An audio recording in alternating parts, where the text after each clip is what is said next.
They are given allowances, but that's not why they are serving.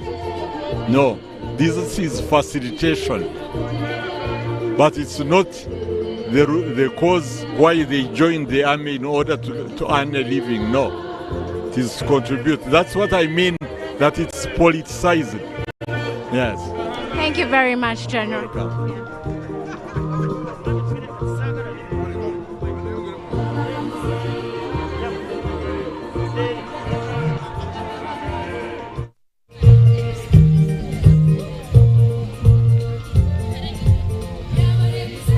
N'abagenzi bawe kuzahura Uganda mukahangare.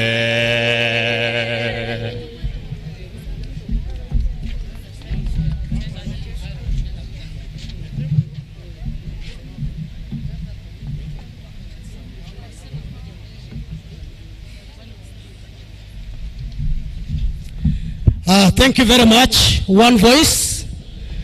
Indeed, it is one voice. Distinguished guests, ladies and gentlemen, once again you are welcome to Kacheka Stadium. Today we are marking the 42nd anniversary of the People's Army, TAREHE SITA. We are in Mbarara and have been short-waving ndokwachira abantu mwena bari aho mbitenesa byanyu ntobachira munonga mwebare kwija kandi abayimwe abari aho twine mwabembezi b'amadini abari aha. Allow me to recognize these religious leaders. We have the Right Reverend Bishop Sheldon Mwesigwa. He is with us here. You are most welcome. We have the Archbishop Lamban Beinomchisha. You are welcome. We are privileged to be here with you today. We have Sheikh Abdul Karim Katamba, who happens to be the regional Qadhi and the representative of the Mufti. You are also welcome. We are privileged to have you here this morning. Whoever has arrived, I want to tell you that you are most welcome, and we are continuing to have rounds of entertainment as we wait for other guests.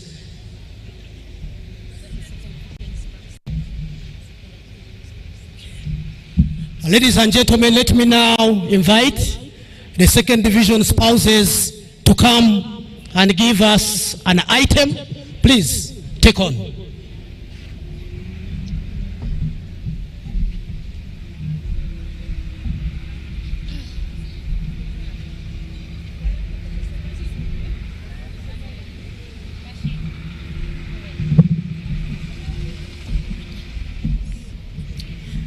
Movement ndiyo ukimbirio, movement ndiyo ukimbirio, mwanga bora ushiyotingizika.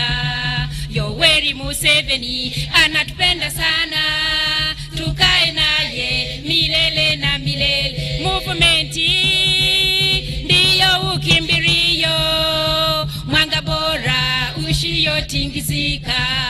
Yoweri Museveni anatupenda sana, tukae naye milele na milele. Angalia nyuma fasi tulitoka, uone na leo fasi tumefika.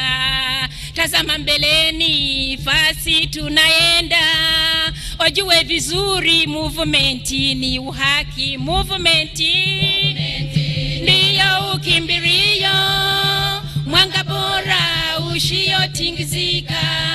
Yoweri Museveni anatupenda sana, tukae naye milele na milele. Mwaka 1981 mwezi wa pili tarehe 6, muzei wa kazi aliingia musituni kupigania uhuru ya Uganda. Movement ndiyo ukimbirio, mwanga bora ushiyotingizika. Yoweri Museveni anatupenda sana, tukae naye milele na milele.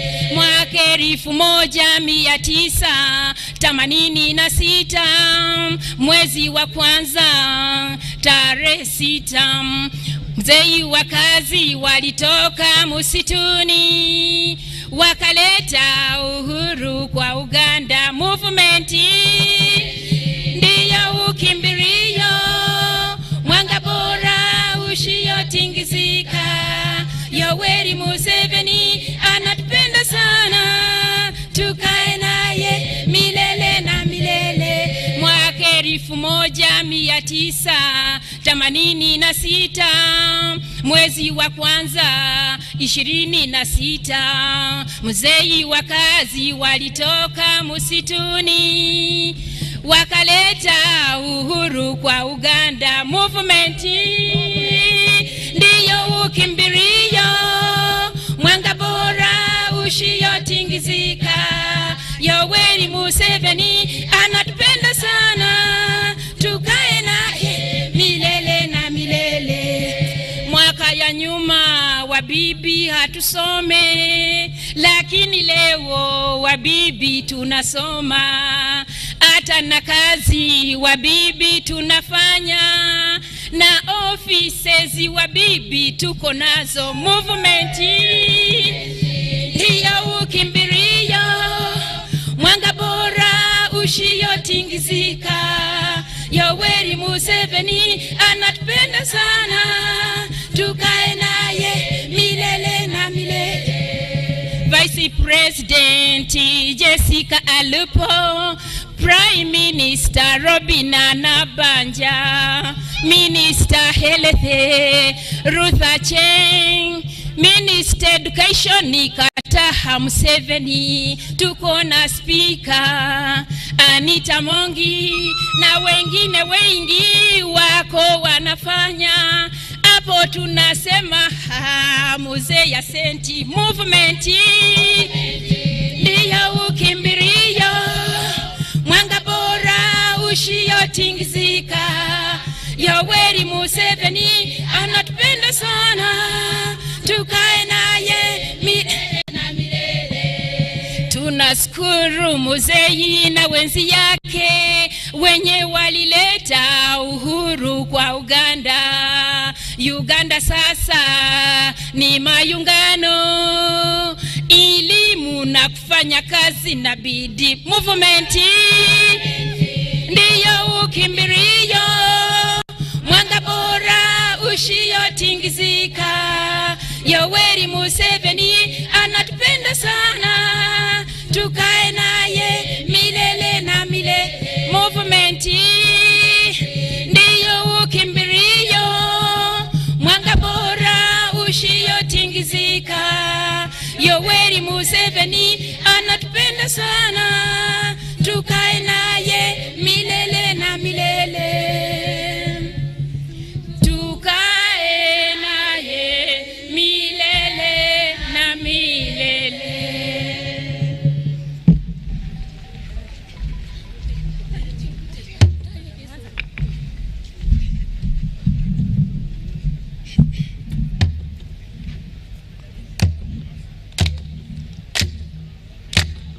Taraunjira karwana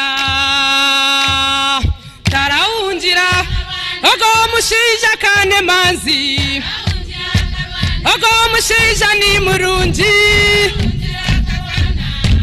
Weware muzeyi Taraunjira Weware muzeyi Kunaru wero yachitera Nakabamba yachitera Kawewe kawachitera Weware muzeyi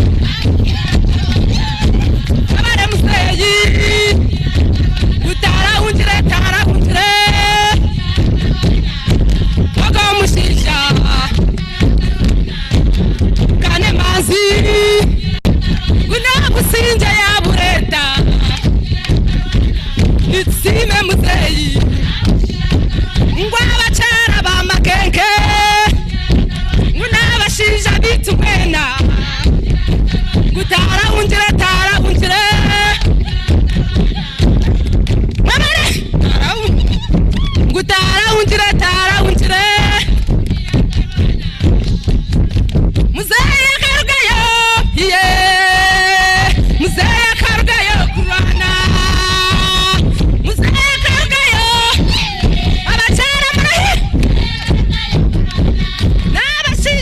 bitu Gunabusija kabureta Muzane bachara Mwebara Namashomera no kareba Namaroro katugeine Mwebara muzayi Nyangudo no sireba Mwebara muzayi Yeah, muzeya karuga yo kurwana Guyarema Oremerewe Yarema Muzeya remere Uwarema Yarema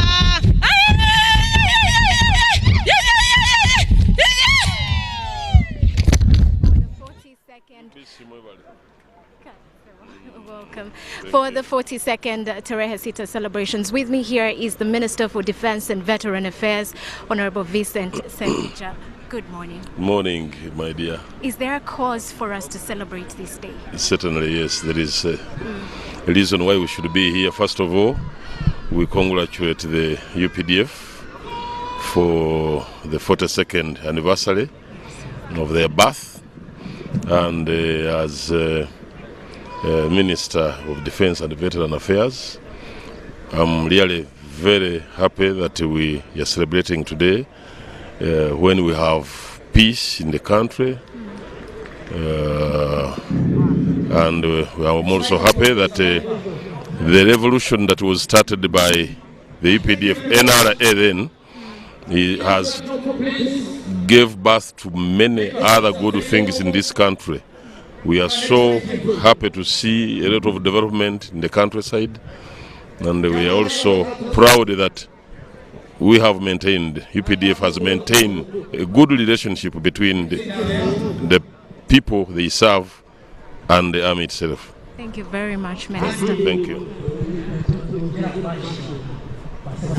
Here at the 42nd TAREHE SITA celebrations at Kacheka Stadium in Mbarara sub-region, one of the key places where the liberation started back in 1981. A lot of dignitaries have taken to their seats. We have the CDF in place, Wilson Mbadi, he arrived. We have Minister, I think I've seen Minister Pasis Namuganza, State Minister for Lands. We also have Jim Mwezi, the Security Minister, as well as NRM dignitaries, NRM officials in the House today. With the portable microphones this side. We have portable microphones there, please get them.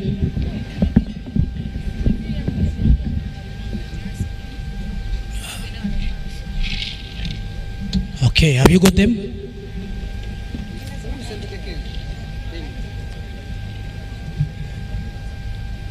Okay, the floor is yours.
Thank you. Just stay where you are. Ladies and gentlemen, the arrival of the Chief Justice. And he will take the roll of the drum, and we shall continue with UPDF Cultural Group.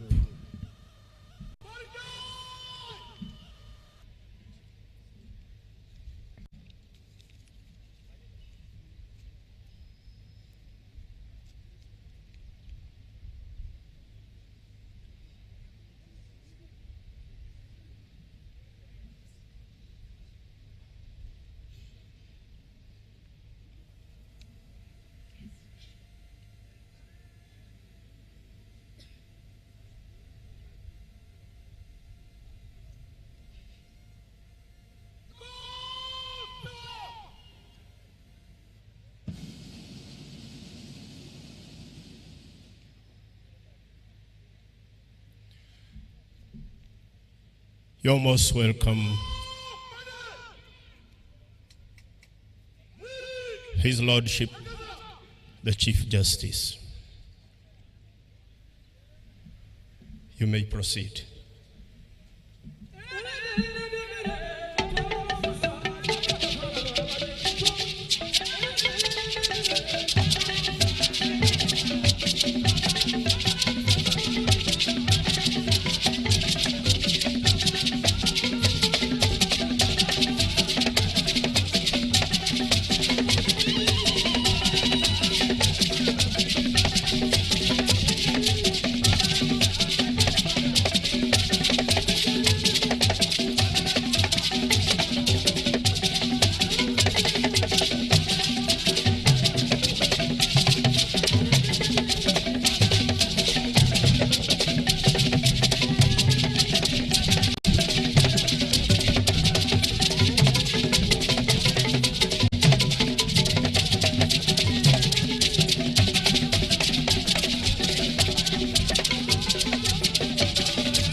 Thank you, PDF performers. And now I invite Rutava Dancers Cultural Troupe to give us a sample, just a sample from Rutava Dancers Cultural Troupe.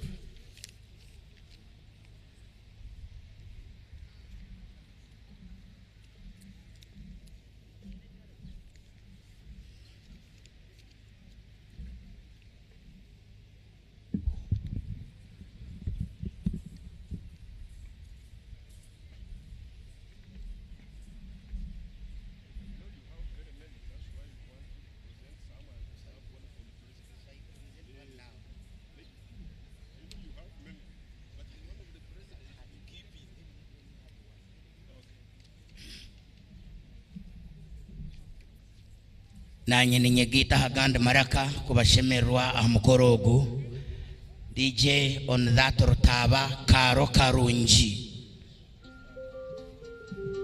some pitch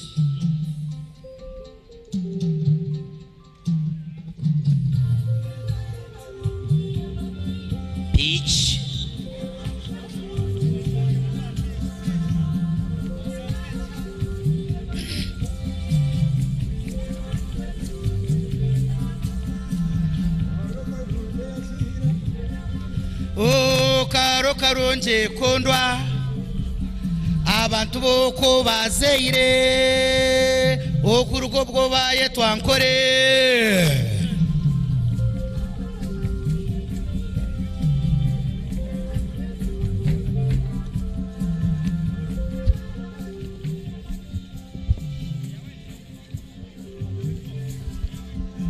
nkore kane yamani twenero ugabe bwankore nubwegese mchemirunje okwebembera makagaito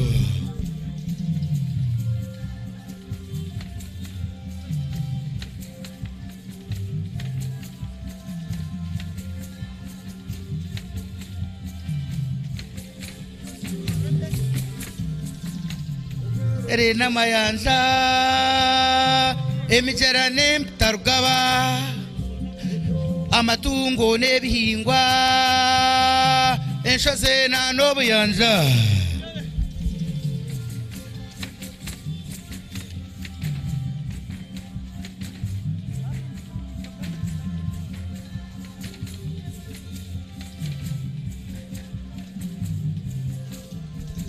ente munzo muryankore zina mate marunji zini na mahembe marunje enteke ine mgashominja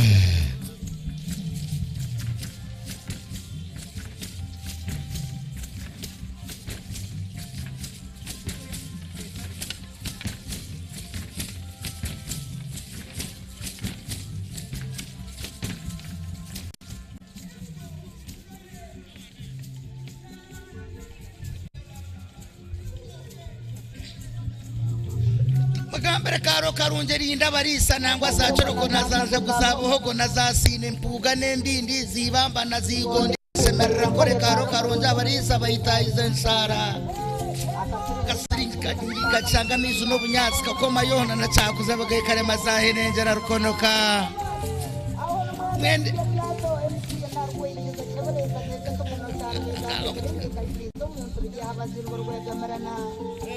Bambara kaile ndoko mata bana chante ngarene karaga sebiya romsa zakabado hasukai deresta kaba eko kargo mtunge kaje bombo kana rwaga rwese na kana rwati ne kaunu ke patonja na mari ne patonja na nyambe sakaboro hera putunga na chambari ke kaja ne ne kata ya kada mazaye ne jira wanenji au ngata ngore na singi kaje bere buka makamti kani baje kaje sese ya kamisi ne weko ramayanga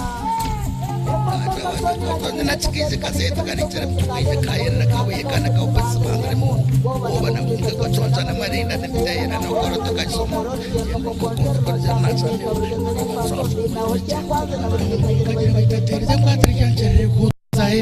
so bendera yona chambikana na razatio raprizo na kasaraba na chiboge kashamba banirwa mbyoma rwemigo na rakabona natuteze yo muno koifuko mwana kaishada na kapeki kaseturwa nzora y'umjumbe sina wayikondikana na razatio ramayanza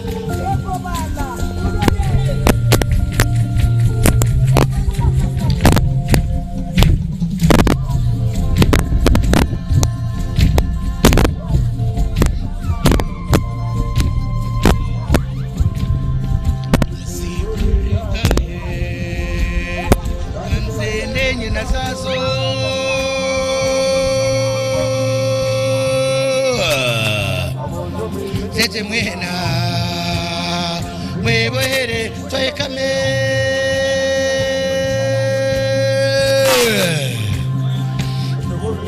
zangabo murekure zabinda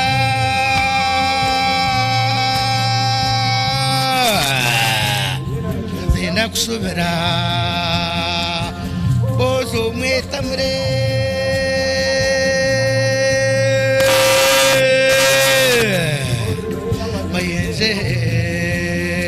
kaneze bembeire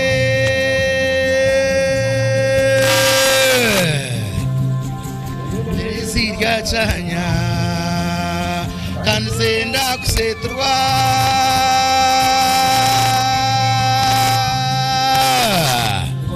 beza mhembe kandwo bangwa bwankore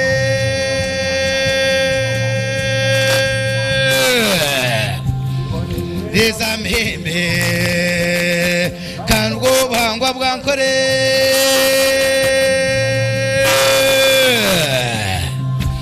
ente nungize nkungu nezanga bukane kamwa rechachar baba ay no no no no no no no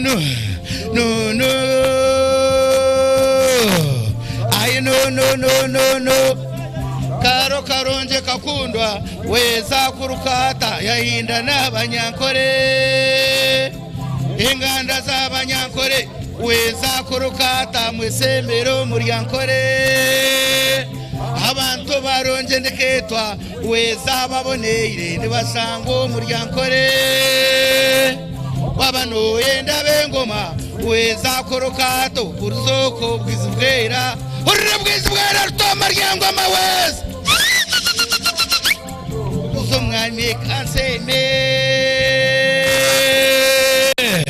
yanihira yatengeta yanihira nkore weza eboneire yanihira yatengeta yanihira nkore weza eboneire yanihira yatengeta yanihira nkore weza eboneire yanihira yatengeta yanihira nkore weza eboneire yanihira yatengeta yanihira nkore weza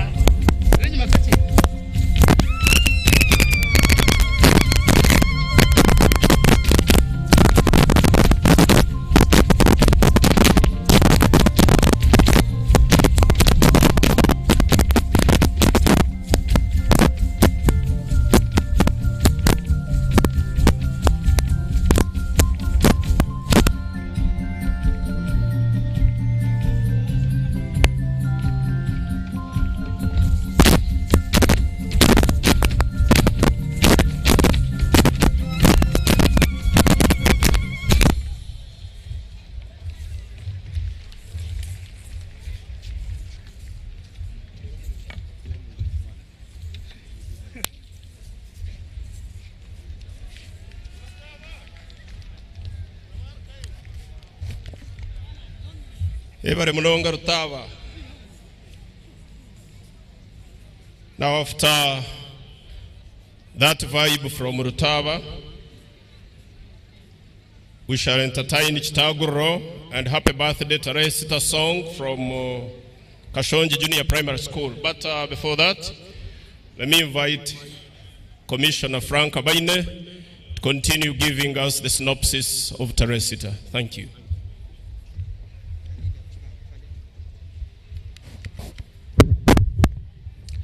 Thank you very much. Distinguished guests, permit me to remind you our theme of today, recognizing the sacrifice of the founders of the People's Revolution for socio-economic transformation.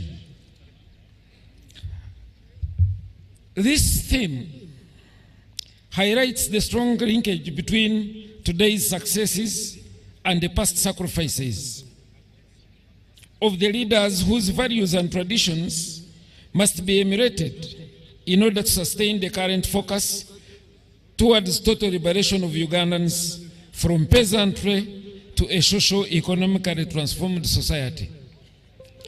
And as we know, without the past, there can never be the future.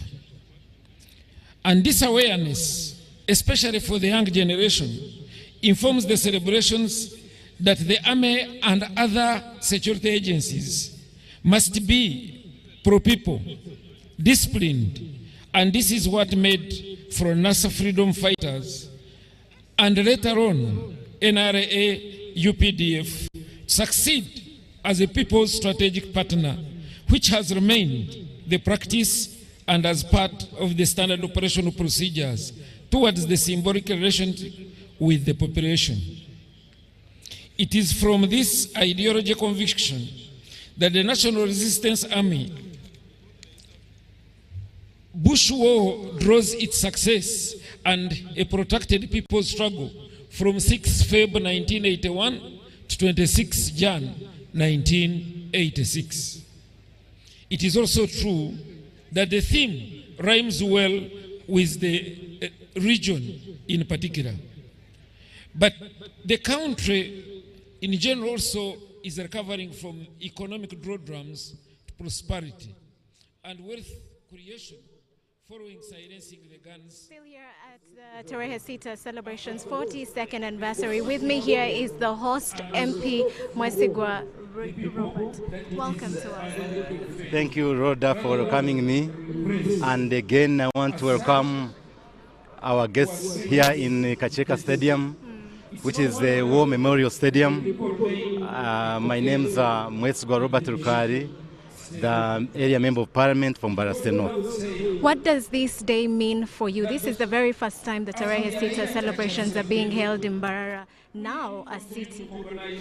This day is a great day for Mbarara people because Mbarara and Greater Mbarara is like the primer of the gun. Mbarara has, always in shape, has sensitized and sustained the revolution. From the word go in the 60s, most of the participants in the political organization, political liberation, were from Greater Mbarara. In 1971, the first war, the invasion of Simba Battalion, was here in Mbarara. The 1979 war, what they called the Western Axis, led by General Museveni, came through the borders in Sinjiro, and Mbarara was the first town to be attacked. In 1981, in the Bush War, the 27 members of the combatants, over 70% of them were from Greater Mbarara. And us, as Mbarara people, we are proud of UPDF, we are proud of our gallant soldiers, we are proud of what they've brought to our country, Uganda, and all we can pray for is to strengthen the relationship of UPDF and the Wananchi, which is their motto. And what I'm saying is consistent with the theme of TAREHE SITA today, remembering the sacrifices. Thank you. The theme also talks about socio-economic transformation. How do you see that happening within your district and your area of management? Rhoda, thank you for raising that. The socio-economic transformation led by none other than General Museveni started also in Mbarara. It started in Mbarara when he was a youth. As a youth from Mbarara High School, he went to the neighboring stock farm where he learned the zero grazing, basically modern farming. Through zero grazing, intensive and extensive crops, which up to today he's applying and has subsequently transformed the country called Uganda. So Mbarara still remains the primer of the economic transformation in this country. As we're still talking about Mbarara, we've seen a big hike in its economic transformation. About 2 trillion shillings comes from Mbarara. How is the wealth and job creation within the city now? And of course, the city has its other challenges, but just shed some light on the achievements and some of the challenges that the city is facing. Yeah, thank you, Rhoda.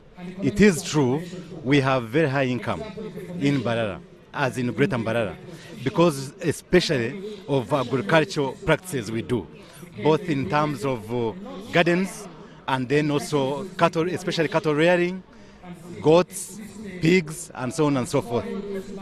And this drive has also been led by the president when he was still youth. Like before, most of our cattle keepers used to migrate from here to Uganda to nomadism, but which he tried to educate through his training of the masses. And if you read his book, called, which he published, called From Obwiriza to Amatafari. It basically talks about that. But back to the point of now, the resources we have. Yes, we have the resources. We produce a lot. You can see the trucks going to Kampala. One of our markets, like here, called Koranoria, is almost now the #1 market in the whole country. That people even come from South Sudan to buy products. So yes, we have a lot of production. That a lot of production brings a lot of income, but we still have a challenge of youth unemployment in the country.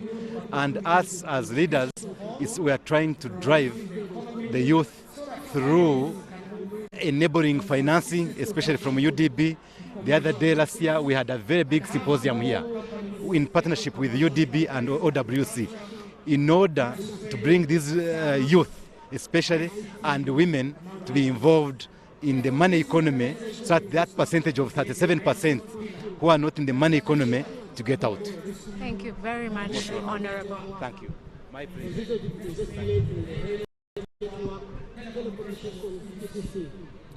So that the cost of doing business is lower to ensure and profitability.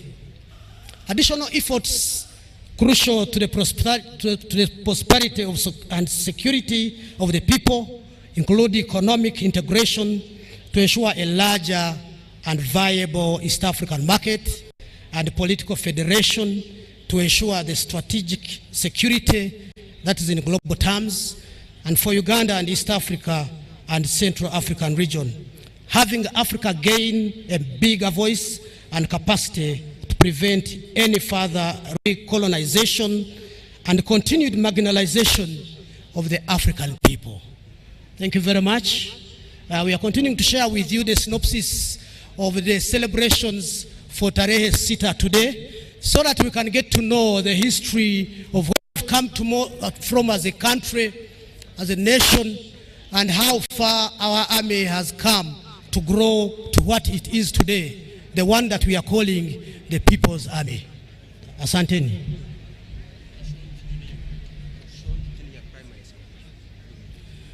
At this moment, distinguished ladies, allow me to invite Kashonji Junior Primary School to come and give us an item as we await the chief guest.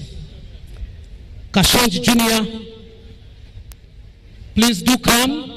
The floor is yours.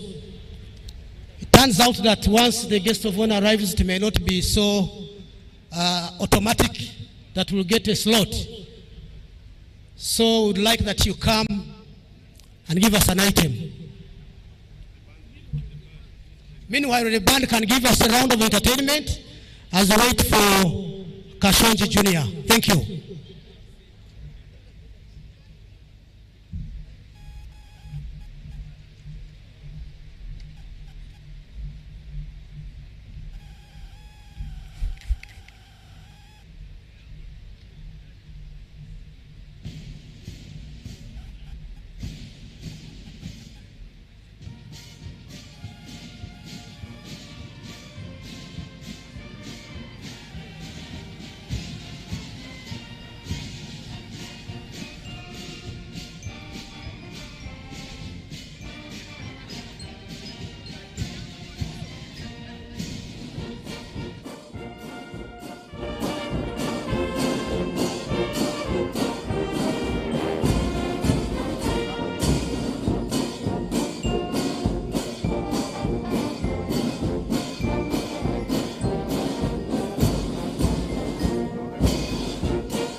mwebare munonga ndikashabiba bampero bugaro wamani mwebare mwakora umurimo ha ngaruka zitoro bibiteze rigenda.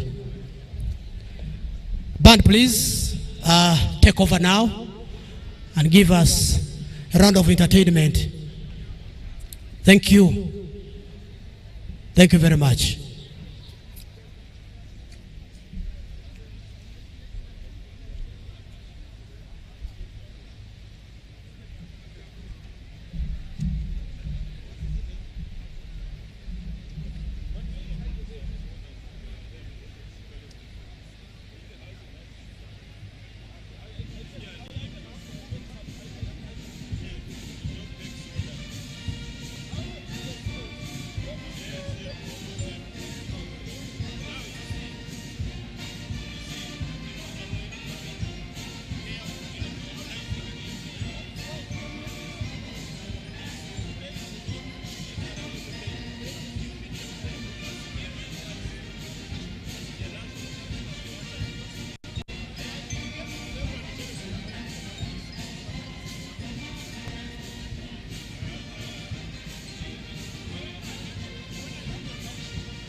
Thank you very much, our brass band today.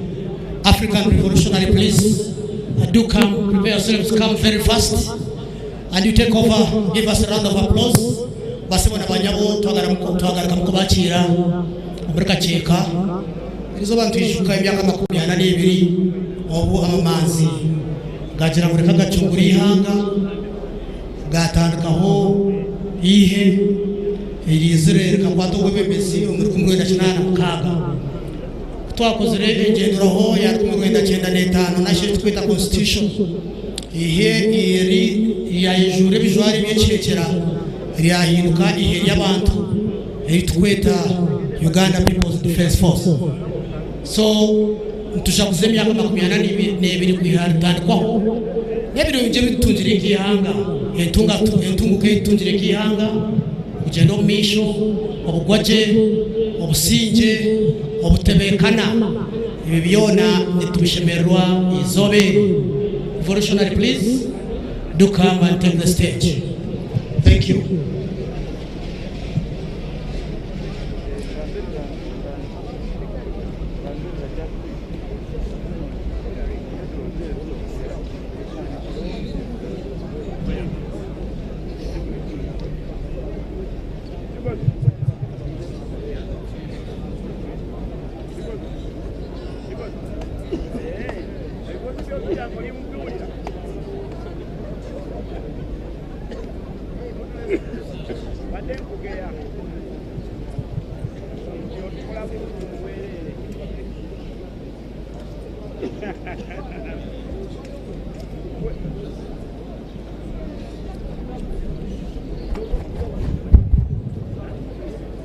Ladies and gentlemen, this is African Revolutionary Group, African Revolutionary Voices, ARV from Toma, a song Nyangwale Mwerinde of Terabana.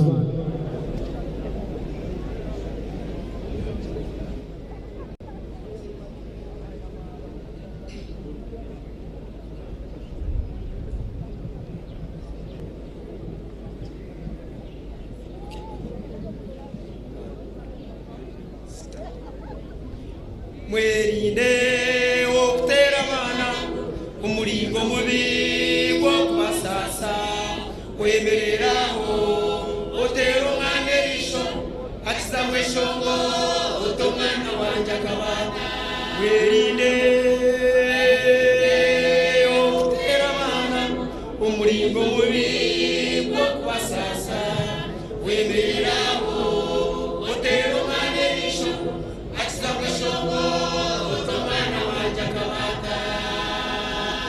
Gaburiya obu wa mutera, Gaburiya obu wa muhenda, Gaburiya obu wa mutere chitomi, Gaburiya obu wa muchamya, Gaburiya obu wa matamatu, Gahati tari kuraje, zano yebuza, echito yebuza, Gaburiye muzirewe mureke kutera abana basasa obreke. Mwerinde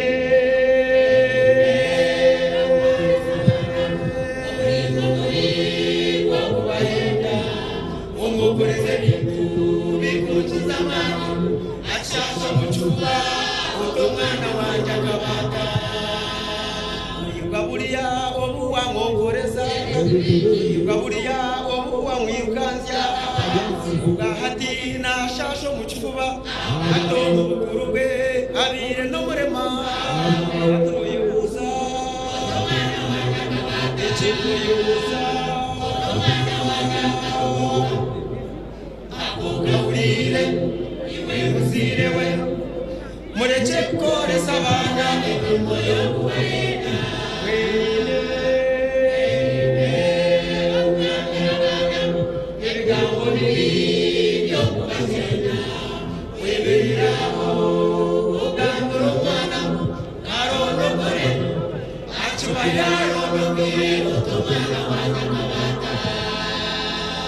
Gaburiya obu wa muchenda, Gaburiya obu mujiru tikafotyo, Gaburiya obu mujiru tikachiruke, Gaburiya obu mujira karondo kore, akarondo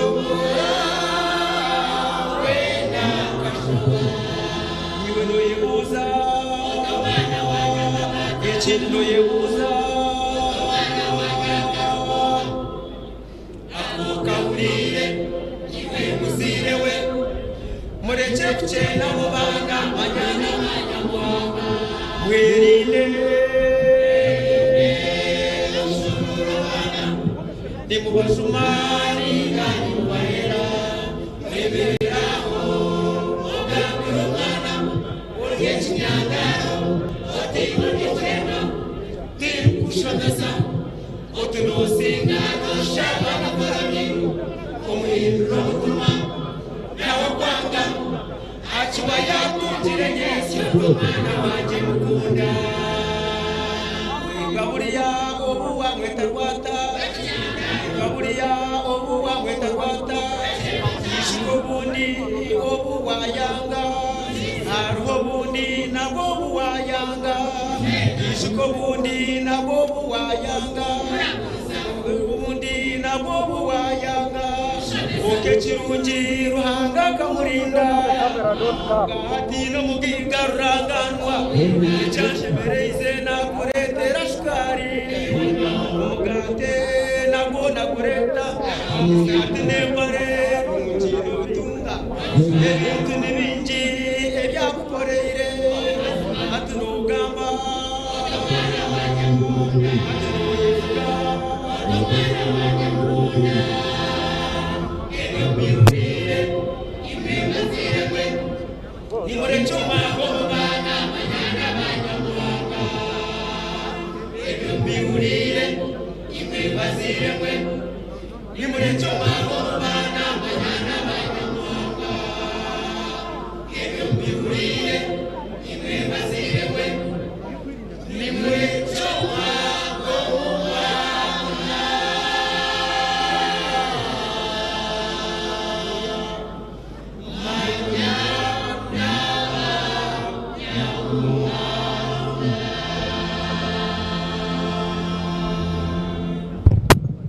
African Revolutionary Voices is from Mitoma. Right Honorable Deputy Speaker, where you are well represented. One more song. Muzei, muzei alisema kwa kuokoa nchi bora tuungane. Muzei alisema kwa kuokoa nchi bora tuungane. Muzei alisema kwa kuokoa nchi bora tuungane. Muzee alisema kwa kuokoa nchi bora tuungane.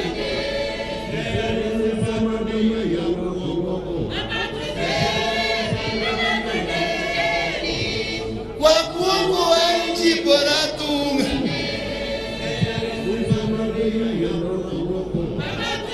Baba twendeni kwa kuokoa nchi.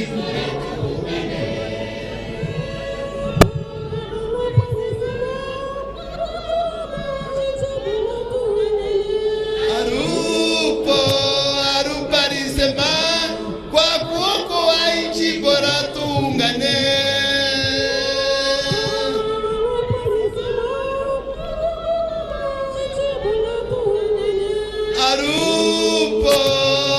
Arupa alisema kwa kuokoa nchi bora tuungane. Arupa alisema dunia ya kuokoa. Arupa alisema dunia ya kuokoa. Kwa kuokoa nchi bora tuungane. Arupa alisema dunia ya kuokoa.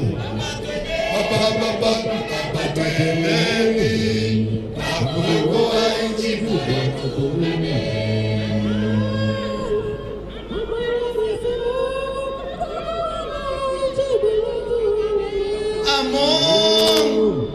Among alisema kwa kuokoa nchi bora tuungane.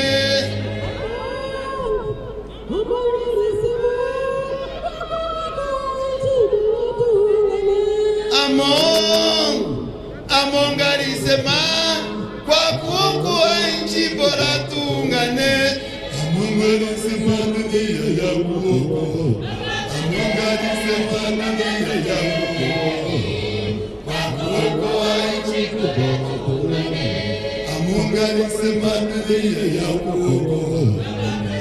Baba twendeni kuokoa nchi. Tayebwa alisema kwa kuokoa nchi bora tuungane. Alisema kwa kuokoa nchi bora Tayebwa alisema kwa kuokoa nchi bora tuungane. Tayebwa alisema kwa kuokoa nchi bora tuungane. Tayebwa alisema dunia ya kuokoa. Tayebwa alisema dunia ya kuokoa. Kwa kuokoa nchi bora tuungane. Tayebwa alisema dunia ya kuokoa. Baba twendeni kuokoa nchi bora tuungane.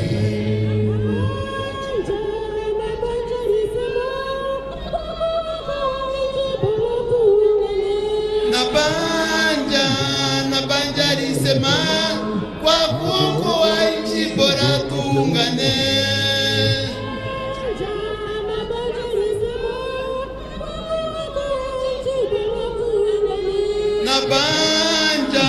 Nabanja alisema kwa kuokoa nchi bora tuungane.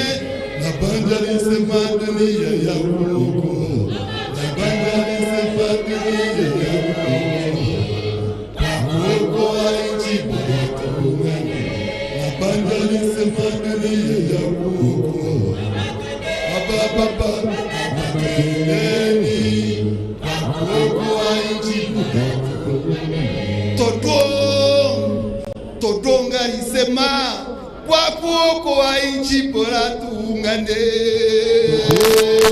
Oyo alisema kwa kuokoa nchi bora tuungane.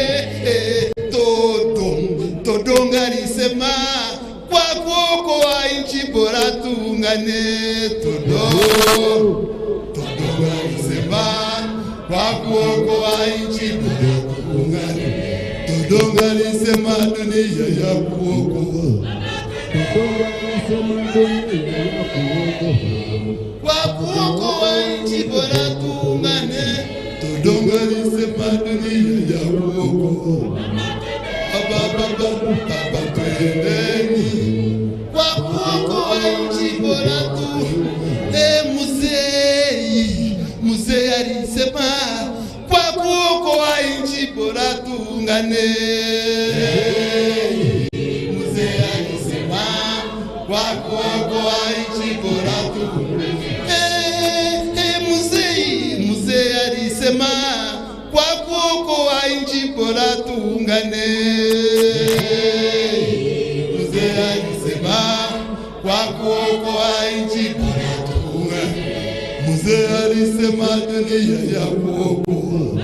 Mzee alisema dunia ya kuokoa. Kwa kuokoa nchi bora tuungane. Mzee alisema dunia ya kuokoa. Twendeni kwa kuokoa nchi bora tuungane. Mzee alisema dunia ya kuokoa. Baba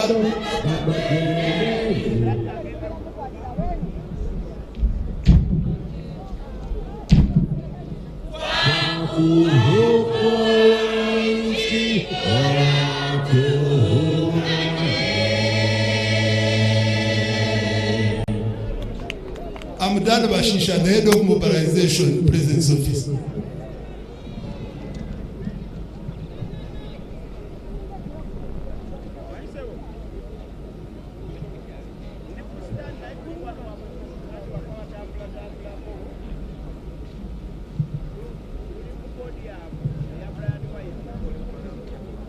Thank you very much, the revolutionary voices. Ladies and gentlemen, I'm told that the Chief of Defense Forces happened to get some time to pass around. It is the only opportunity that you can interact with the Chief of Defense Forces, and so we appreciate. We go to the information that we send the appreciation from Wananchi. Thank you, sir, for that gesture. The band will be keeping us afloat. All signs show that our chief guest is not very far.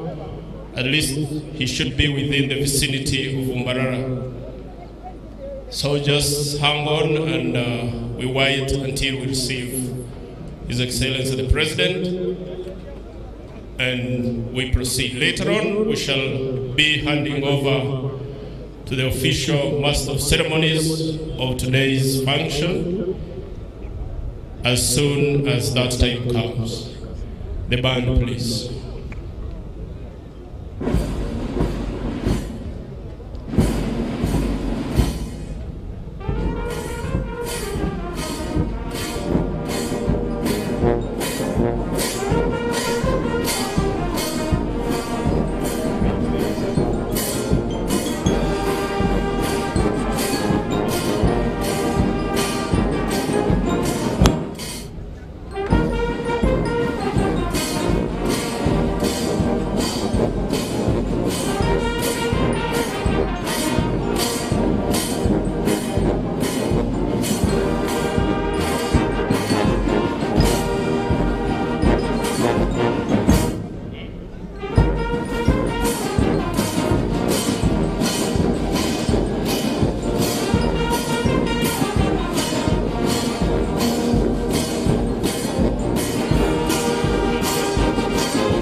Thank you so much, band.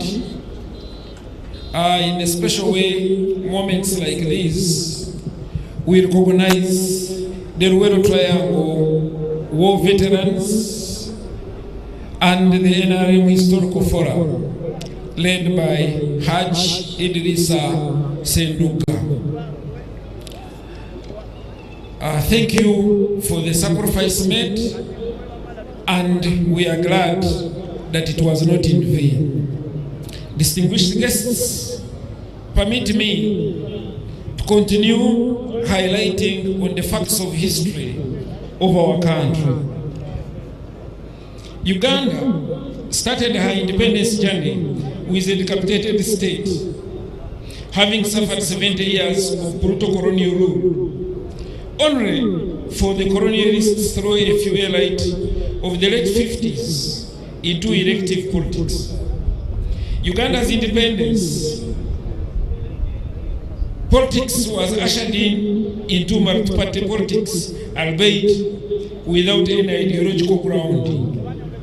Hence, they had to be based on religious and tribal differences, and we all know how much we have suffered.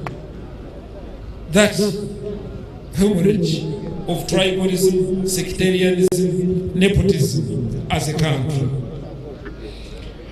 At the independence, the leaders indeed saw themselves as successors of the imperialists and mismanaged the politics, sliding into sectarian politics and eventually outright dictatorship.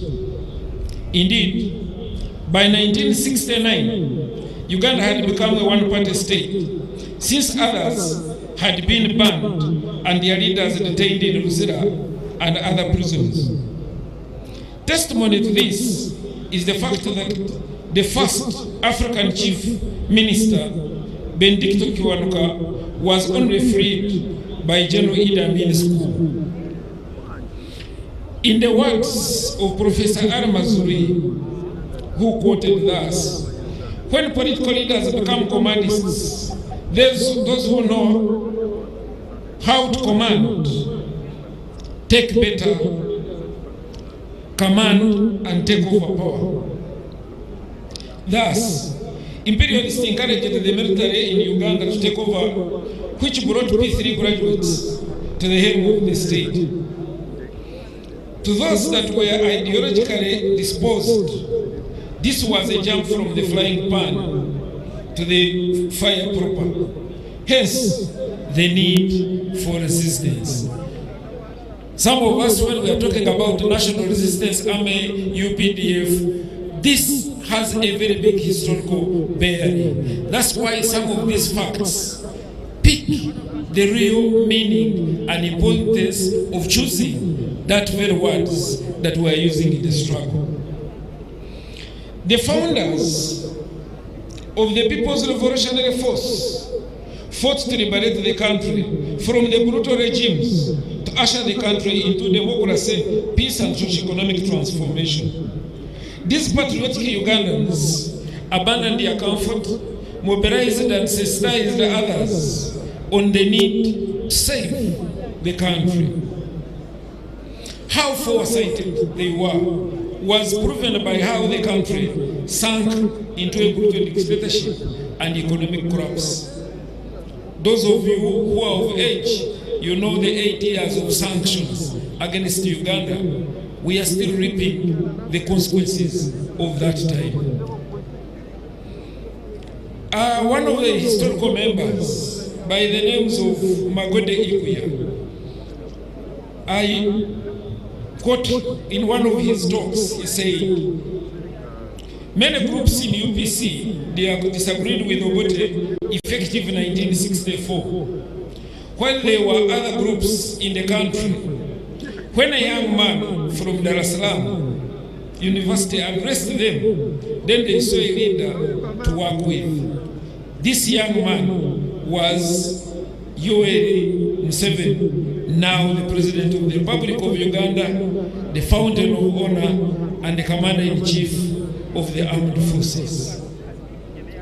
And I wish that all of us should continue to embrace such patriotism and proactive processes to entirely transform our community.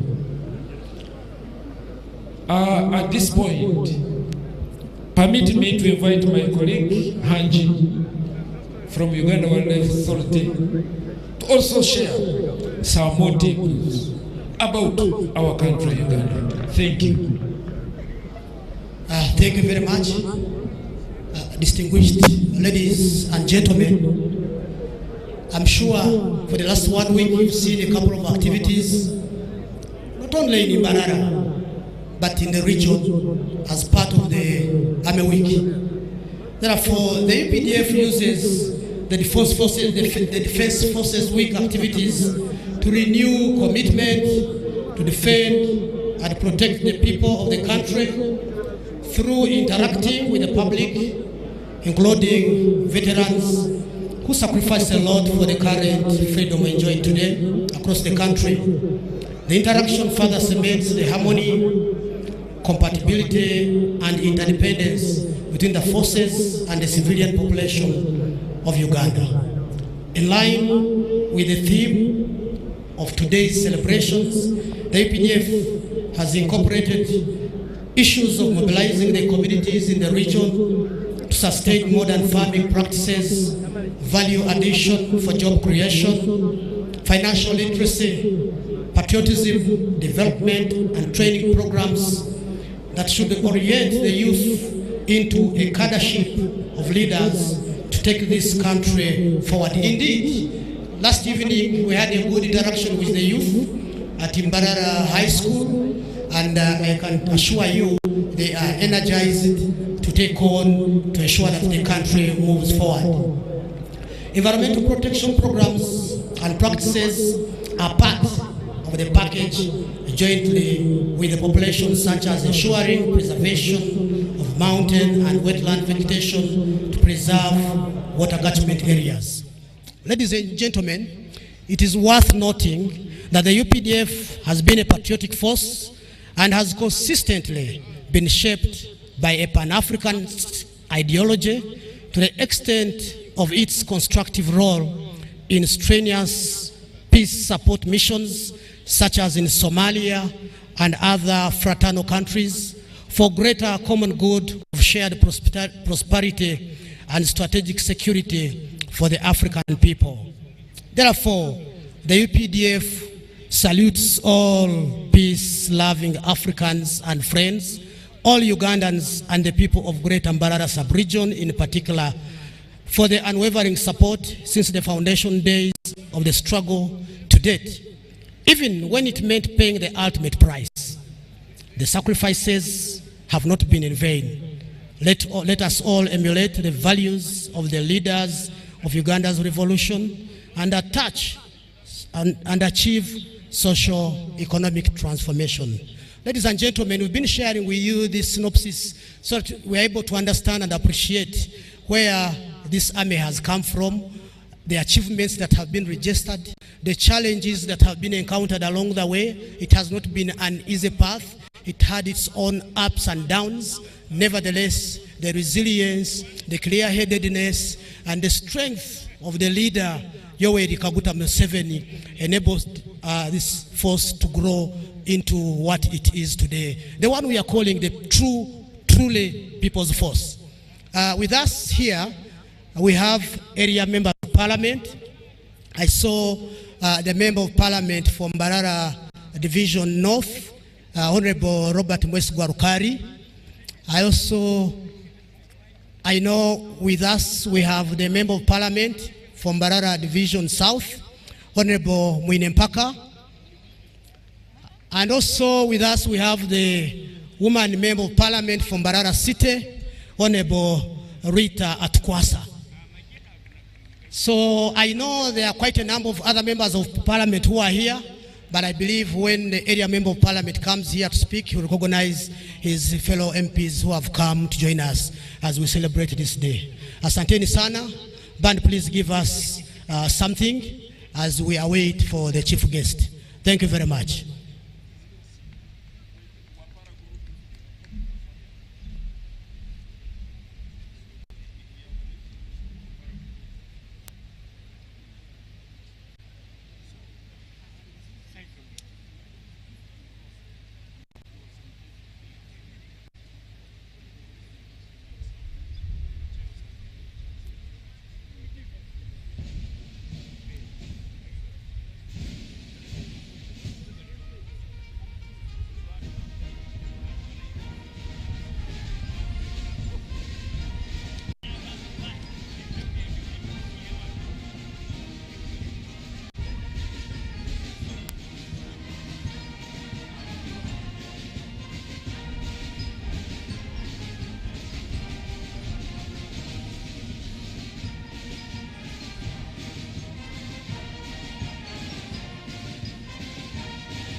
is amongst us. And on arrival, he's doing inspection of exhibitors. Thereafter, he will join us.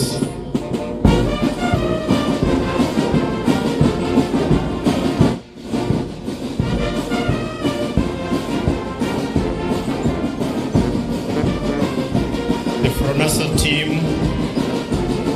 led by Comrade Mabati Apollo, the National Chairman for NASA and Special Presidential Assistant, civilian veterans.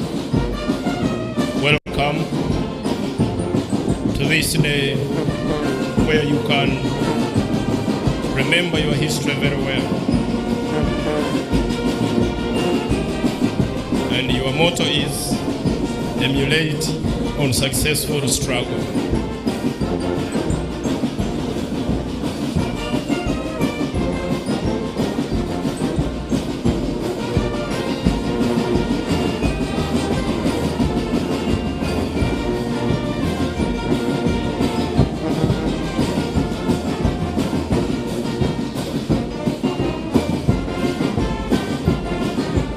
Kinyangi Sophia, the chairperson of National Muslim Women Council, we recognize you.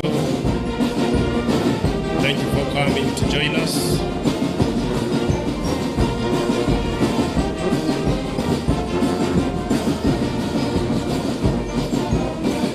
Ladies and gentlemen, as it has been the norm, when His Excellency the President arrives,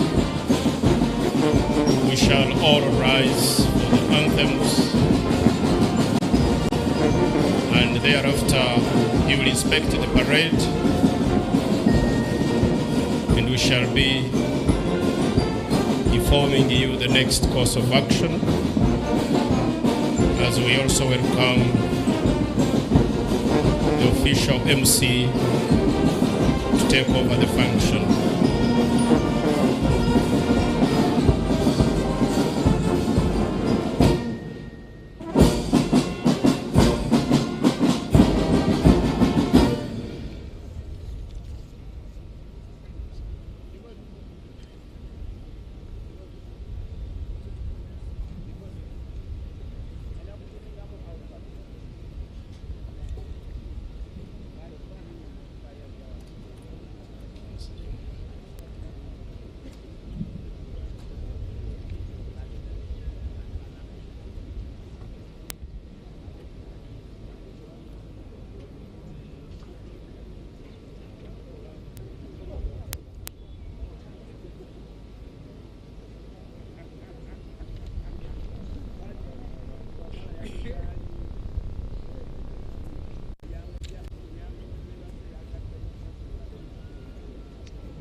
Ladies and gentlemen,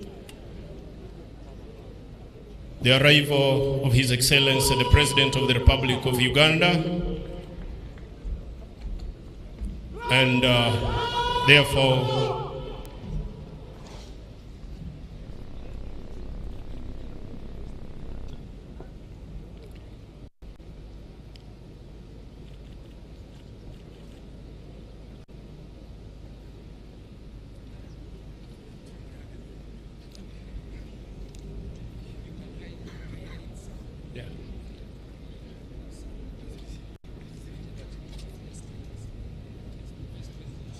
ladies and gentlemen, the receiving party comprised of Her Excellency the Vice President, The Honorable Ministers, I can see His Excellency the President of the Republic of Uganda has reached the receiving party. And he will take up the dike to take to have the anthems played.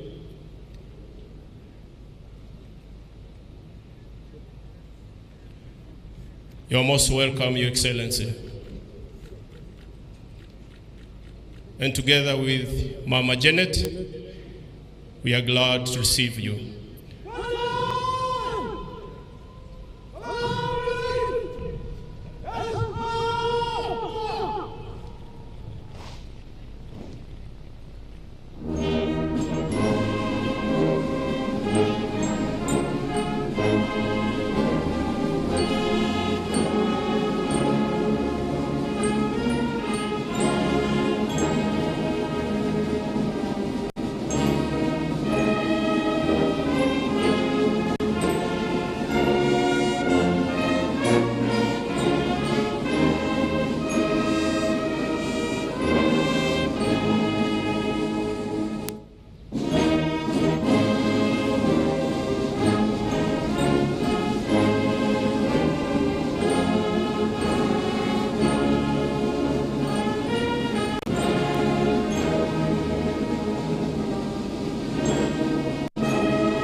His Excellency the President will proceed to inspect the parade, and thereafter there will be a march past in slow and quick time, and our guests at that juncture requested to stand up whenever the colors pass in front of them.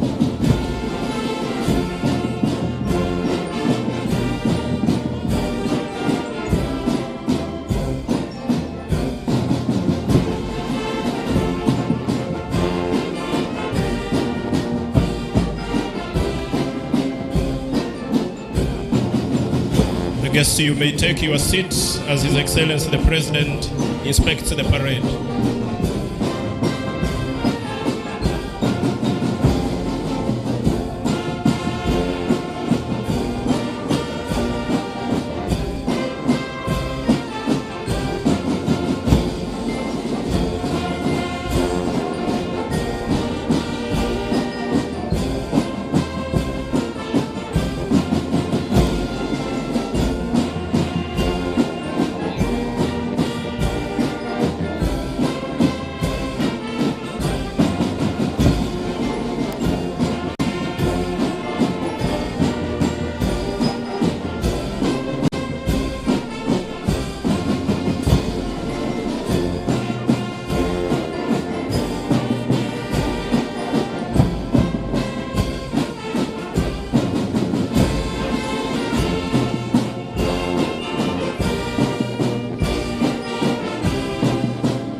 Distinguished guests, ladies and gentlemen, your excellencies, we continue with some bits of the highlights of our history.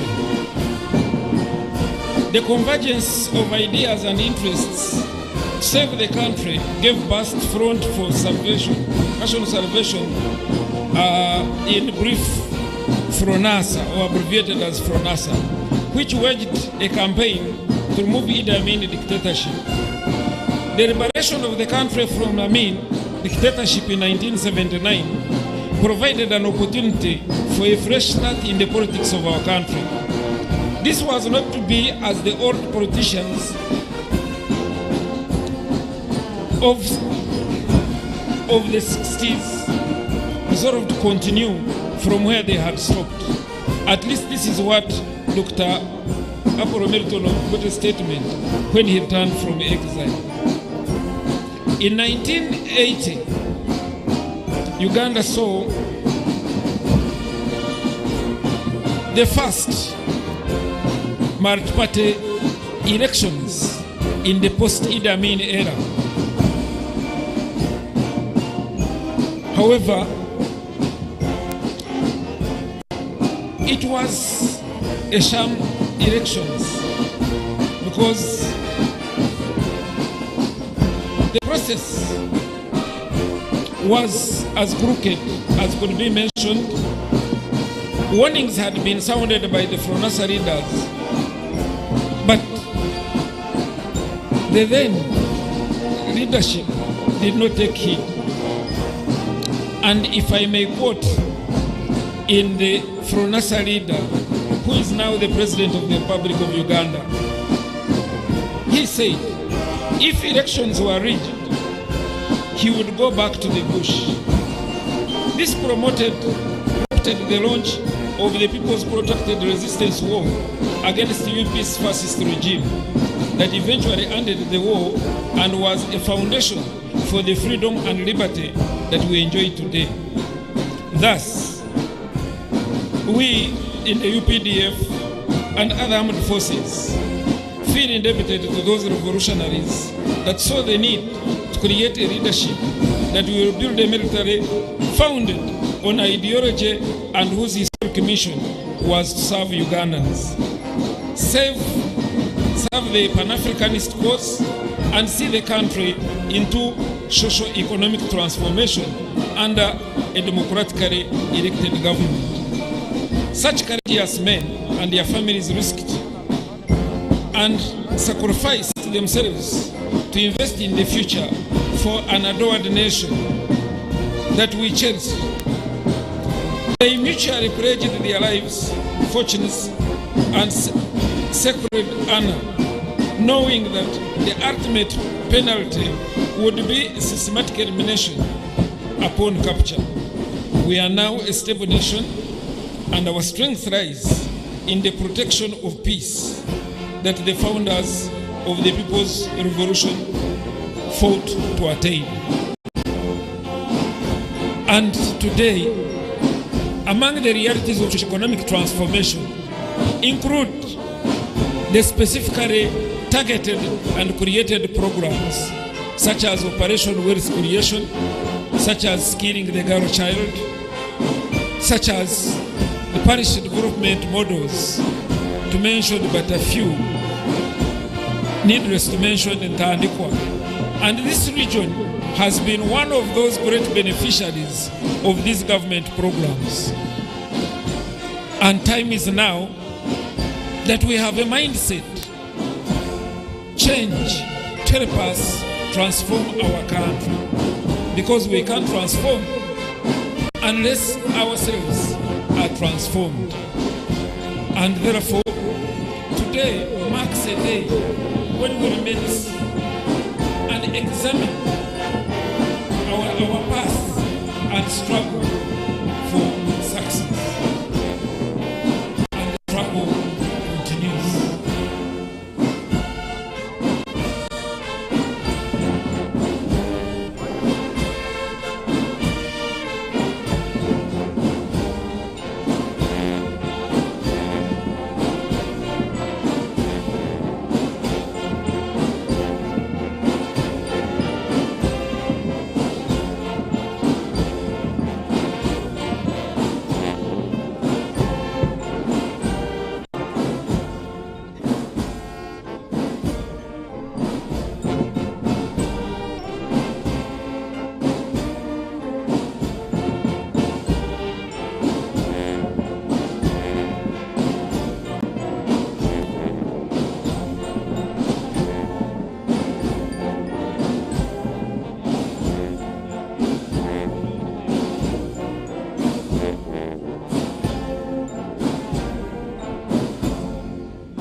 Thank you very much, Your Excellency, and welcome from the parade inspection.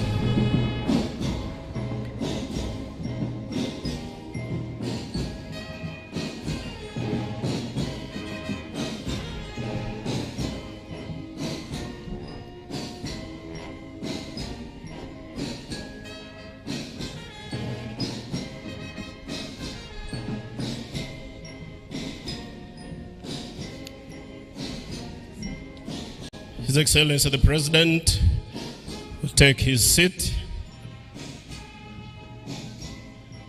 and thereafter we will request the religious leaders to step forward and grace this occasion and hand over this function into the hands of God. Your Excellency,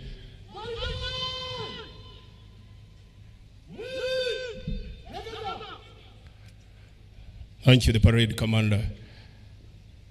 The religious leaders, Your Excellency, to give us prayers are laid by His Grace, the Archbishop Lambert Bainomgisha,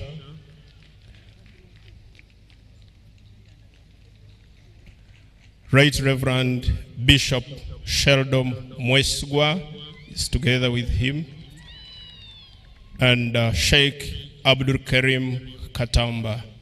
I request that they step forward and give us a word of prayer.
The Lord be with you. And also with you. Let us pray. Almighty God, in you we live, move, and have our being. You are lavish in bestowing all your gifts, and we give you thanks for the favors you have given us as a country. We have gathered here today representing our countrymen and women to remember with gratitude what you have led us through in our country's history, to recognize the sacrifices that our president and our brothers and sisters of the armed forces made to bring about peace and tranquility. Father, most generous, in Christ Jesus, your Son, you have given us all things. Grant that we may never fail to sing your praises. Your loving response far exceeds the merits and expectations of those who pray to you. Grant that with lips and hearts we may sing the wonders of your works. You prepare and bestow upon us all countless signs of your love. Grant that as we receive your gifts, we may always see you as their giver. You have told your disciples to share what they have with others. Grant that our neighbors may share in your gifts to us, so that they may also share our joy. Even though we many times falter and fall short of your glory, your providence always prevails. make us always able to realize how much we are endowed as a family of the people of Uganda, and to endeavor to work for the spiritual, social, and economic transformation of our motherland. We make our prayer in hope and confidence that you listen to us, for you live and reign forever and ever.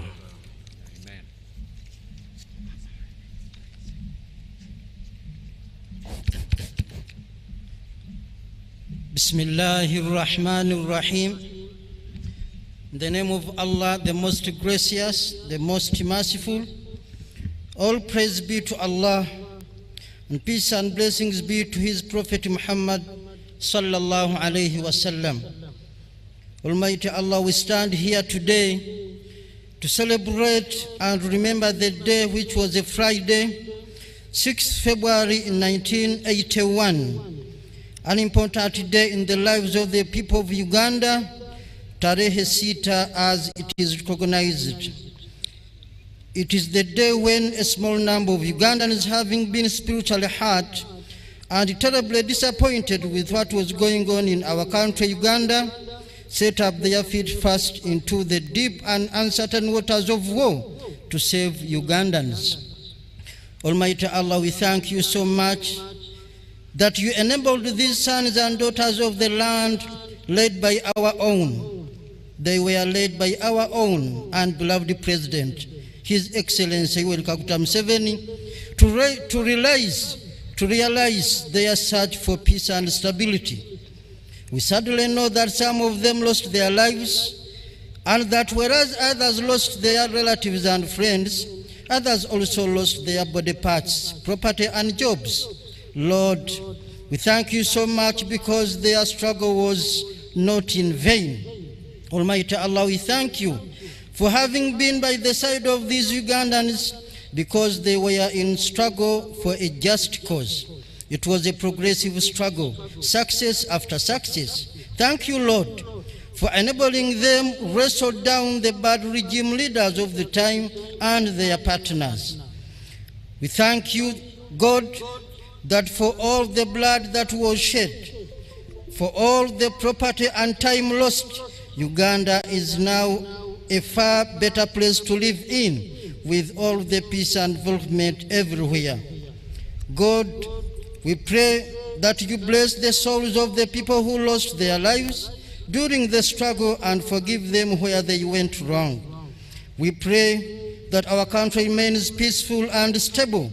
We pray for your protection against evil-mindedness, that no such reasons that led to this struggle ever come back into place again in our country.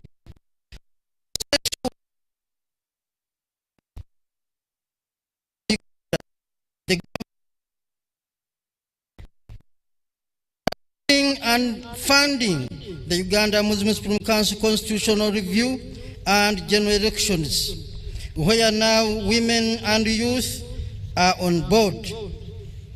Our Lord, we pray that all Ugandans, young and old, develop their heart to always struggle for what is good, not for what is bad, to shun the unjust struggles for identity in terms of religion or tribe, but rather yearn for stability and development.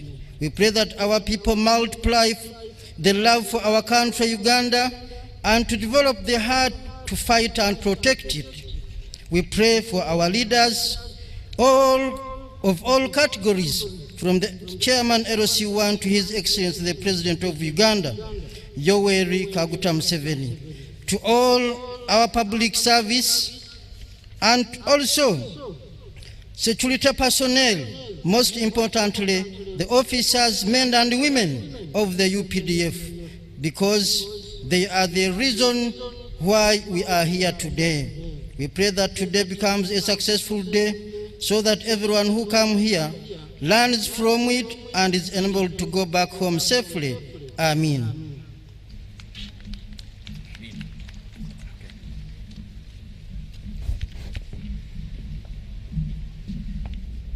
Thank you, the religious leaders.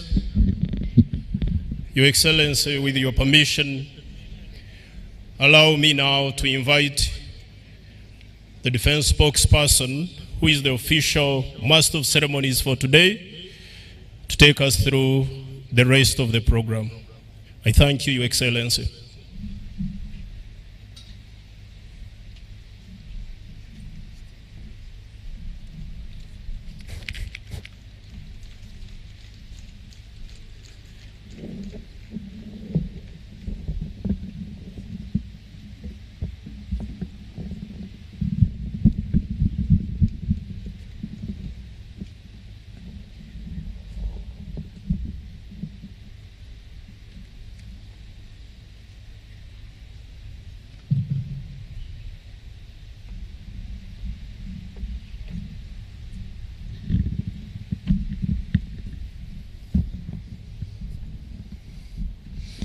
Your Excellency, the President of the Republic of Uganda,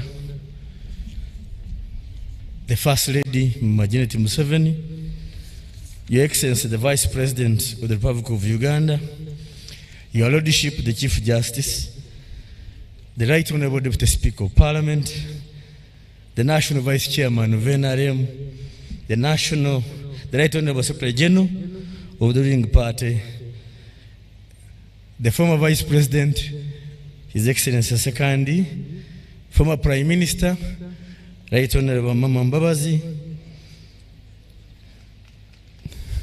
the Honorable Ministers and Ministers of State, the visiting military delegations, service commanders, service chiefs of staff, the representatives of the IGP, the representative of the Commissioner General of Prisons, defense advisors, members of parliament present, religious leaders, district leaders, distinguished guests in your respective capacities. Ladies and gentlemen, good afternoon. Allow me, sir, to welcome all of you today on this very important occasion in the life of the People's Army, when we are retracing the sacrifices made for the good of every Ugandan. And here, sir, we are celebrating the spirit of Ronasa and those that followed after. So on this note, sir, that I request you allow me invite the Chief Political Commissar to carry you through, with the Chief CIMIC, the activities we have been doing in Greater Mbarara. Major General, Honorable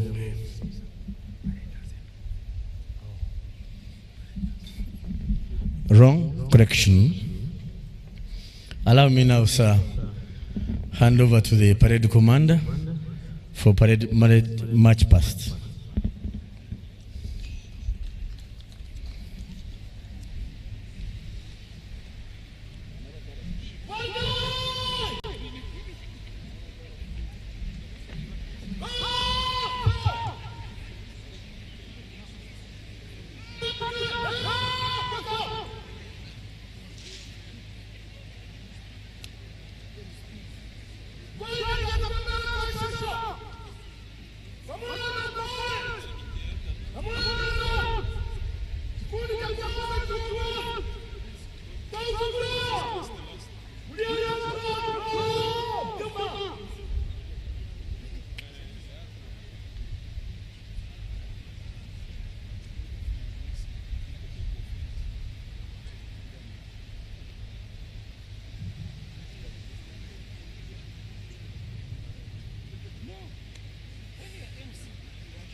kubibara.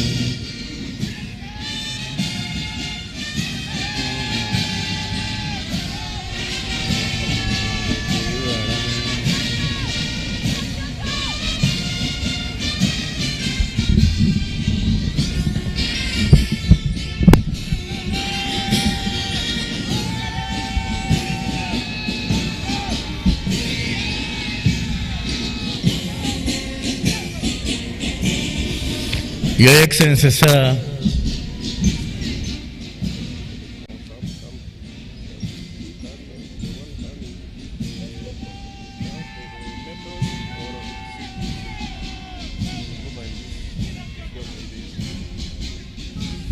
Your Excellency, sir, distinguished guests, today's parade is commanded by Colonel Robert Ochama. The second in command is Lieutenant Colonel Evelyn Nasimwe, former Member of Parliament. The parade adjutant is Major Henry Bright Kaganda, and the parade administrator is Captain Joan Kamayonza. The parade RSM is Warrant Officer Class 1 Umar Nuhu. The colors, Your Excellency, sir, under the command of Tony Oreng, assisted by Paul Julius Oriem and Lieutenant Eric Humphrey Epenyo in reserve. The color RSM is Warrant Officer Class 1 Olung Jafar. The music is being given by the three bands. From the UPDF, Director of Music himself, Colonel Sentongo Wilson. From the Uganda Police, SSP Stephen Okwi. And from the Uganda Prison Service, Superintendent of Prisons, Ambrose Tugume. Enjoy the music.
Chamber 2, Tarehe Chamber stop.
Thank you. Please you may take your seats.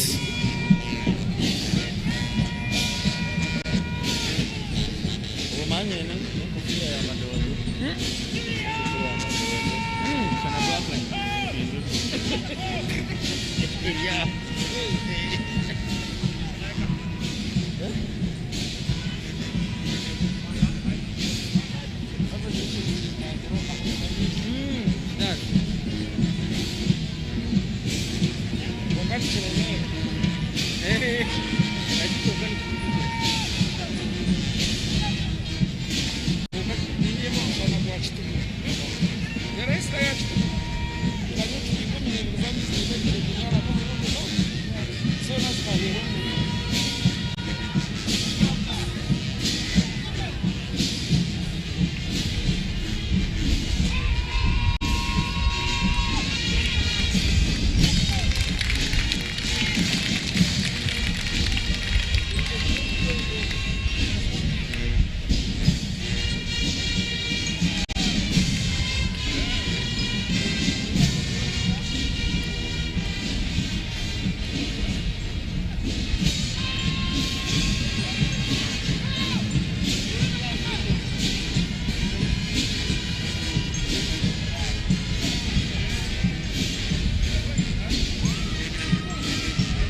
Thank you very much, Parade Commander. Your Excellency, sir, distinguished President and gentlemen, in our midst, we have guests from North America that were invited by His Excellency the President, led by Timothy Senyonga. I request they stand up for recognition. Your Excellency, those are your guests that you invited yourself. Thank you.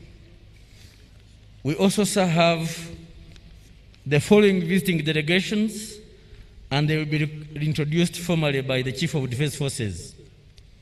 They include the delegation from the South African Defense Forces, led by the CDF himself, They will be introduced by our CDF. Please welcome them. We have a military delegation from the United Republic of Tanzania, a delegation from Mali Defense Forces.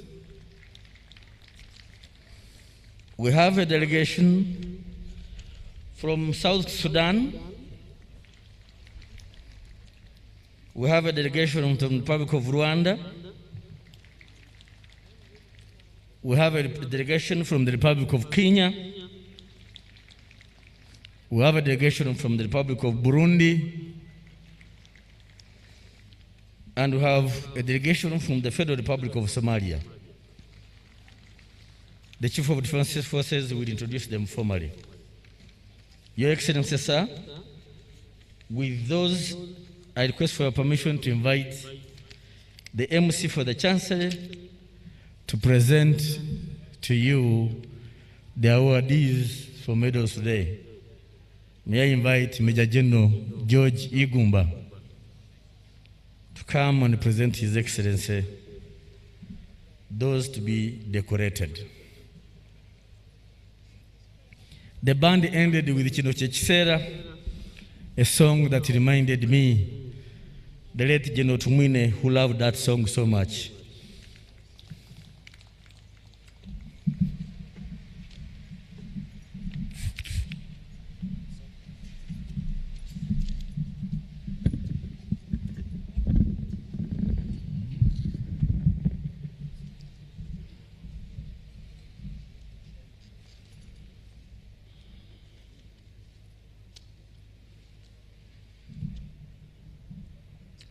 Your Excellency, the President of the Republic of Uganda and Commander-in-Chief of the Uganda People's Defense Forces,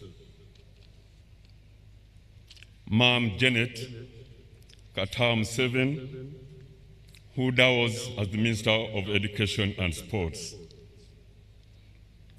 distinguished guests, in your respective capacities, ladies and gentlemen, good afternoon. At this year's 42nd anniversary of the National Resistance Army, Uganda People's Defense Forces, His Excellency the President of the Republic of Uganda and Commander-in-Chief of the Uganda People's Defense Forces is pleased to recognize by awarding medals to deserving persons, and to do the presentation is none other than me, Major General George Igumba, the Master of Ceremonies for the Chancellery, as per Section 14(1) and 2 of the National Honors and Awards Act 2001. Now, therefore, in accordance with Section 3, Part 2 of the National Honors and Awards Act 2001, His Excellency the President of the Republic of Uganda has approved the award of medals to 66 persons during this year's TAREHE SITA of 6th day of February 2023. The names of the 66 awardees were duly considered by the Presidential Awards Committee and have been grouped into two distinctive categories as follows. Military decorations. The Order of Katonga, 1 medal. The Kabalega Medal, 3 medals. The Dam Medal, 4 medals, and the Luero Triangle Medal, 28 medals. The civilian or military decorations, which is the National Independence Medal, Diamond Jubilee, has UPDF 10 awardees, Uganda Police Service 10 awardees, and Uganda Prison Service 10 awardees. Award of the Order of Katonga Star Medal. Pursuant to Section 3.2, Second Schedule, Part 1 of the National Honors and Awards Act 2001, the Order of Katonga is the highest military decoration awarded to a person who exhibits extraordinary instances of heroism in the army. The one and only awardee who has been approved is none other than our very own, His Excellency the President of the Republic of Uganda, Yoweri Kaguta Museveni Tubuhaburwa. And upon completion of reading of this citation for the recipient aforementioned, I will respectfully request His Lordship, the Chief Justice of the Republic of Uganda, to step forward and decorate him as per the law established. Resistance Officer, Veteran number 00001, General Retired Yoweri Kaguta Museveni Tubuhaburwa,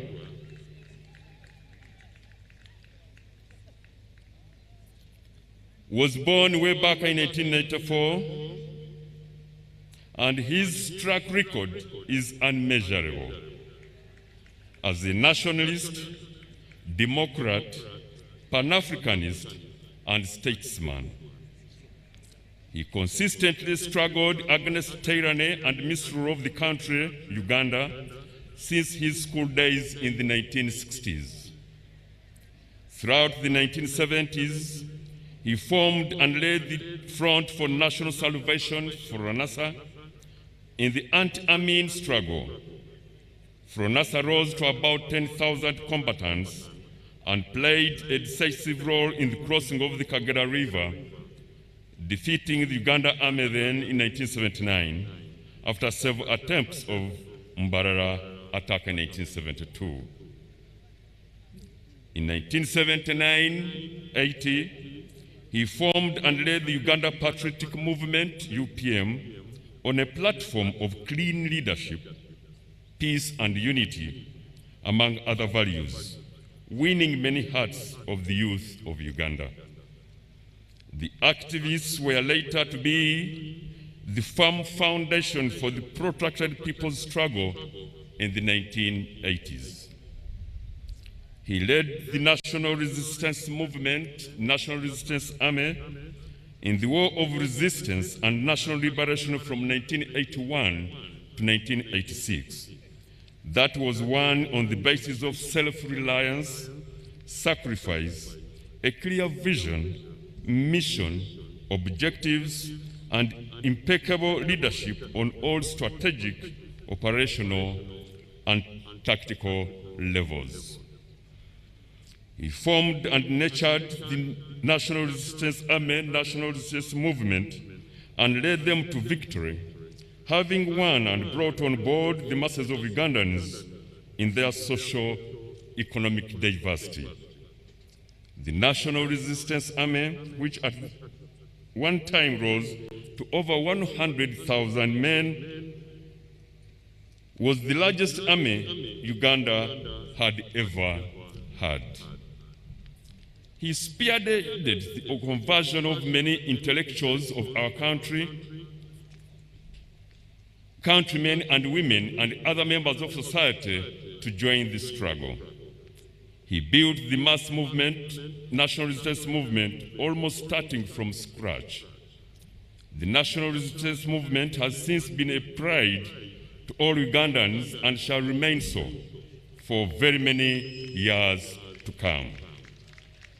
Any shortcomings seen in the National Resistance Movement today are simply challenges of success and are not insurmountable. He is the Commander-in-Chief of a formidable Uganda People's Defense Force who has professionalized and modernized the force from a ragtag, ill-armed, ill-trained guerrilla army that was in 1986 and is now able to undertake all defense missions and contribute adequately to its regional and international obligations for peace and security. He halted economic decline, nosedive, that characterized the Ugandan economy in the 1970s and early 1980s up to 1986, reversed the economic decline from 44% to an average growth of 4% per annum in the last 36 years. The economy has expanded more than 6 times to about 17 billion United States dollars. Uganda today is a darling of the world, and many nations take time to consult on various issues of not only security but equally the gifted, unique leadership ushered in by His Excellency the President, General Yoweri Kaguta Museveni.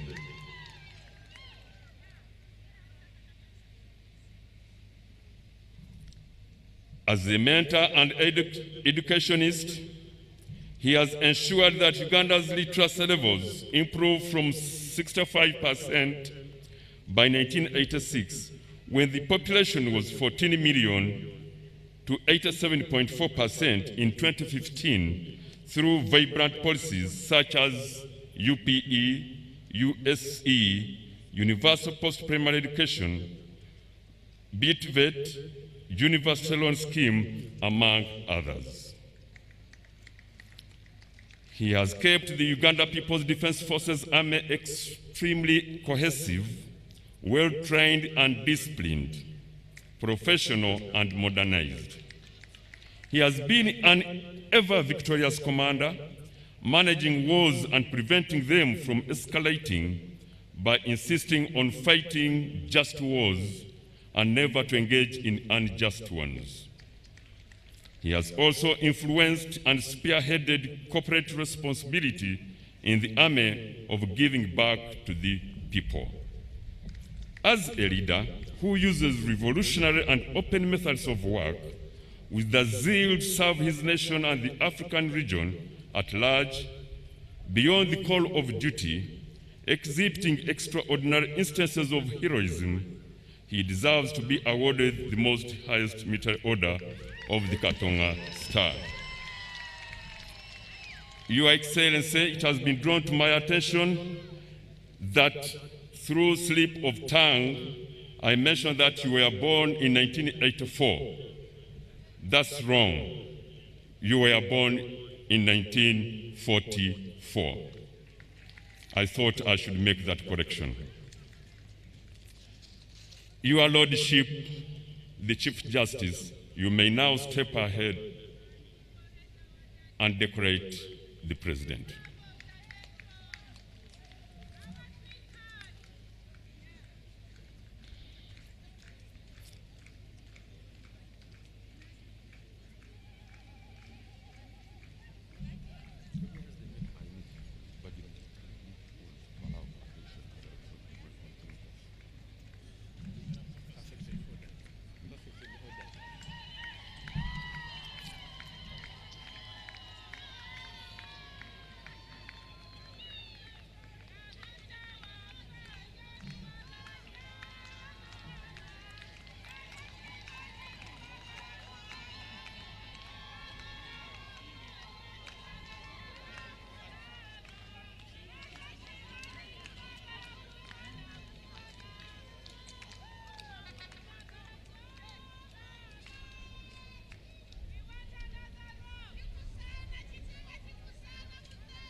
Now the award of the Kabalega Star Medal. Pursuant to Section 3.2, Second Schedule, Part 1 of the National Honors and Awards Act 2001, the Kabalega Star Medal is the second highest military decoration awarded to a person for conspicuous gallantry that does not justify the award of the Order of Katonga, but bordering with the qualification for the award of the Order of Katonga. It has got 3 classes. The 3 awardees who have been approved are Resistance Officer numbers 00016, General Retired Kolebu Akandwanaho, also known as Salim Saleh. General Kolebu Akandwanaho was born in January 1960. He is an advisor on military matters who joined Fronasa in 1976 and trained at Montepuez in Mozambique. A daring military officer, he participated as the main bodyguard of Yoweri Kaguta Museveni in the early days of the struggle. He exhibited command maneuver towards the Uganda National Liberation Army soldiers at a roadblock, and that was a turning point of the struggle. He planned and commanded most of the battles of the Bush War. He has held several portfolios and is remembered for most fearless actions documented as commander of the Bush War mobile forces, and after. General Saleh was hit by enemy fire 3 times on the left and right hand and on the head, but he braved and persevered on. He is now involved in the Operation Wealth Operation to kick poverty out of Uganda. The next in this category is none other than Resistance Officer Veteran 00018, General Retired Ivan Koreta, who was born in October 1955 and was part of a core group of hardened Mozambique trainees in Frelimo camps. He outstandingly commanded the 13th Battalion that guarded Gulu Kampala Highway, 1 Infantry Division, exceptionally commanded the 1st Ugabag 15 contingent to Liberia, 1st Commandant of the Senior Command and Staff College Chimaka, Deputy Chief of Defense Forces and Chairman General Court Martial, Deputy Director General External Security Organization, and Member of Parliament, among other portfolios. He is a military officer, diplomat, and a legislator. The third in this category is Brigadier General Bosco Omure, who was born in 1956. He joined the struggle in 1976 and trained at Montepuez Training School, Mozambique. He commissioned on 17th March 2005, went on to serve in different capacities, including Operation Wealth Creation, where he has benefited his home district with a demonstration center for fruited seedlings that have been established on plantation farming, in particular jackfruit. Your Excellency, I request that you have a photo opportunity with the 2 General Ivan Koreta and indeed General Omure.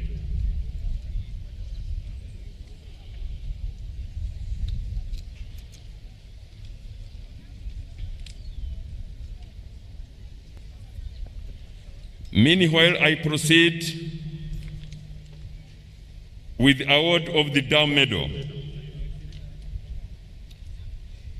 The Dam Medal is awarded to a member of the military who was or is wounded and or killed in action against the enemy with an opposing armed or hostile force of a foreign country, while serving with a friendly foreign force engaged in armed conflict, as a result of an act of an enemy or opposing armed force, as a result of any military operation while serving outside the territory of Uganda, as part of a peacekeeping force, among other instances.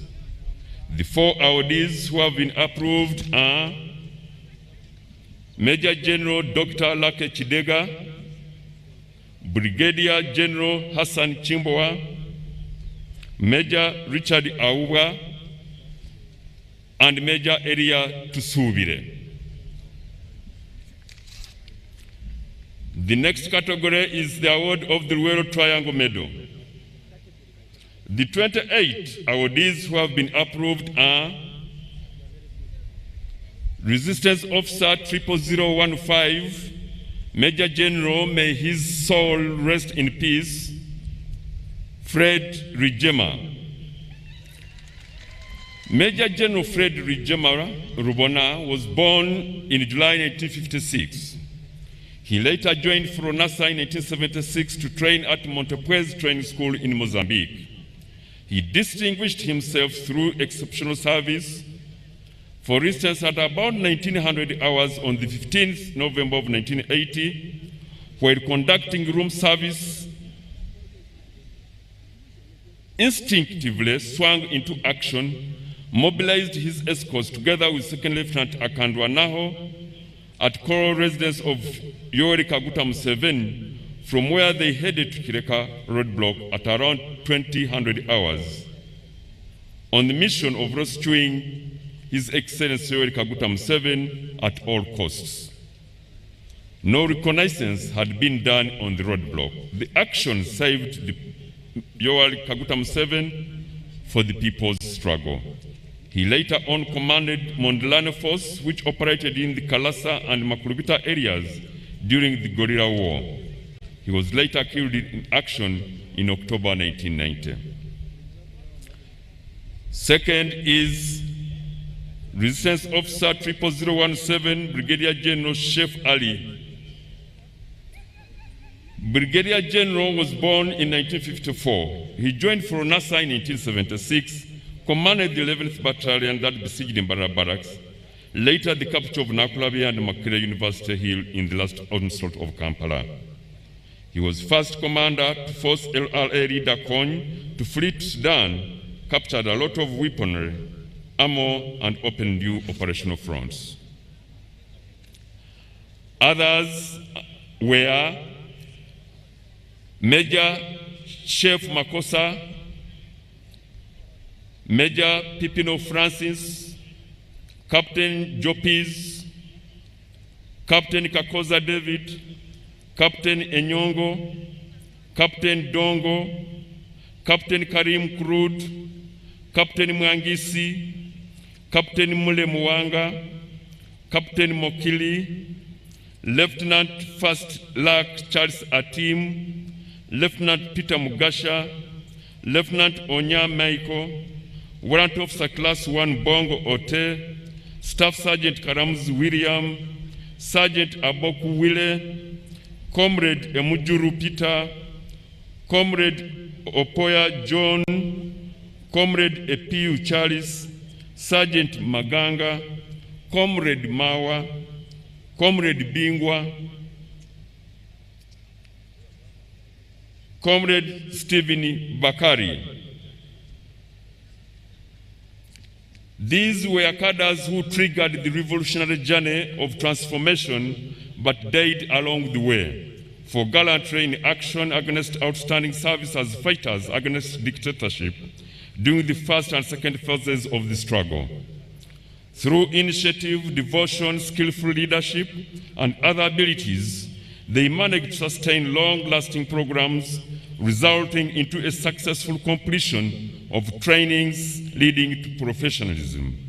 They were men of distinctive accomplishments, reflected in leadership, hard work, professionalism, keeping with the finest traditions of our Pan-African doctrine and ideology. Others in this category are Resistance Army number 010971, Warrant Officer Class 1, Hakim Juma. Next is Resistance Army number 022550, Warrant Officer Class 1, Goloba Tadeo. Next is Resistance Army number 059555, Warrant Officer Class 1, Musanje Badiru. Now, the National Independence Medal, Diamond Jubilee.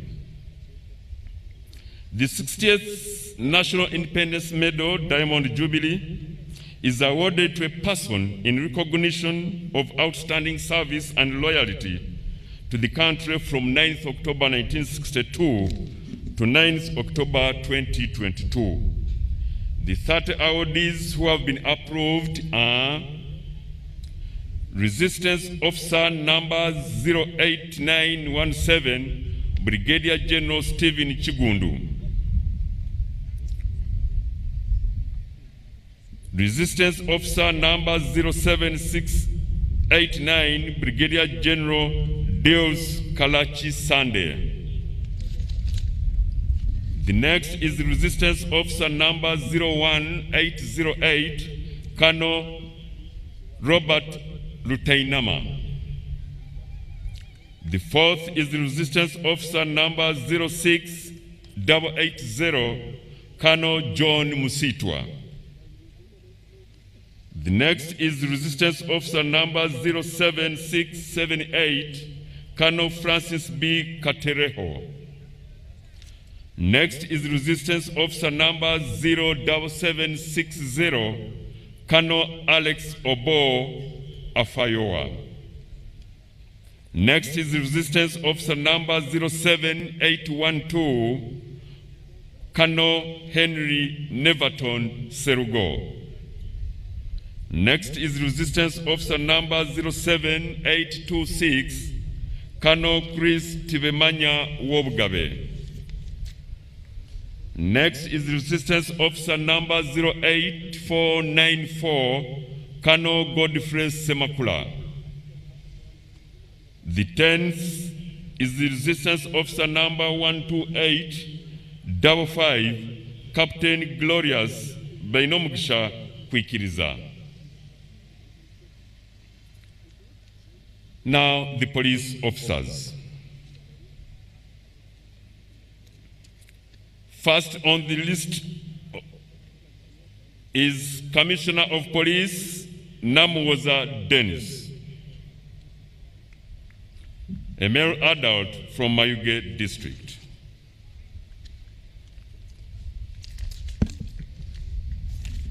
Next is Assistant Commissioner of Police Onyait Richard Evans, a male adult from Amuria District. Next is Senior Superintendent of Police Rehe Fred, a male adult from Barara District. Next is Assistant Superintendent of Police Engwedu Stephen, a male adult from Soroti District. The third is Next is Inspector of Police Droti Leonard, a male adult from Arua District. Next is Assistant Inspector of Police Tumsime Comtex, a male adult from Shema District. Next is Assistant Inspector of Police Etemeire Moses, a male adult from Kariro District. Next is Assistant Inspector of Police Amukia Florence, a female adult from Arua District. Next is 49510 Corporal Amongin Florence, a female adult from Serere District. And the last one from the police is number 47432, Detective Constable Lokoroi Joseph, a male adult from Nakapiripiriti District. The next and last category, Your Excellency, comprising of 10 names from the Uganda Prison Service. Head on the list is Mr. Naimuli Robert Tagola, Senior Superintendent of Prisons, a male adult from Jinja District. The next is Mr. Jacob Isaac Ogwang, Senior Superintendent of Prisons, a male adult from Apache District. The next is Mr. Zikanga Antone, Senior Superintendent of Prisons, a male adult from Rukonjiri District. The next is Mr. Alex Kennedy Opin, Assistant Superintendent of Prisons, a male adult from Apache District.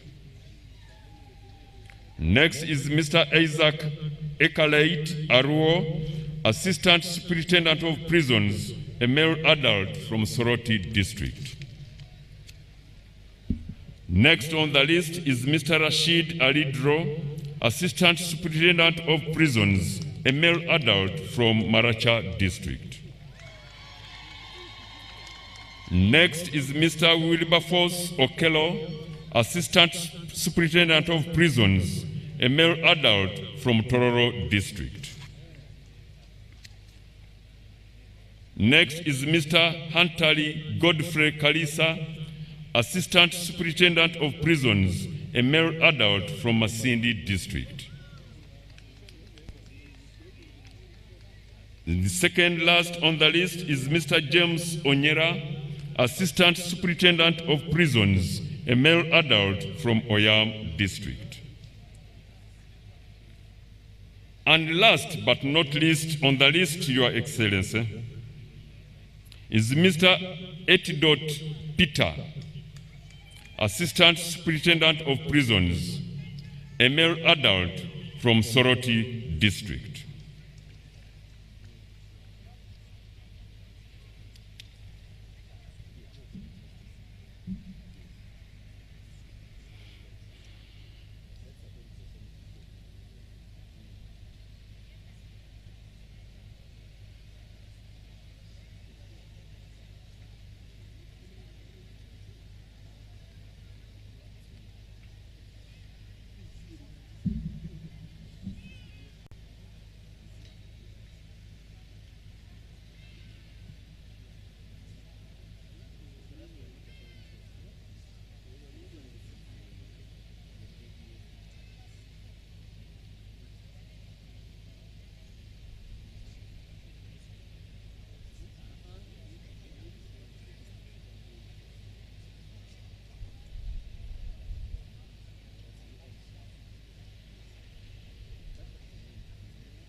Your Excellency, that marks the end of my submission. I thank you for your kind attention and indeed patience for God and my country.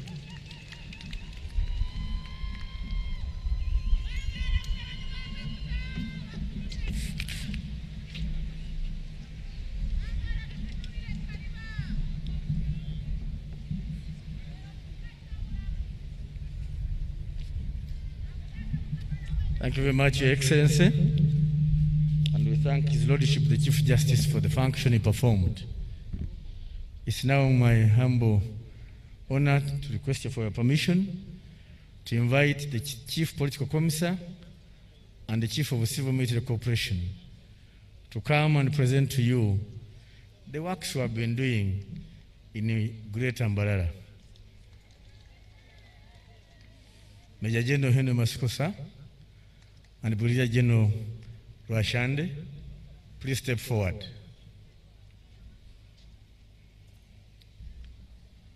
In the meantime, sir, we're also joined by the local leaders of Greater Mbarara. First on the list, I want to mention in person Lieutenant Colonel Mwesije, the RCC of Mbarara City, which is hosting us, and all the RDCs, please stand up for recognition. To your right, sir, that's where they are. Thank you very much for giving us great hospitality. Your Excellency, in the pavilion are your Bazukuru, who are youth leaders that have been undergoing training by the Chieftains of Education and Commissariat in leadership and ideological orientation. They are the ones in the pavilion.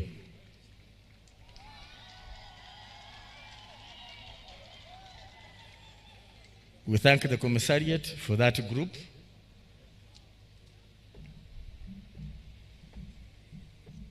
General Masiko, you are welcome.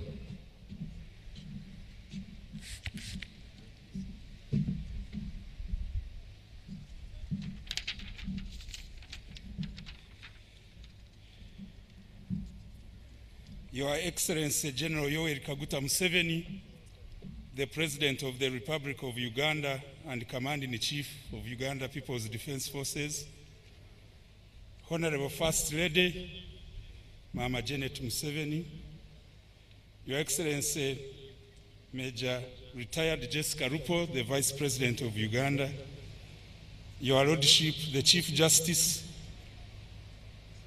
the Right Honorable Thomas Tayebwa, Deputy Speaker, the Vice Chairperson of the National Resistance Movement, the Right Honorable Haji Moses Chigongo, the distinguished former leaders, Your Excellencies, the ambassadors and high commissioners, honorable ministers and ministers of state, the permanent secretary, Minister of Defense and Veteran Affairs, and your colleague PSCs, the Chief of Defense Forces, members of the High Command, service commanders, the Joint Chief of Staff, Inspector General of Police, Commissioner General of Uganda Prison Services, honorable members of Parliament, visiting delegations, our district leaders present, generals, senior officers, militants of UPDF, distinguished invited guests, ladies and gentlemen. I am Major General Henry Masiko, Chief Political Commissar, here together with the Chief of CIMIC to give Your Excellency a short brief of what has been going on during the Defense Forces Week of marking the 42nd anniversary celebrations of UPDF. On behalf of the Defense Forces Organizing Committee, and on my own behalf and that of the CIMIC, I have the singular honor and pleasure to welcome Your Excellency and all our distinguished guests to this historic occasion here at Kacheka Stadium in Mbarara City. This celebration is the climax of a busy Defense Forces Week full of activities which have been taking place mainly in Greater Mbarara region districts, Mbarara City, Mbarara, Kazo, Chiruhura, Ibanda, Rwampara, Isinjiro, and Ntungamo, but also across the whole country where our units operate. The theme has been recognizing the sacrifice of the founders of people's struggle for socioeconomic transformation. Your Excellency, activities to mark this anniversary of TAREHE SITA commenced on 27th January this year, 2023, and we were honored with the presence at the national launch by the Right Honorable Thomas Tayebwa, Deputy Speaker of the Parliament of Uganda. The national launch was held at the Ministry of Defense and Veteran Affairs in Mbuya in Kampala, and remarkably, at that launch, we were honored with a short but very informative presentation on the genesis of the revolutionary forces in the 1960s by Comrade James Magode Ikuya, a veteran of post-independence revolutionary struggles. The national launch was followed by regional launch on 28th at Kazo District Headquarters, which was presided over by our own Minister of Defense and Veteran Affairs. Your Excellency, the following day we had occasion to launch these activities in all the districts of Greater Mbarara, and we were honored by a number of ministers and generals who flagged off activities.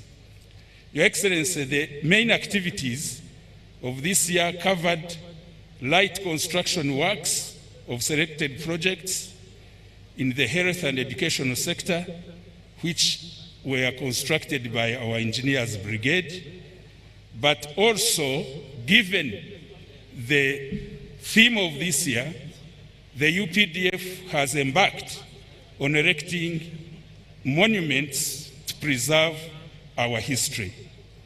Historical monuments are indeed a storage of the rich heritage of the people's struggle. Some of these, Your Excellency, are a monument which has been erected at Mbarara City Independence Park to salute all the revolutionary martyrs of the 1970s and 80s struggles. Remarkably, we recognize the late Karuhanga Akamuharabu, who was executed by Idi Amin alongside many other Ugandans across the country. In Northern City Division, we've erected a monument at Mbarara 2nd Infantry Division Quarter Guard to preserve the rich revolutionary battles waged on these barracks along the way of our struggle. Sir, we have renovated a one-stop center for our spouses inside the barracks at 2nd Division headquarters. The spouses are very jubilant. Kazo District, in Kazo District, we've constructed a monument at the roundabout to appreciate the sons and daughters of North Ankole, We've also constructed a 2-classroom block in memory at Rwemikoma Primary School in memory of late General Eritumwine. Your Excellency, in Ibanda District, the UPDF constructed a monument at the site where one colonial agent was killed by a one Rutaraka, and we are dedicating this monument to Rutaraka to rehabilitate him for his anti-colonial spirit. In Ibanda, we also constructed a 2-classroom block at Nyabuhiche Church of Uganda. In Chiruhura District, Your Excellency, the UPDF is constructing a monument and a statue of Your Excellency to recognize your singular revolutionary contribution of the 1960s when you embarked on a crusade to save our people from backward practices to embrace modern way of production. That monument will be unveiled on the 5th of March this year. We constructed staff quarters at Rwabusisi Primary School. We completed an initiative that had been started by parents of an 8-roomed staff quarters at Tushere Primary School. We did also construct a 2-block classroom block at Kashonji Junior School, that is Kashonji constituency. Your Excellency, in Mbarara District, we renovated an outpatient department at Kashari Health Center 4. And all these projects, we are recognizing the contributions of the many sons and daughters of this region. We completed a classroom block at Kariro Muslim Primary School. We renovated a monument at Rugando in Rwampara. We constructed a 2-classroom block at Rwemiyenje Primary School and dedicated it to our own still living hero, General Jeffrey Muhanguzi, aka Ivan Koreta, and all others from that part of this region. In Isinjiro District, we constructed a 2-classroom block at Mbare Primary School. We constructed a monument at Chigaragara in recognition of the activities of FRONASA around that area. We constructed an OPD at Cheirumba Health Center 3 and particularly dedicated it to a lady who passed on during COVID, but hosted you during your early struggles of FRONASA called Rovina Tiveita. Isinjiro West, we constructed a 2-classroom block at Impoma Primary School near Rugorogota. We also erected a monument at Shikagati border, which is uniquely going to be a monument for solidarity between the peoples of Uganda and those of the United Republic of Tanzania, specifically the late Mwalimu Julius Nyerere for his support to the struggle of Uganda.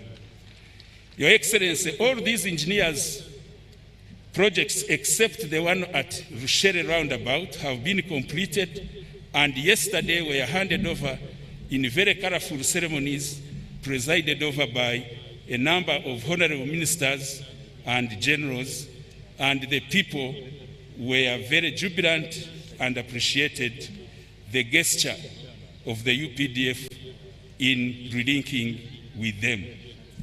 In the area of medical services, UPDF deployed 250 UPDF medical personnel in all districts and engaged in several activities. The activities during these outreaches covered the following: outpatient department patients attended to were 22,324. We extended dental services to over 1,200 patients. We extended eye eye care services to 2,392 patients. Your Excellency, our doctors issued brand new spectacles to 1,415 patients. We also had cases of surgical nature, major and minor. In all, 37,497 wananchi benefited from free medical services from the doctors of UPDF. Your Excellency, other activities involved civil-military cooperation activities and political work. During the official launches, there were interactive sessions with the local leaders in the whole region. The sessions enabled UPDF, indeed, to carry out its mandate of fostering harmony and understanding between ourselves and the public. The interactions enabled UPDF commanders and commissars to share experience with the population, especially the young people, women groups, and veterans on a number of issues affecting their well-being, and identified some of the way forward. Your Excellency, allow me to thank and salute the team of these senior officers from the Commissariat and CIMIC who were very instructive in this political interaction. In Mbarara district, in Mbarara city, we had Colonel Justice Rukundo. You can stand up and you get recognized with your team. Mbarara district, Colonel Ibrahim Kedi with a big team. Rwampara district, Colonel William Rubarema and team. Isinjiro district, Colonel Deo Karikona and team.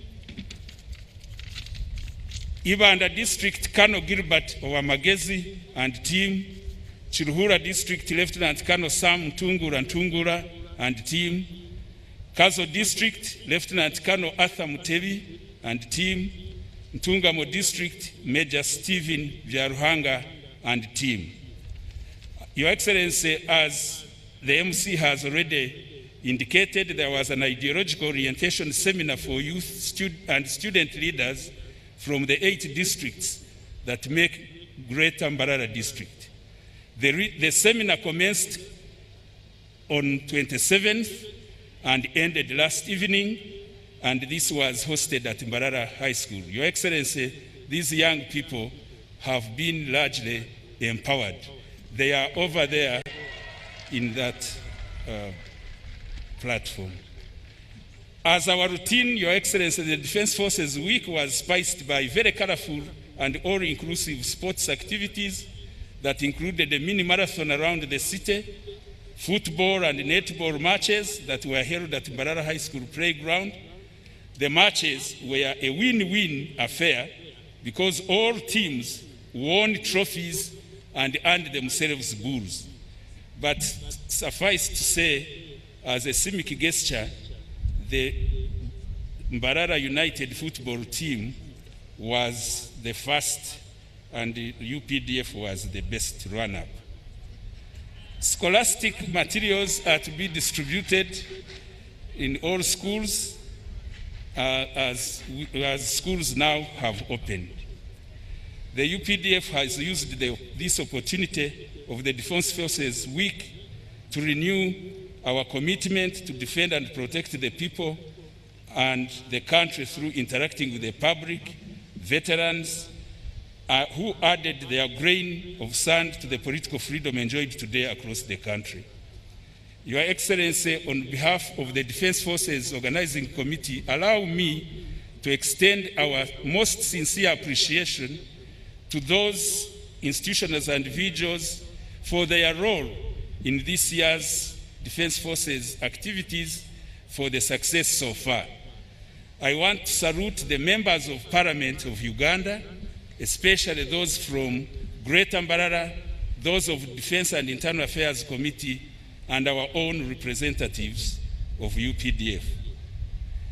Your Excellency, we salute the ministers who, out of their busy schedule, honored our invitation to officiate national district launches and yesterday's handover ceremonies. The local leaders of this region, Your Excellency, deserve a big applause because they jubilantly received the UPDF. We felt really as being honored as birthday guys. The Defense Organizing Committee and Top Management Committee, we salute you. Our engineers, technicians, doctors, medical staff, and all the officers and militants who have made this exercise a success. Lastly, Your Excellency, I beg for your permission to allow my colleague, the Chief of Civil Military Cooperation, unveil to you the many supportive donations that we have received during this particular Defense Forces Week and TAREHE SITA, marking our 42nd anniversary. I beg to submit, Your Excellency, if you permit, I call the... Thank you, sir. General Dwashandi.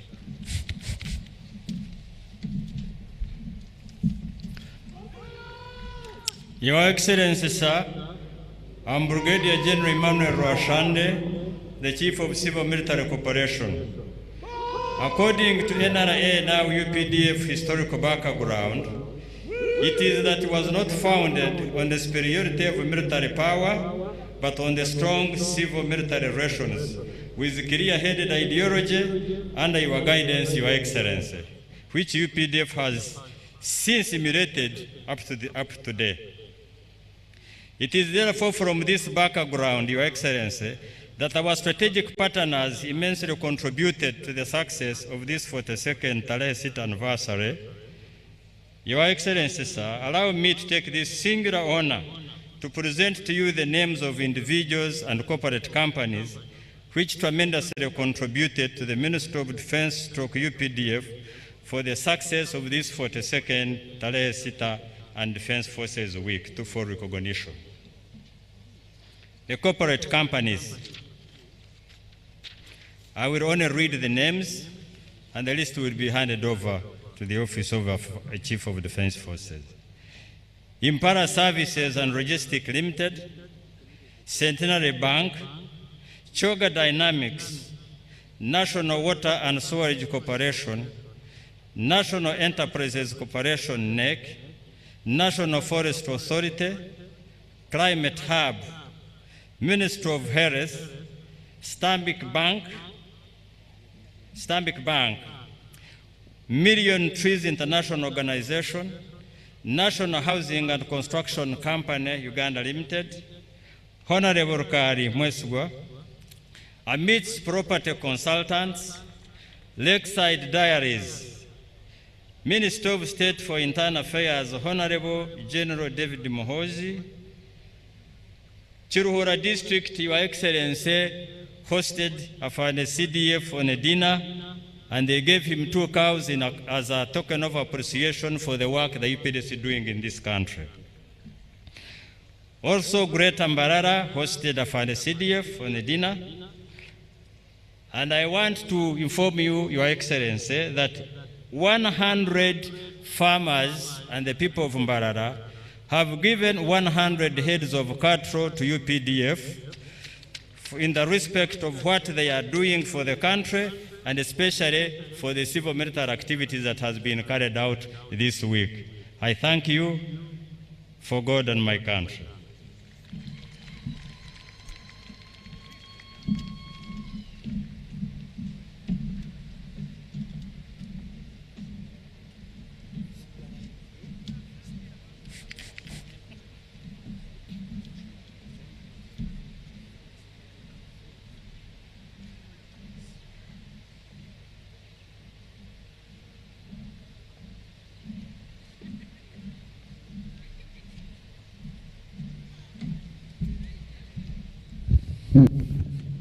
Thank you very much, the CPC and the Chief CIMIC.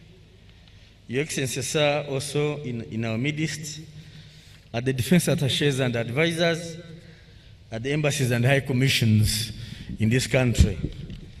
They include Colonel Patrick Nkaduda from the Republic of Kenya, Colonel Ismail Demitas, defense attaché at the Embassy of Turkey, Lieutenant Colonel Paul Jung, defense advisor from the Republic of Korea, Brigadier General Thik Bol Gul from the Republic of South Sudan, Brigadier General Faizo from the Republic of Sudan, Lieutenant Colonel Yan Cholet from France, forgive my pronunciation, Colonel Nikolai Pavlov from Russia,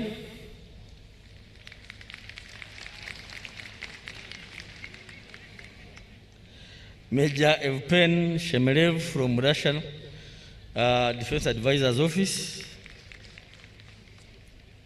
Major Dawes Mason from the U.S. Embassy, Colonel Emmanuel Ruzindana, Defense Advisor from the Rwanda High Commission, and Colonel P. Mbekenyi, Defense Advisor, the Republic of South Africa.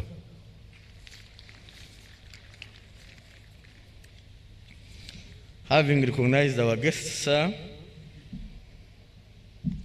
I request for your permission to invite the Chief of Defense Forces to introduce his guests and deliver his remarks. Honorable General Wilson Mbasu Mbadi, sir.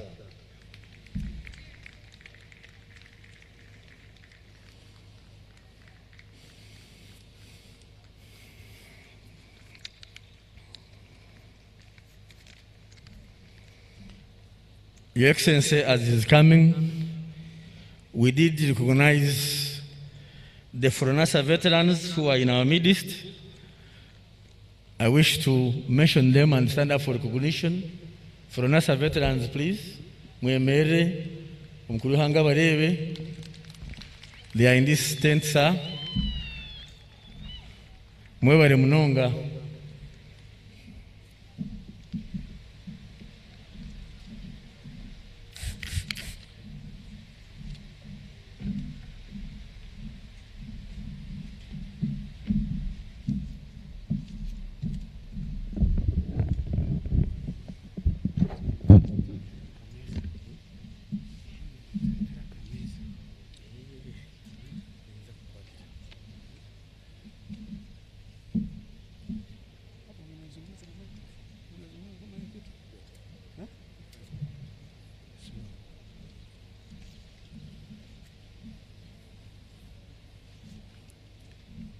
Your Excellency, the President of the Republic of Uganda and the Commander-in-Chief of the Uganda People's Defense Forces, and Mama Janet Kataha Museveni,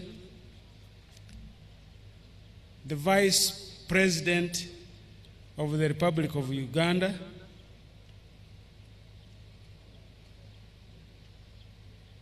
His Lordship, the Chief Justice, the Right Honorable Deputy Speaker of Parliament,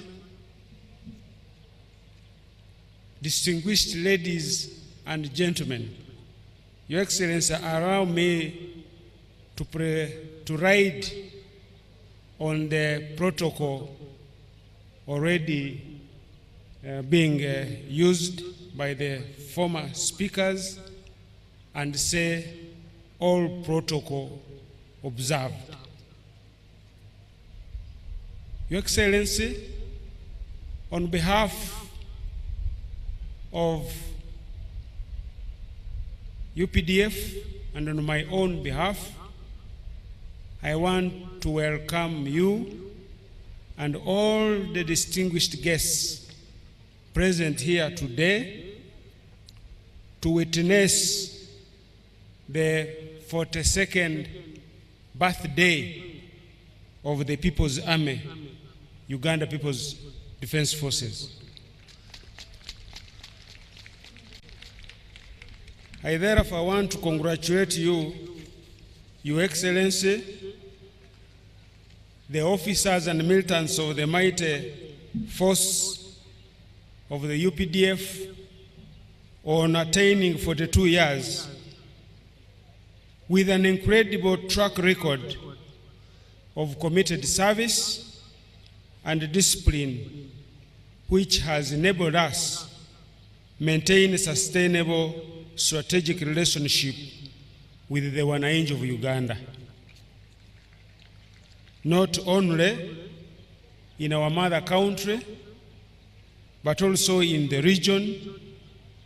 On the continent, you heard that we had one of our Yuga bags in Liberia, and even globally, we are appreciated.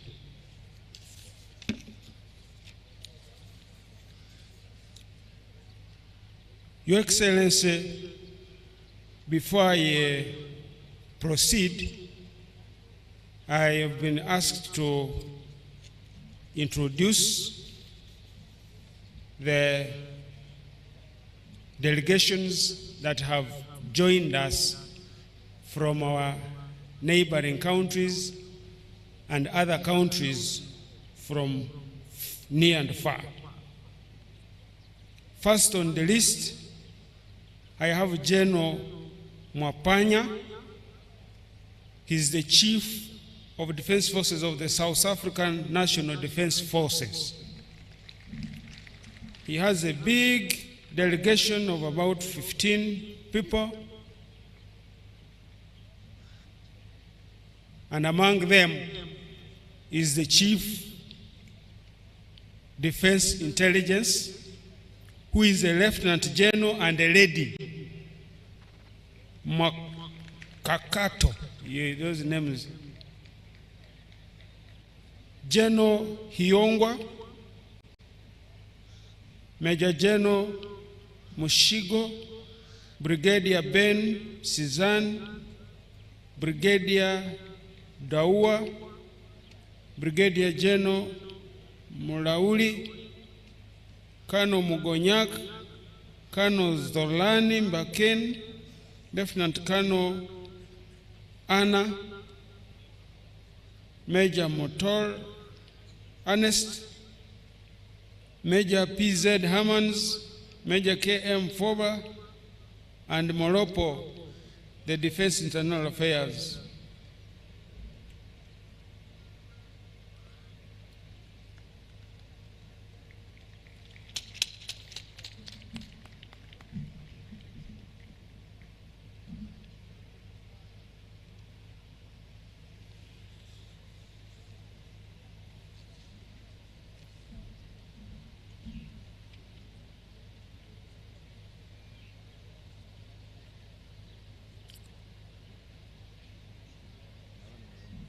The second delegation, Your Excellency, is from the United Republic of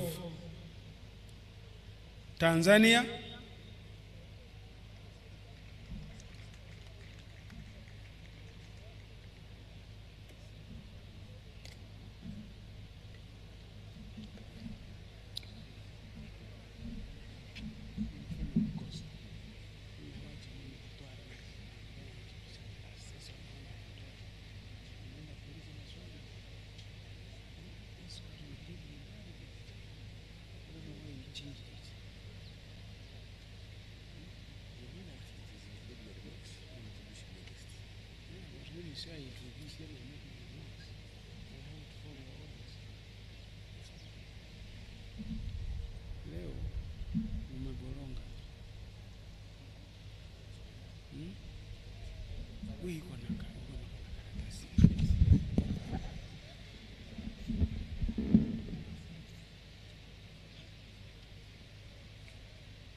I am allowing His Excellency the President to chat with the comrades from South Africa, because some of them were here when everybody else had abandoned them.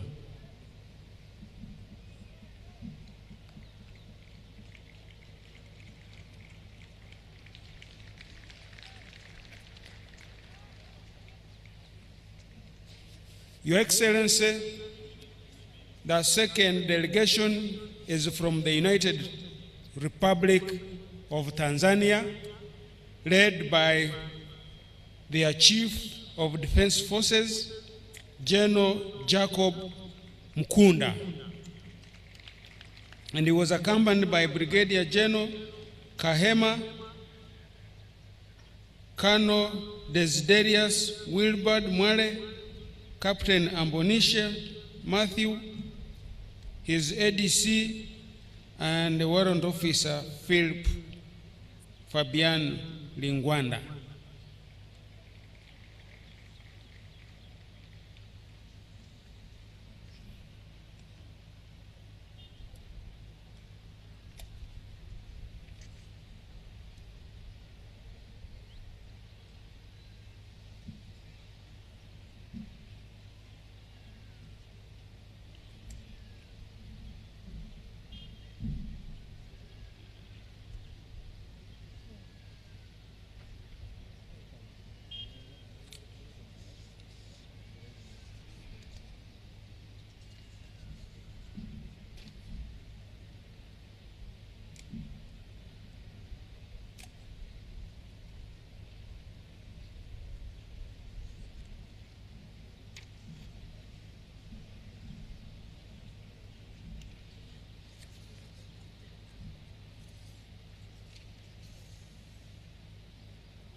The next delegation, Your Excellency, is led by the Chief of Defense Forces of the Malian Forces.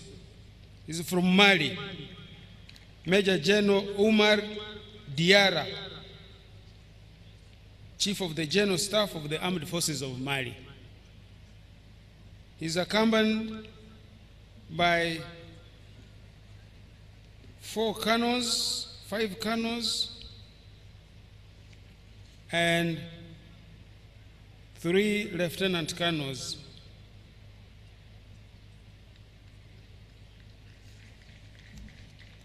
Colonel Seydou, for those who studied French, Pierre and Seydou. Colonel Major Maus, Colonel Mohammed, Colonel Mausa Deme, Colonel Idris Salif, I think this is Lieutenant Colonel Bangale, Colonel Belko Diallo, and First Class Lieutenant Muhammad Konare.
The next delegation, Your Excellency, is from the Republic of South Sudan, led by the Deputy Chief of Defense Forces of the South Sudan People's Defense Forces, Lieutenant General James Koang Chol,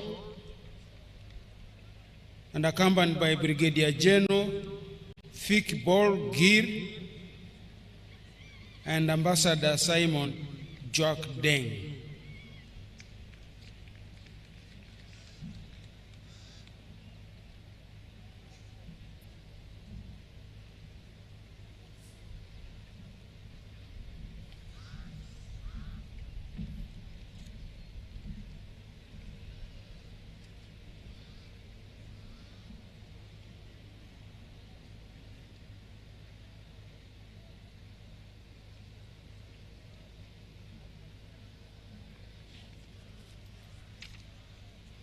The next delegation, Your Excellency, is from the Republic of Rwanda, and it is led by the Army Chief of Staff, Lieutenant General Mubarak Muganga,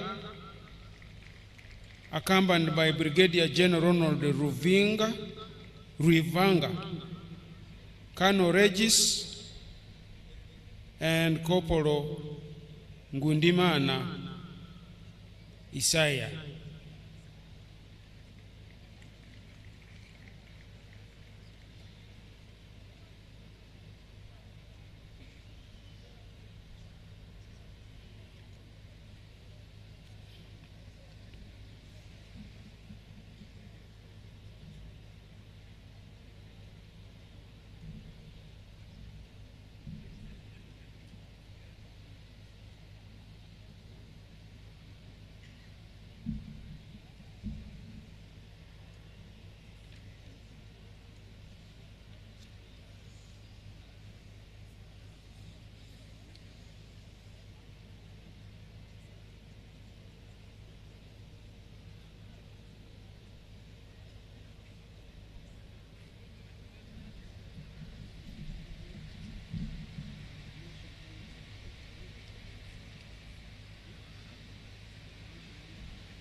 The next delegation is from the Republic of Kenya, led by Major General John Omenda. He is the commander of the Air Force.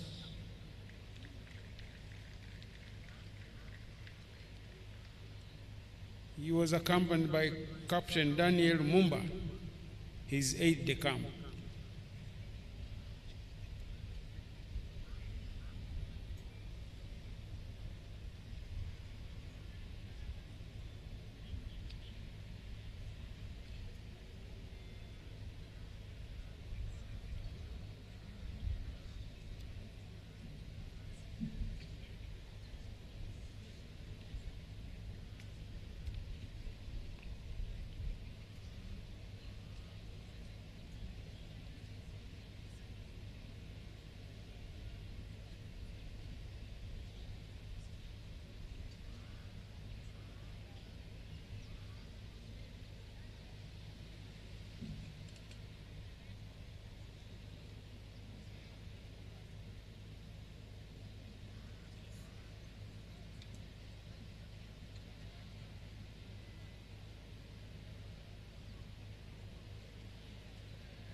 Your Excellency, the other delegation is from the Republic of Burundi, led by Brigadier General Sibomana Ignas, the commander of the land forces.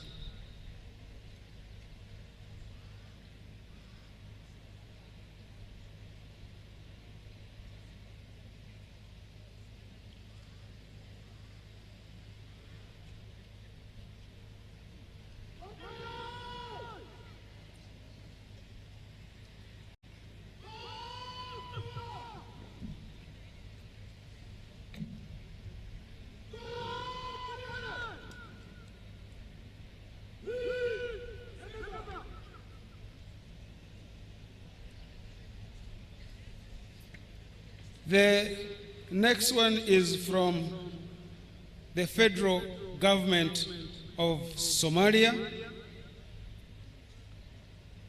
It's led by General Muhammad Sheikh Ali.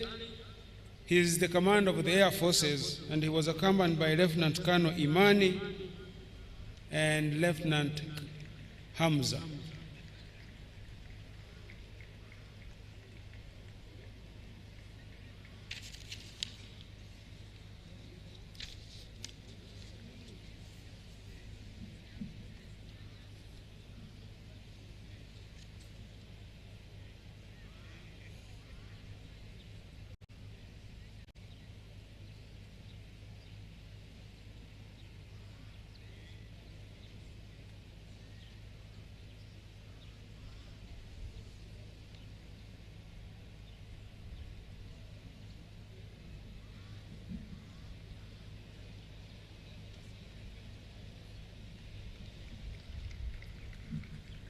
We also have a delegation from the Republic of Bulgaria, led by Brigadier Anatoly. They are behind on the other side.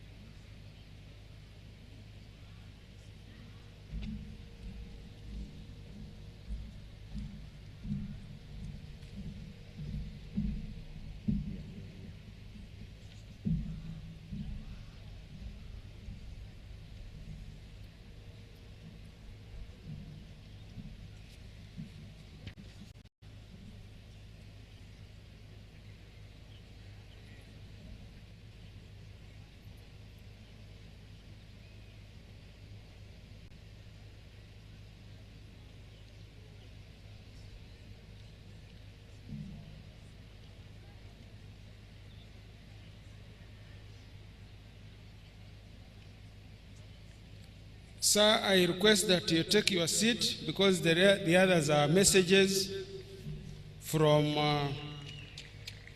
the Chief of Defense Forces of Bulgaria, Admiral Emil, from the Command of the Armed Forces of Turkey, from the Chief of Defense Forces of the DRC, who sent his apologies. Thank you, Your Excellency and distinguished guests, for receiving our delegations who came to attend the commemoration of UPDF's 42nd birthday. Your Excellency and invited guests, TAREHE SITA, as you know, is an annual event that we have celebrated as UPDF in a nostalgic way to commemorate the founding of a new Uganda through the patriotic services and sacrifice of FRONSA, NRA, and UPDF. Earlier on, we had these functions taking place in the barracks, but subsequent commemorations have rotationally been regionalized to enable UPDF go back to the population to thank the people of Uganda, Uganda's strategic partners, for UPDF, for their support to get us where we have reached. And this is one way of expressing our solidarity with the people. There is a Runyangole saying here that entasima tezumurwa. So UPDF comes back to express the solidarity with our people by symbolically giving back to the population what the CPC enumerated here. And this is also to reaffirm the strategic link between us and the population.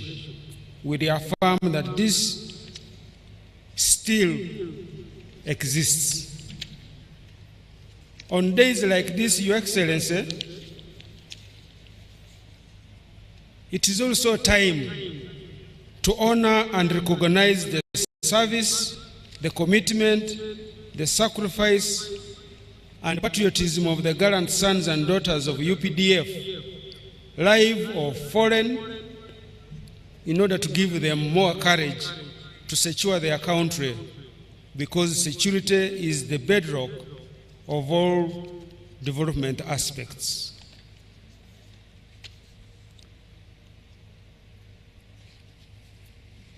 Your Excellency, we chose Mbarara region for this year's Tarehe Sita celebration because of the need to trace and link the current peace, security, and stability, complete the Fronasa circuit from the Elgon to Greater Mbarara, and connecting through Tanzania to Mozambique, where the anti-Amin struggles were coordinated from. This region had also never hosted such a Tarehe Sita outreach version of celebrating from outside the barracks. And that's why the theme was recognizing the sacrifice of the founders of the People's Revolution for socio-economic transformation, which is in line with the beginnings of this revolution, Your Excellency. As you will note, that areas like Kazo and Kiruhura is where the useful Yoweri Kaguta Museveni hails from, and where he started the struggle to mobilize peasants towards progressive and better standards of living. The efforts and sacrifices of the people to liberate Uganda were also notable in a number of areas in the current Rwampara, Isinjiro, Mbarara. Equally, Makenge Barracks also remains with prominence as a center of the people's struggle, because it was overrun several occasions during the failed attack of 1972,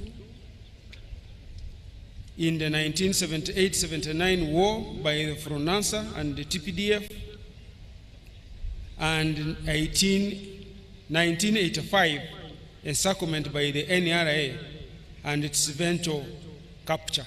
That's why we, the CC, mentioned that we have to raise a monument there in remembrance of its role in the liberation struggles of Uganda. The CPC enumerated a number of areas which I wouldn't like to repeat here, where the Defense Forces weak is focused. Probably what he didn't mention was we also had visits or checks on the families of the foreign comrades who participated especially in the FRONASA. And we were able to visit 20 of those homes during this Defense Forces Week. These engagements, Your Excellency, are and have always attested that the UPDF is and will always be a pro-people's army, remain disciplined and productive. Your Excellency, in the recent publications, UPDF has been ranked as the most trusted public institution in Uganda. This would not be possible, however, without the involvement of other institutions with whom we work, because unity can only be manifested by binary. We therefore salute those who have paid the ultimate price for the cause and freedom we now enjoy. We should always respect the contribution of those who have created the environment that we are enjoying now. We build on these sacrifices, therefore, to continue professionalizing the army to make it fit for purpose. With Your Excellency's astute leadership, we have been able to do a lot in terms of capacity building, capability enhancement, infrastructure development, welfare improvement, and medical in order to build a professional, effective, efficient, and motivated force. The UPDF is right now. As late President Kwame Nkrumah said, that people judge us by the heights we have so far achieved, but they would do well if they remembered the depths from which we started. Your Excellency, you have nurtured this force from scrap to now the mighty UPDF. And that's why we have effectively been able to deliver on our constitutional mandate. We have effectively defended and protected the sovereignty and territorial integrity of Uganda. We have continued to cooperate with the civilian authorities in emergency situations and natural disasters. Those who saw us in hospitals during the Ebola, during the COVID, when we were chasing locusts in eastern Uganda there, when we were saving victims of floods and landslides in Bududa and Kasese, can attest to this. We have fostered harmony and understanding between the defense forces and the civilians, and now we are engaged in productive activities for national development through NEC, Engineers Brigade, and the chieftains of production and welfare. Right now, we have an acreage of about 10,000 acres growing maize, soya bean, and sorghum. We are also intending to partner with the National Forest Authority and the 1 million green group to start planting trees so that we can also fight environmental degradation, because these ones we can't shoot with guns. All this is an outcome of the force being guided by a clear vision, Your Excellency, and ideology to secure our country. UPDF will therefore remain steadfast in contributing to Uganda's journey to modernity by providing a peaceful, secure, and stable environment, since without security, there can never be development. Equally, recognizing the sacrifice of the founders allows the transcending of values like the ability to understand and mentor, consolidation of ideological identity, coalescing of transferable skills, learning from mistakes, and overall, the maintenance of the revolutionary objectives. Lastly, Your Excellency, allow me to thank the people of Uganda for the support they have untiringly rendered to the Uganda People's Defense Forces throughout its various stages of development. We will also continue to commit to standing with our motherland through thick and thin. Your Excellency, distinguished guests, I want to also thank you for finding time to grace this occasion. I want to thank the ministers who, despite their busy schedules, left their offices to come and partner with us in the week's activities. You had the CPC mentioning of ministers presiding over the regional launch of the Defense Forces Week, district launches, and yesterday, the handover of the projects that UPDF was engaged in throughout the Defense Forces Week. I want to thank them. I want to thank the members of Parliament, both those who are here and those who are not able to be here, for always appropriating resources to support the UPDF professionalization path. Tusima bongerwa.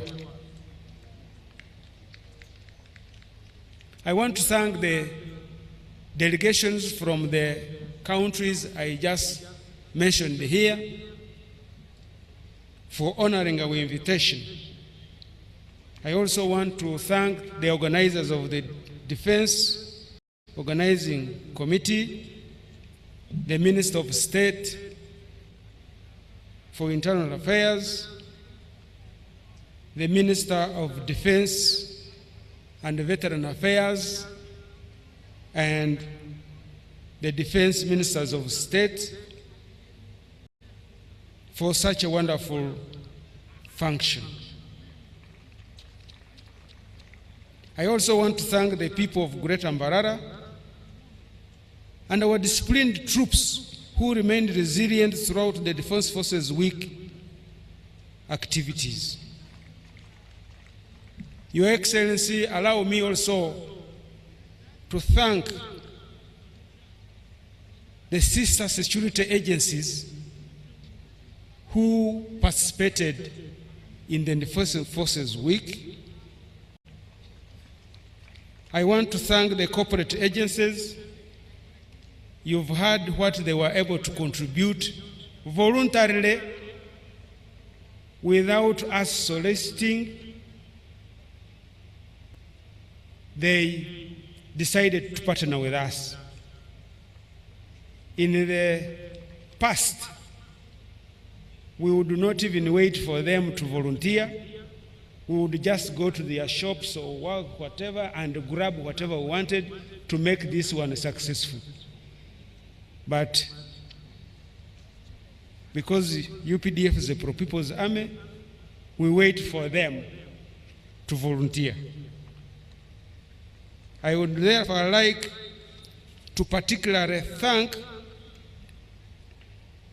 the business community of Mbarara City, the farmers who have given us 100 cows. We are now going to also establish a UPDF farm. We have them existing at division level, but we have not had one at the center. Now the chief of production and welfare is already organizing to receive these cows so that we can have them secure somewhere. I want to thank the National Housing Corporation. Your Excellency, you can see the state in which Kacheka Stadium is. They have offered to partner with the UPDF to survey, design, provide materials, and construct the perimeter wall around this stadium.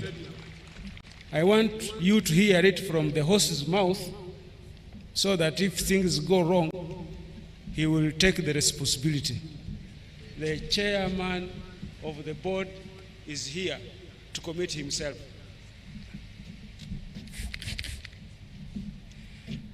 Your Excellency, my name is the Honorable Wanjuzi Wasieva. I thank you so much for having placed me at the National Housing, and we are doing a commendable work. Your Excellency, as the Commander-in-Chief of the Armed Forces, we thank you for having brought us, the civilians, closer to the armed forces, that we have started working hand in hand. And as I speak, we are partnering with the UPDF, especially the Engineering Brigade and the NEC, who are doing the construction. And we also thank you for having empowered us to enter into construction, which we have been doing, but not physically, until recently.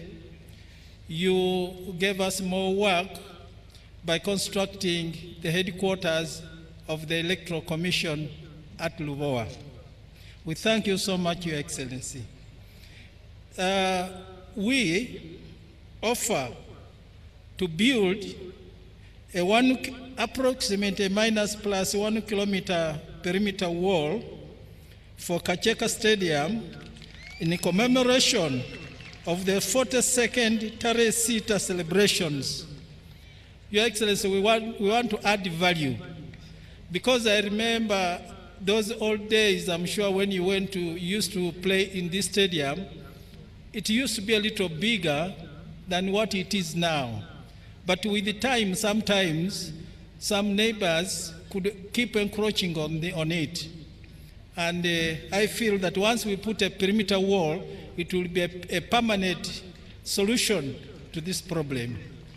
I would have loved to talk the local language so that the community can hear, but I have the CEO who is in charge of management also to confirm my word, but especially in the local language so that the locals can also hear. May God bless you, Your Excellency.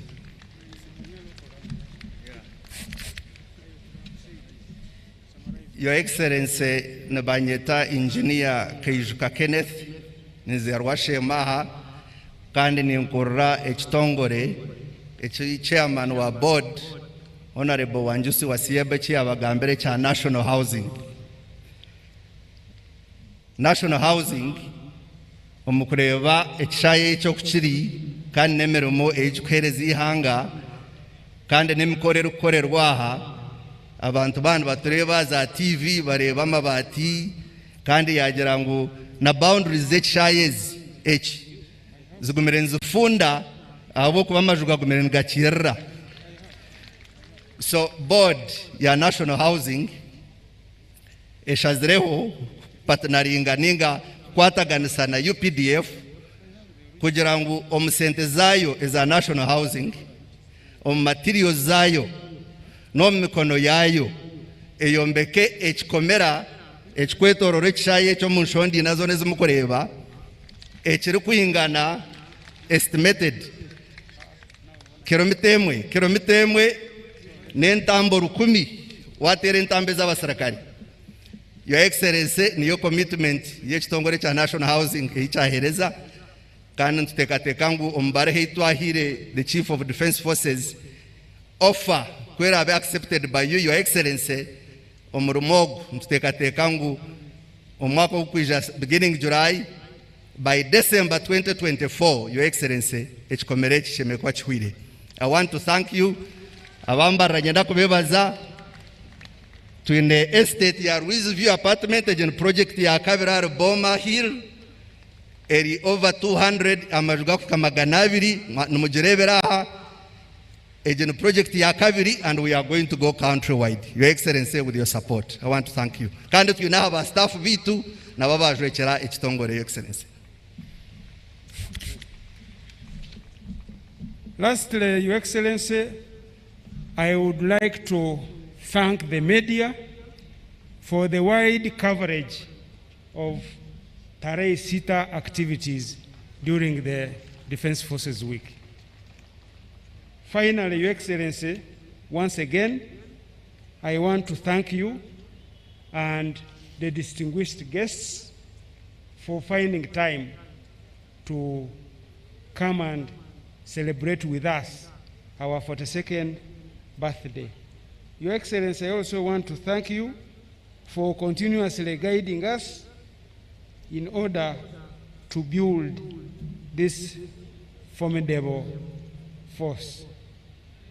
I pray that God will take all of you safely back to where you came from as we celebrate 42nd TAREHE SITA anniversary. TAREHE SITA, happy TAREHE SITA celebrations, all of you. Thank you very much.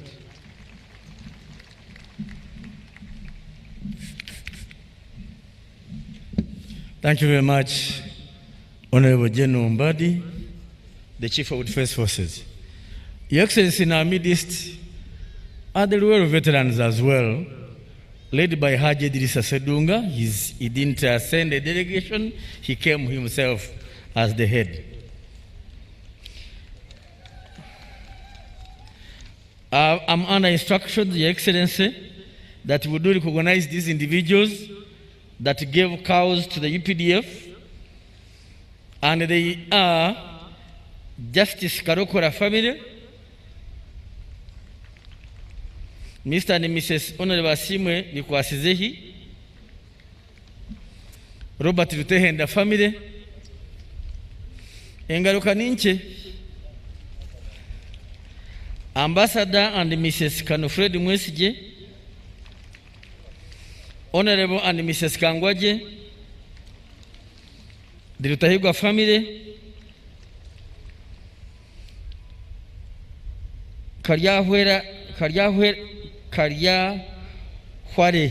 somebody said it should be Karyahwera family,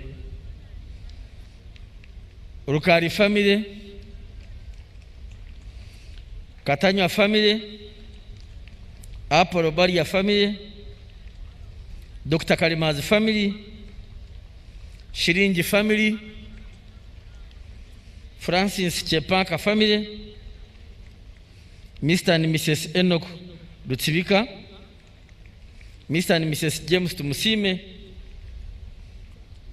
Kanayahare family, Mzee Magembe family, Mr. and Mrs.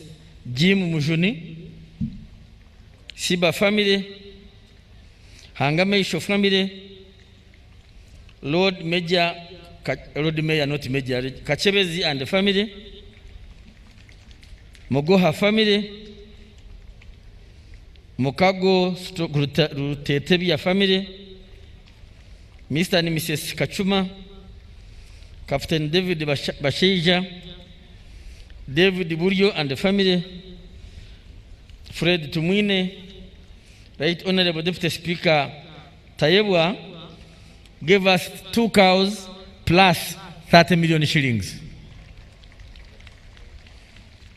Knight Chirimani, Alex Muhanji, in bracket cash, Mr. and Mrs. Honorable Yonduru, Honorable and Mrs. Kankunda, Mr. and Mrs. Awasanduru Adonia Ayebare, Honorable Yona Musinguzi, 5 cows, Dr. Edward Kanzire, Nicholas Asibwe, Mbarara Archdiocese, 2 cows, Uganda Matters Parish, Agre, Adit and the family, Late Kashesha's family, Dr. Agre Chogu's family, Mr. and Mrs. Charles Vyoma, Honorable and Mrs. Murebesa, Dr. William Katatumba. Sir, those are the names I had to read on the instructions of my minister. Allow me to invite Honorable Rukari as the area member of parliament to recognize his colleagues. Honorable, as you can see, time has gone. Be cognizant of that. And Your Excellency, the Honorable Ministers shall be recognized by the Honorable Minister of Defense.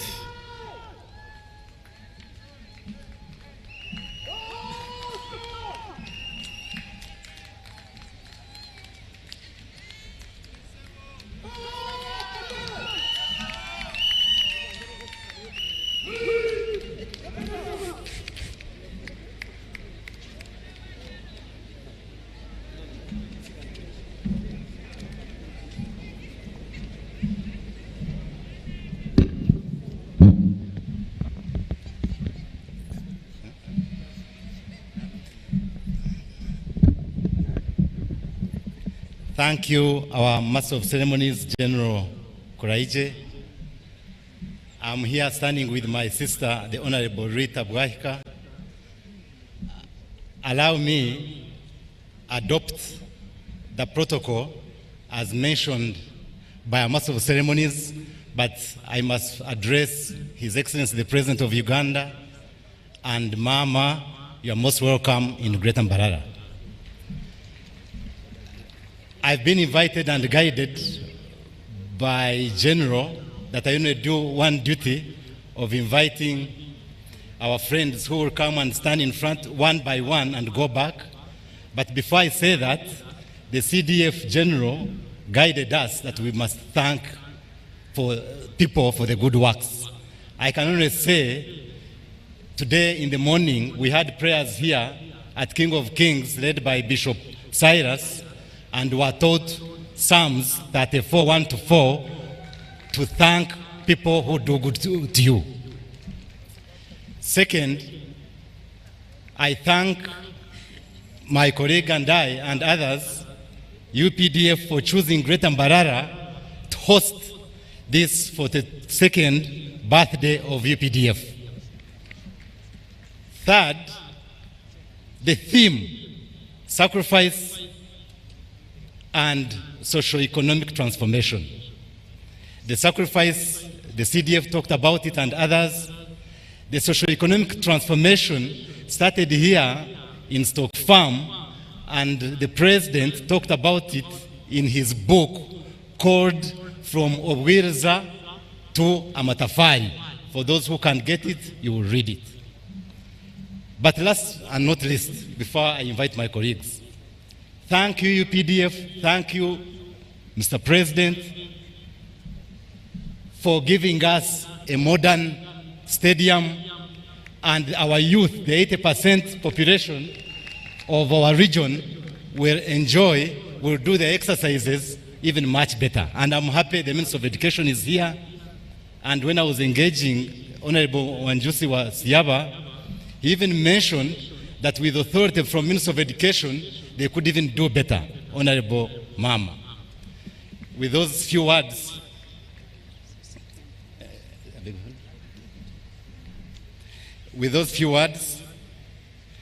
I've been guided also to introduce our SEC members who are here. They are not only 6 or 5. The chairman is here. The president, our first vice, the Right Honorable Chigongo is here.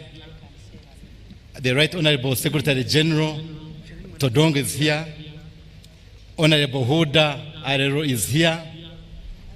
Honorable Lydia Wanyoto is here. Honorable James Tweheyo is here. And last but no, Honorable Jim Huez is here. And Honorable Moses, I beg your pardon, Crispus Chionga is here. I now start introducing the members of Parliament. First, Honorable Rita, our women city member of Parliament, is here standing on my right. You can show your hand. Then, I invite Honorable Wenduru Jovanis from Chirhura to stand up. Honorable Wilson Kadrenje Nyabushozi. Honorable Nakawanga Christine from Kabong. Honorable Namanya Naboth, Rubabo County. Honorable Mwinempaka, Mbara City South. Honorable Julius Tusim Karhanga from Rwampara East. Honorable Kankunda Amos, Rwampara County. Honorable Obua Hamon, Ajuri County. Honorable Andrew Ojok Olanya from Omoro County. Honorable Bataringa Bazir Rwankwen, Kashari North, and Chairman NRM Ankole Caucus. Honorable Dr. Ninkusima Paul, Ibanda South. Honorable Byargaba Alex Bakunda, Isinjiro County. Honorable Asimwe More Musime, Rwampara.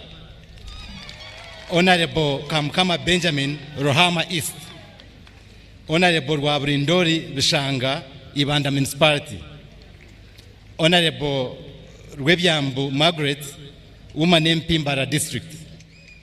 And Honorable Jennifer Muhesi, Kazo District. Then those who are on the Committee of Defense and Internal Affairs who have been working with UPDF, some are also from Greater Mbarara, so I'm sorry in case I repeat them, but I will jump some. There's Honorable Haji Bashir Rubega, Mubende Municipality. There is Honorable Museven William, MP, Urekura South. There is Honorable Christina Tubo, I've mentioned, from Kabong. Honorable Kauma Sauda, Woman MP Ganga District. Woman Okeyo Peter, MP Bukori. Honorable Ochero Norman from Abim. Honorable Kangwaje Stephen, I've already mentioned. Honorable Ranito, I did. Honorable Namanya. With those few words, the only way we can thank UPDF and government is to thank them. I will request our people to clap hands as you follow me. Asante sana. Ongeza tena. Ya mwisho patia. Thank you very much for God and my country. Your Excellency, with your permission, I invite the Honorable Minister of Defense and Veteran Affairs to come and invite you to address the nation. This function is live on UBC, on NBS, and NTV, and their platforms. Thank you, sir.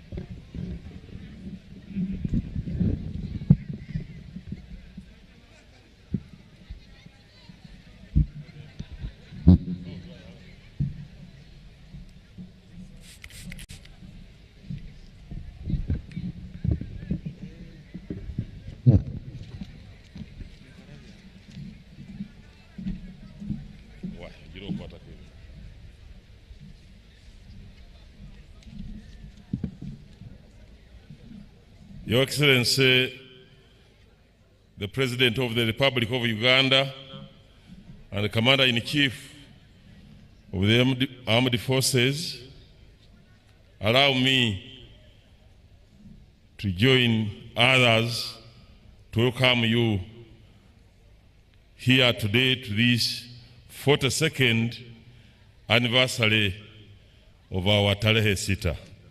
Your Excellency, you are most welcome. Allow me also to welcome the First Lady, Mama Honorable Janet Museveni, and the Minister of Education and Sports. The Vice President of the Republic of Uganda, the Right Honorable Deputy Speaker of Parliament,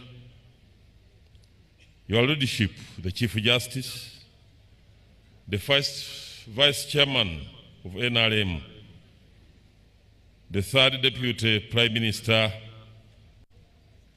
colleagues, ministers, members of Parliament, the permanent secretaries who are here, members of the Diplomatic Corps, the Chief of Defense Forces, the General Officers, religious leaders, NRM leaders, RDCs, chairpersons of districts,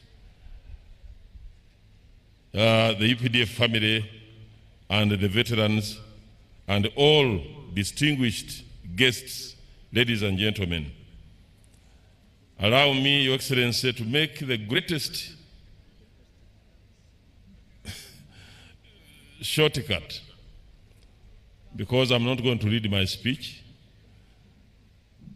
After all, what has been mentioned by the CDF and the CPC is what we have been doing here since we came to this region. Your Excellency, just allow me to welcome you all and thank you for joining our gallant National Army, UPDF, and the Ministry of Defense and Veteran Affairs in commemorating this year's National TAREHE SITA celebrations here in Mbarara City. Your Excellency, we are here to, just as a repeat, to recognize the sacrifice of the founders of the People's Revolution that has ushered in the socio-economic transformation in this country. Your Excellency, I congratulate you for having today been recognized as our hero. Your Excellency, I congratulate you, sir. Your Excellency, allow me to inform you that amid the stars we have notable people who have not been recognized, and allow me to start with the Right Honorable, with the Chief Justice, whom you have already seen, the Right Honorable Deputy Speaker Thomas Taibwa, the First Vice Chairman of the NRM, retired Brigadier General Moses Chigongo. Allow me also to introduce the Secretary General of the NRM, Brother Todong. Allow me to introduce the Third Deputy Prime Minister, Mama Nakadama. Your Excellency, we have the Vice President Emeritus, His Excellency Edward Kiwanuka Sekandi, have Right Honorable John Patrick Mbabazi is here with us. Your Excellency, we have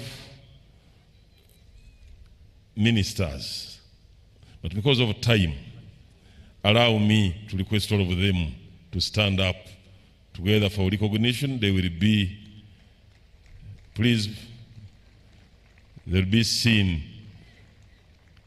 Please welcome the ministers, because there are many, all of them are here. Your Excellency, we have the permanent secretaries who have been able to join us today. They're also here.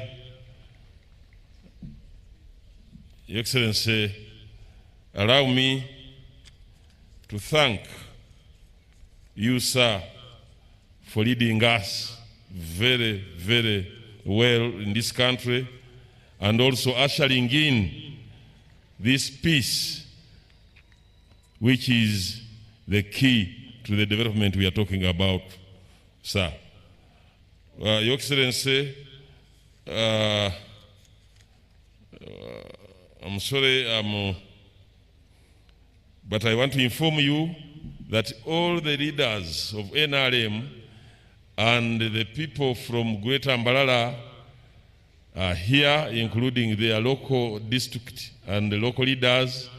The people of Rwampara are here. Rwampara. The people of Isingiro are here, sir. The people of Kiruhura, they are here. The people of Kazo, the people of Ibanda are here. Mbarara City, they are here. Mbarara Main, the district, they are also here. Your Excellency, we have some groups from elsewhere, which include also a group from Karungu. We have 100 visitors from Karungu, led by the Deputy RDC. They are also here. If Karungu people are here, please raise your voices so that the President knows that you are around.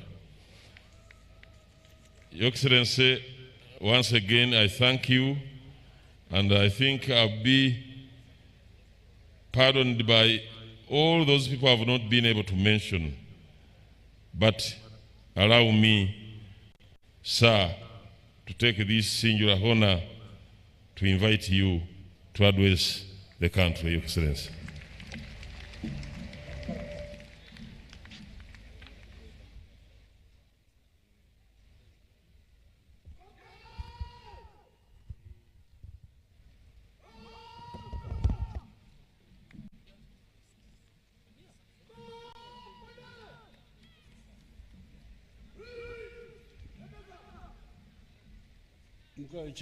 Please.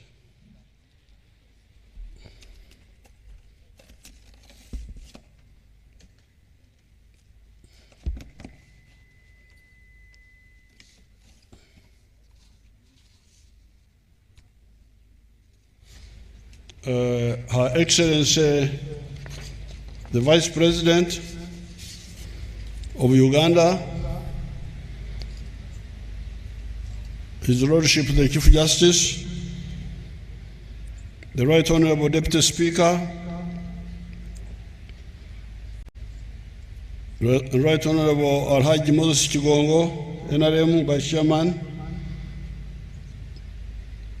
Deputy Prime Minister Nakadama, Secretary General of the NRM,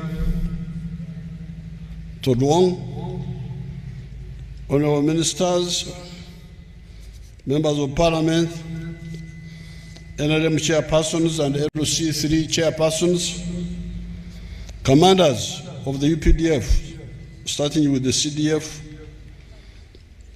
NCOs and militants, all officers and men of the other security forces, ladies and gentlemen,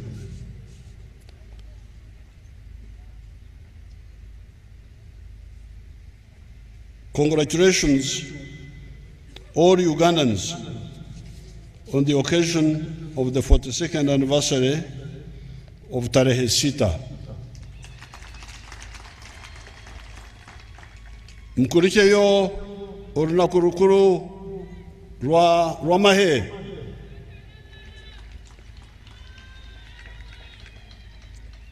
to inform the Wazukulu abazukuru mwe tubakubimanya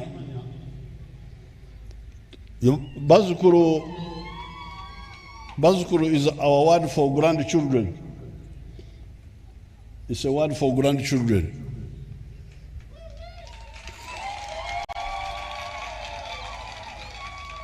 Because Uganda is the government is of 3 generations: grandfathers and grandmothers, parents and grandchildren. They are all there.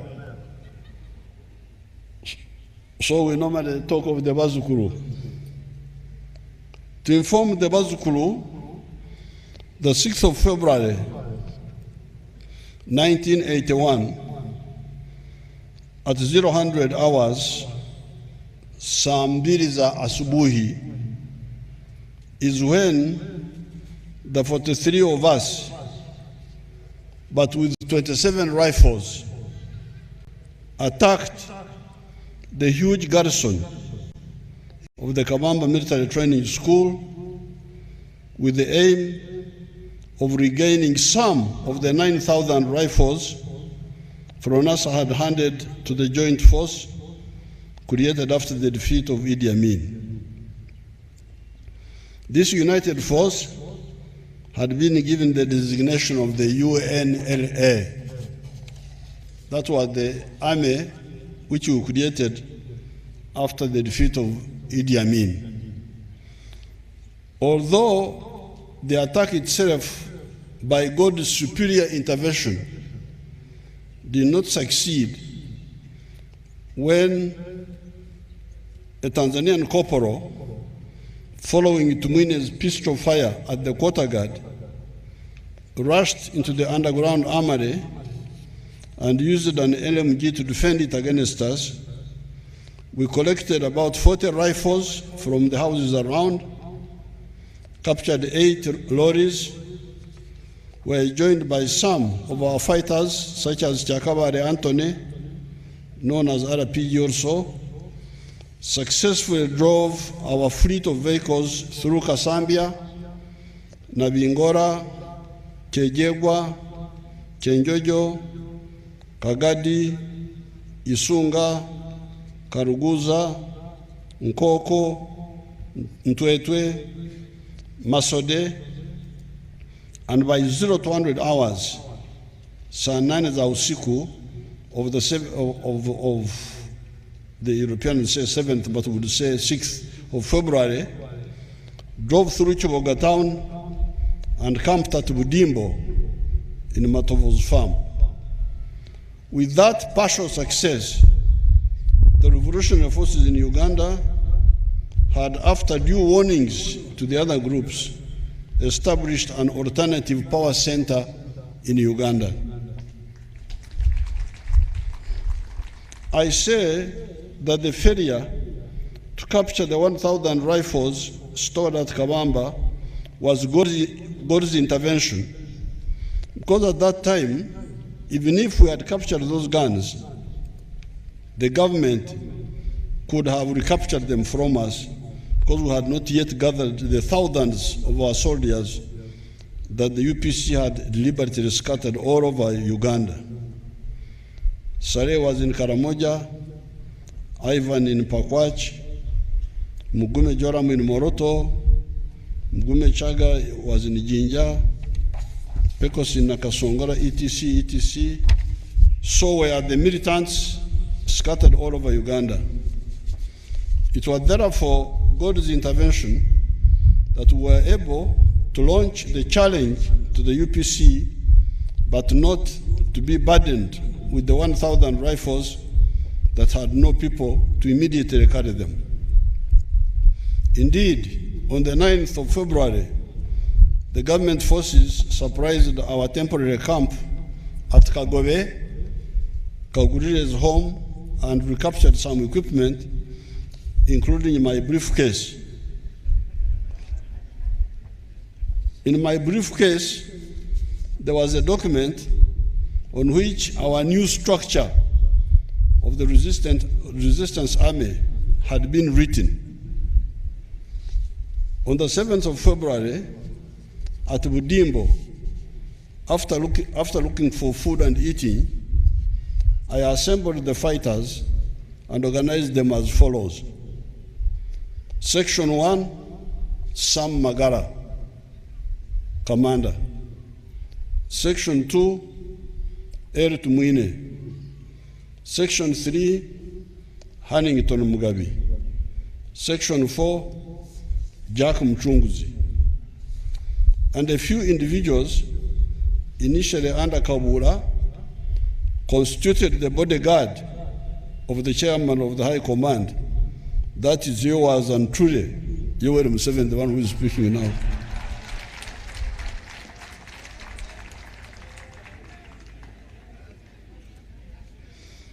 Each of the sections had 12 rifles. By the end of the 6th of February, 1981, we therefore had about 60 rifles compared to the 27 rifles we had started with in the morning. We had also picked a very good RPG-7B from Isunga police station near Kakumiro. When the UNLA, the government army that time, showed Mr. Obote and Mr. Paul Mwanga the parade state of our army, the PRA as we were calling it that time, they just laughed with contempt.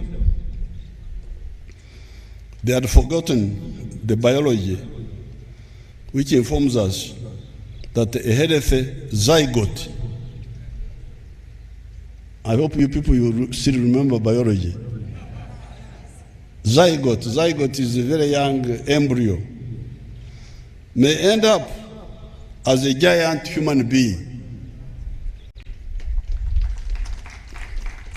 That small zygote you may see on the scan in the womb of a woman may end up with a giant human being. However, the zygote must be a healthy one. Because if the zygote is not healthy, it will abort or something will happen. But if it is a healthy one, it will grow. And the NRA was such a healthy one. That was the 6th of February, 1981. By the 6th of February, 1986, that is 5 years later, 11 days after the successful storming of Kampala, the 4 sections of the PRA of the 7th of February 1981 had grown as follows. 1st Battalion, Pecos Kutesa and Fred Mugisha. 3rd Battalion, Patrick Lumumba. 5th Battalion, Stephen Kashaka and Ahmed Kashiringi. 7th Battalion, Matai Charugonza and Stanley Mhanji. 9th Battalion, Julius Chanda. 11th Battalion, Chef Ali. 13th Battalion, Ivan Koreta. 15th Battalion, Samson Mande. 17th Battalion, Adam Waswa. 19th Battalion, Peter Kerim. 21 Battalion, Benon Tumkunde. Special Force, Jet Mwebaze. High Command Force, Akanga Vyarhanga. Each of these battalions had 1,500 rifles. Remember, we started with 27 rifles. But after 5 years, each of these battalions had 1,500 rifles, except 19th Battalion, which had 1,900 rifles. The mobile brigade under Salim Saleh was comprised of the 1st, 3rd, 5th, 7th, 9th, 13th and 15th.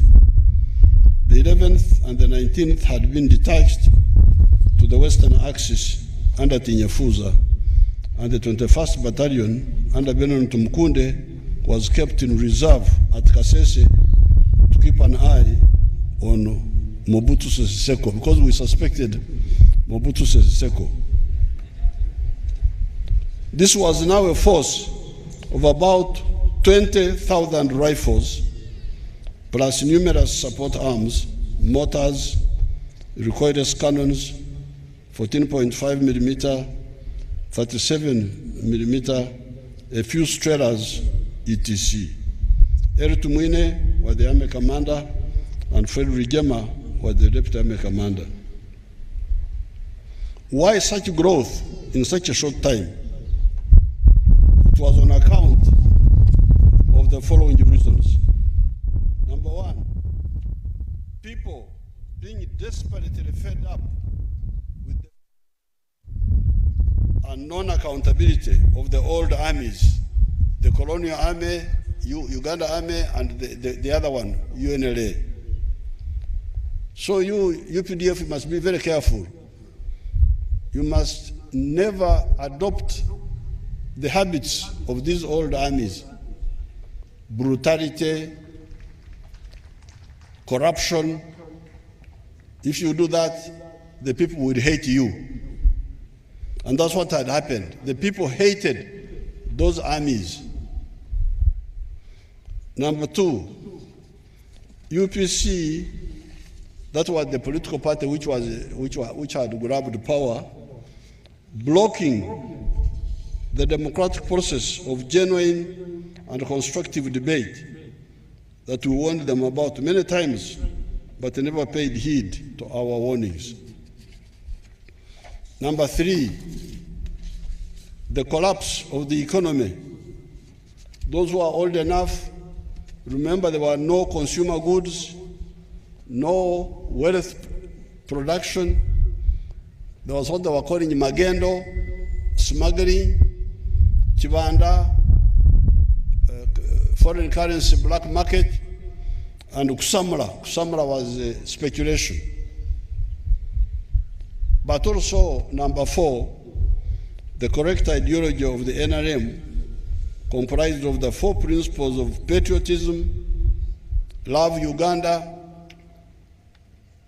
don't concentrate on tribes and religious sectarianism. Uganda is more useful to us than the tribal groups or the religious sectarianism. Love Africa, Pan-Africanism, because we need Africa for prosperity, for a wider market, socio-economic transformation. We must have a new society. We must have modern Ugandans. We cannot have peasants producing other peasants. Omunyacharo nasiga omunyacharo ndijo obwensite kubasa kutunguka. And democracy. These were the four principles that we relied on. But also a correct strategy for military struggle and tactics of the NRA, PRA. The correct principles of the NRM united our people as never before. The Ugandans were united because we were telling them about loving Uganda. We are not telling them about tribalism. We are not telling them about religious sectarianism, which was the problem in the past. So they united. They have been united all this time. That's why the NRM always wins the elections on the first round. Our constitution says that if you don't get more than 50%, you must go for a rerun. But we have never gone for a rerun. We always win on the first round. Why? Because the majority of the people are united around the principles of the NRM. On the military side, the strategy of the protracted People's War with the tactical battles of quick decision enabled the NRA to metamorphose from a small force of a few sections to a powerful force of brigades. But I must tell you that of these 20,000 rifles which we had by 1986, we had got 800 rifles from Muammar Gaddafi of Libya. You know Muammar Gaddafi who was killed by the Europeans and the Americans. He had given us 800 rifles plus 1 million rounds of ammunition. And Mwalimu Nyerere, marehemu, had given us 5,000 rifles with 1 million rounds of ammunition. So I want to thank the people of Tanzania and the people of Libya for the support they have given us all these years. It's not the first time. This was also one more round. So when I say 20,000, 5,000 from Mwalimu, 800 from Gaddafi, the rest captured from our quartermaster, the government army. We're capturing from the government. Mr. Obote would buy guns from North Korea and we take them from him. It was a very easy arrangement.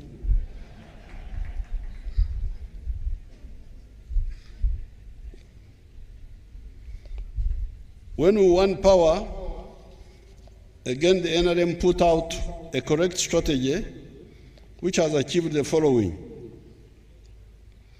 minimum economic recovery, expansion of the small enclave economy of the 3 Cs and 3 Ts after it had recovered by 2005. I don't have time to go into these details, but the small economy, small money economy, which the British left here in 1962, what we call enclave economy, island economy of modernity, surrounded by a sea of traditional economic activities which were not money activities, was characterized as the economy of the 3 Cs and the 3 Ts. 3 Cs were cotton, coffee, and copper. And 3 Ts were tobacco, tourism, and tea. Now, during Amin's time, all the 2 Cs collapsed. Copper collapsed. Cotton collapsed. It was only coffee which was still limping on. And then the 3 Ts, tourism collapsed. Tea collapsed. It was only tobacco. So by 1986, the small money economy had almost disappeared. So therefore, when we came in, that's what I'm telling you, that aim number 1 was minimum, bring back that small modern economy, money economy, bring it back. And we call that minimum economic recovery. But number 2 expand it. Expand. Like, for instance, if you take tea, the best example was tea. In 1971, tea production was 23 million kilograms of tea exported. By 1986, this had collapsed to 3 million kilograms. But today, the export of tea is 60 million kilograms. So we have gone back to the 1971 level and overtaken it almost 2 times.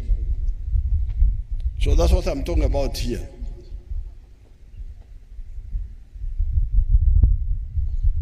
Minimum recovery, but secondly, expansion, expanding it.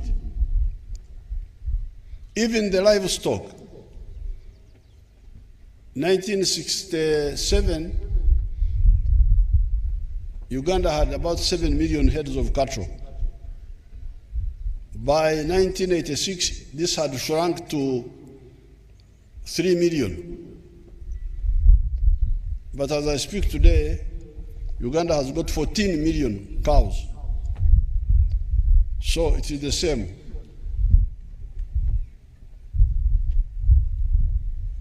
Minimum recovery, number 1. Number 2, expansion. But number 3, also diversify.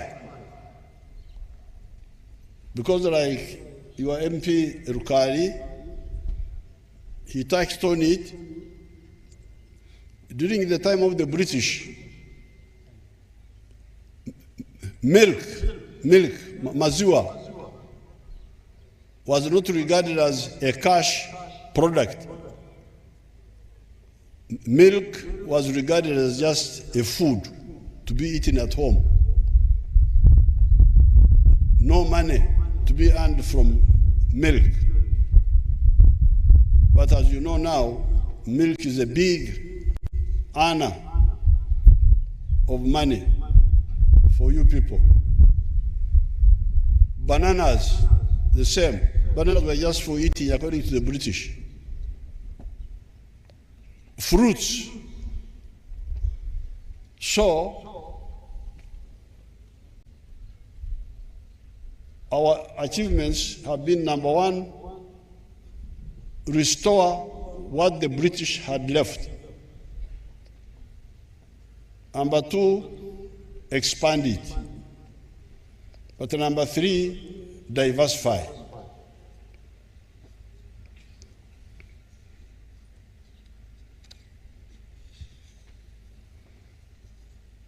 But number 4, build a new economy. Economy not just based on raw materials of agriculture and minerals, but also based on science and knowledge. This is, for example, the automobile industry. As you know, we are now making our own vehicles, electric vehicles, and non-electric. They are all being made here. The buses, the pickups, the minibuses, the cars. The car is called Chira. Chira, that is the name of the Nile. That's what we call the Nile in our language, we call it Chira. So the vehicles our people have made is called Chira electric vehicle. So therefore, we are not only just bringing back the old small economy of the British, expanding it, diversifying it, but we are building a new economy based on the intellect of people, on the human knowledge and skills. So this is how we have come now. I had Major General Igumba giving some figures. Those figures are far out of date. The economy is much bigger than what he was talking about. But from now on, this is what I want you to do. So I congratulate everybody who has contributed to the struggle, but also to the reconstruction. All of you, congratulations. But the tasks ahead, in my view, some of them are the following. Number one, fully monetizing the economy by involving all families into commercial activities, agriculture, industry, services, and ICT. With the Chivaro, Chura, no more bakorera chida kyonka, abarokorenda yonka, abantu abana batuchumbagiza, mukibeneyo wanya bakorenda yonka, mbeneyo abarokorenda yonka batakorera sente. Tubakiriyo ninga bariyo. Mbona ubona our friends from other parts of Africa may not understand this. Uganda is so rich, as you can see. Even a fool can survive here. You don't have to be very clever to survive. You just stay there, you eat from your brother's house, and many of the people just want to live like that. But we are convincing them, no, you can have a better life. So that's why until about 2013, by 1969, the families in the money economy were only 4%. 96% were outside the money economy, just producing for eating, what they call subsistence farming. We talk, but by 2013, only 32% of the homesteads were in the money economy. 68% were outside, still working for the stomach. But I hear now the figure has come down. 61% are now in the money economy. 39% are the ones still working only for the stomach. So, aim number one must be to make everybody go into money economy. And the sectors for money economy are commercial agriculture, with the Chivaro, with the calculation. Don't just bump into things which you have not analyzed. Or in industry, or services, or ICT. Number two, value addition to all our agricultural products that are not consumed fresh, as well as to the mineral material, raw materials. This broad-based value addition to all our raw materials will catapult our economy from the size of about $50 billion now. The economy now is about $50 billion to an economy of maybe $500 billion. That is $500 billion. I don't want you to hear talking of the economy of Uganda 60 billion, 50 billion. Even if you use the other, the PPP method, 130, we need to go to the size of $500 billion and eventually $1 trillion within a few years. Because this economy you are talking about now is the economy mainly based on raw materials. Coffee. We are big producers of coffee now. I think we are #1 in the whole of Africa, producing 8 million bags. We are earning about almost $900 million from coffee. But this is coffee as a raw material, where we get $2 per kilo, because we sell coffee as a bean. When the foreigners roast it and grind it and pack it, they get $50 from what we got $2. From our coffee of $2, they get $50. So you can see, if you support my big effort of value addition, this economy will no longer be talking of these few dozen $billion. You will now go to an economy like the ones of Thailand, Turkey, Vietnam, and so on. $500 billion. This is what I have demanded an explanation from the PS Finance. Why can't we jump and go to a $500 billion economy instead of just going with billions, with what growth rate of 6%, 7%? That's not a qualitative jump. So this is the challenge now, the second challenge I'm putting to you now.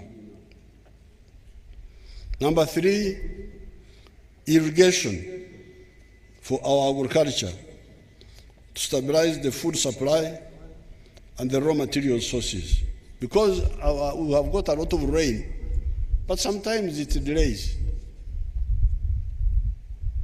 And sometimes, and we always have 4 months of no rain. Like now, this is a Kanda, the small drought, January and February. But we can irrigate so that we produce both in the rainy season and also in the dry season, and also stabilize, make sure there is no erratic. Continue to modernize and expand the economic infrastructure, the roads, the railway, electricity, pipe to water, etc.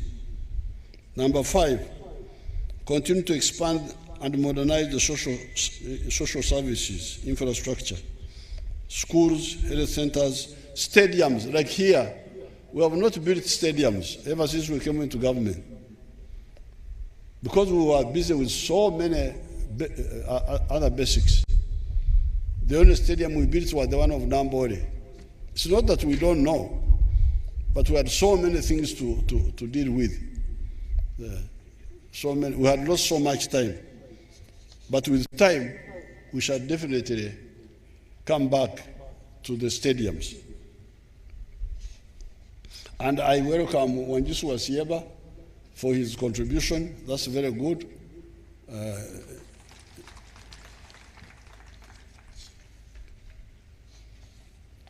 Number 6, resolutely and uncompromisingly to implement free education in government schools, primary, secondary, and tertiary, so that the children of the poor do not continue dropping out of school on account of the parasitic actors in education who see the children of the poor as a source of money. These are shameless operators. I have heard that some head teachers have introduced charges on the children that they want money to pay arts teachers. Now, when I get information on this one, you will see what I will do. Those headmasters will not like what I will do. Because the children of the poor, if they can't afford, why should you throw them out of school just because some teachers want money, they're impatient, they can't wait for the government to pay them at the right time, to pay them better. So that issue of free education for the children of the poor in the government schools, we are talking about it. You will hear our statement very soon. Number 7, resolutely fight corruption so that the parasites are weeded out of the public service of Uganda. There is corruption. I've been hearing corruption. These young people are bringing in reports about the district service commissions selling local government jobs. Have you heard that? Mahurire ngo aba district service committee nibatunde emirimo. Mwachurire. Kashumbetirize iki? Kumaka bajwe kirebusha. Number 8, uncompromisingly defend the environment that was given to us by God and bequeathed to us by our ancestors against parasites who are enemies of our water sources, the wetlands, the forests, the mountain tops, the rock outcrops, the valley, the lake shores, the river banks, etc. I'll be making a detailed statement on this soon. You have heard that we are going to have massive irrigation. But to have massive irrigation, you must have water. So anybody who is settling or interfering with the water body is an enemy of our future.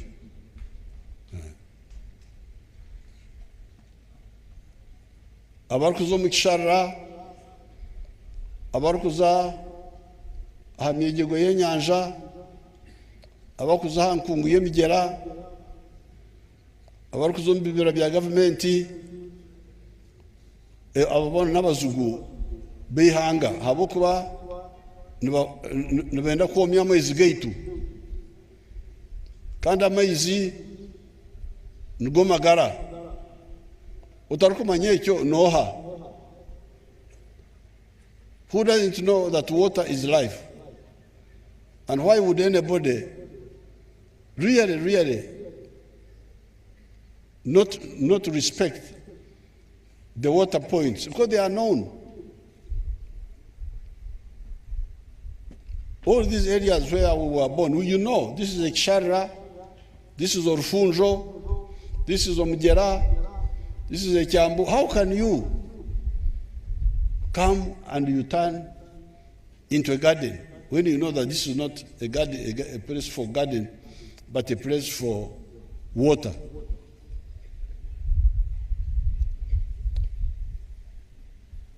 And 9, working with our African brothers and sisters, deepen the regional integration of East Africa and the African continent. And I'm very happy to see the delegations from Africa who came here today. Thank you so much for coming.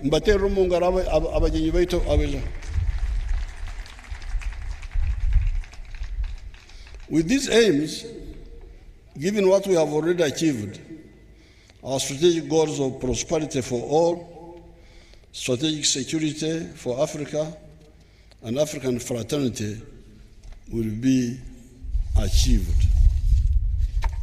I salute all the people that have made any contribution to these heroic efforts, including the people of Ankole Kigezi area who went through the invasion of 1972, the 1979 war, when I was involved in capturing Mbarara town on the 28th of February 1979, and the protracted battle for Mbarara of 1985, when we besieged Mbarara barracks for 3 months. I want to thank the people who decided to recognize me that I am a big hero and so on. Thank you so much.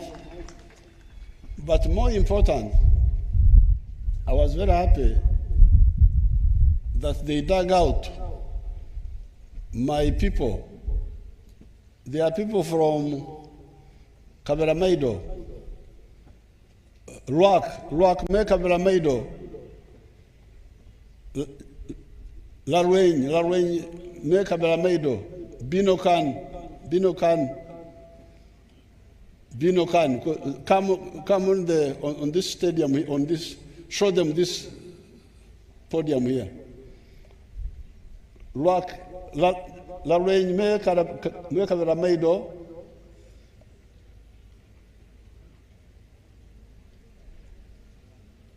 we are speaking our language, these people cannot understand what we are saying.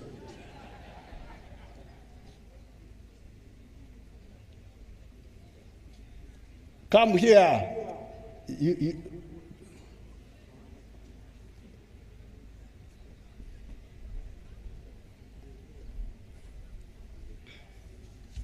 Of course, Ivan also belongs to this group. And Omure, come.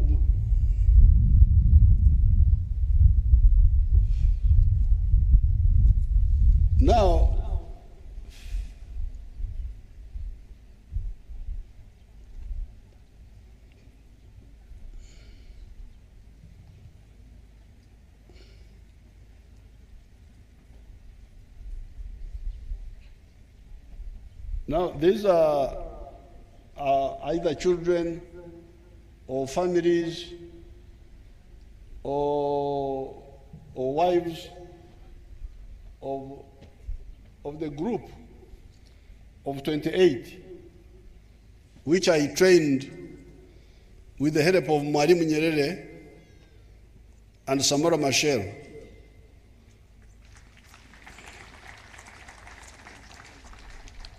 I trained that group in Montepuez, Mozambique, between 1976 and 1978. They included General Sare. Sare was also part of this group. And General Coretta, then Omure, Bosco, all of those they are relatives of those people. They were not a good group, those boys. They were drunkards.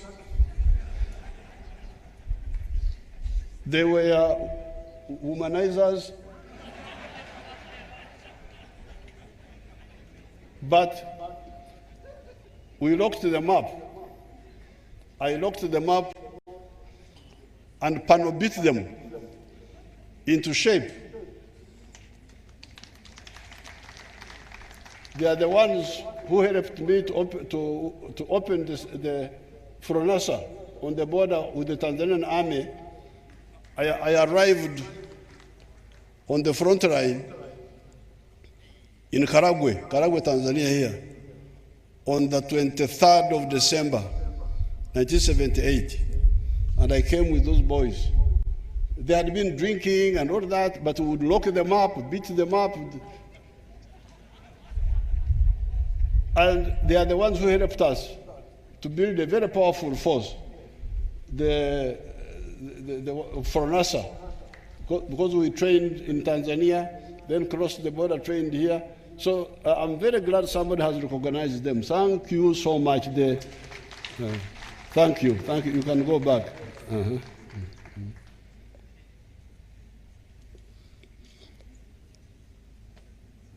General Mbadi, his advisor in Runyankore is a little bit mixed up because he said something, Okuzumura or something, but the proverb says, Otejuka Tazumura.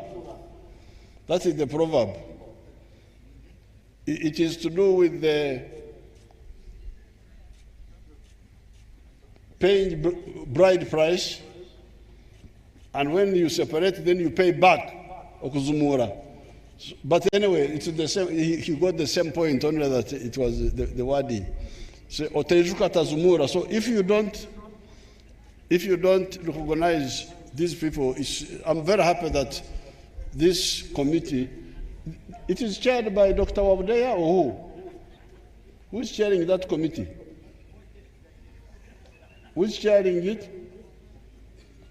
Igumba. Who is chairing that committee? The chancellor, whatever they call it.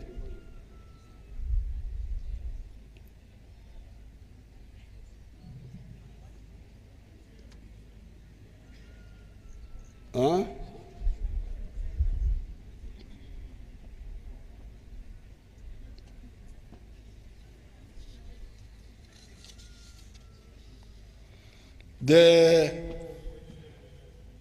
Yes.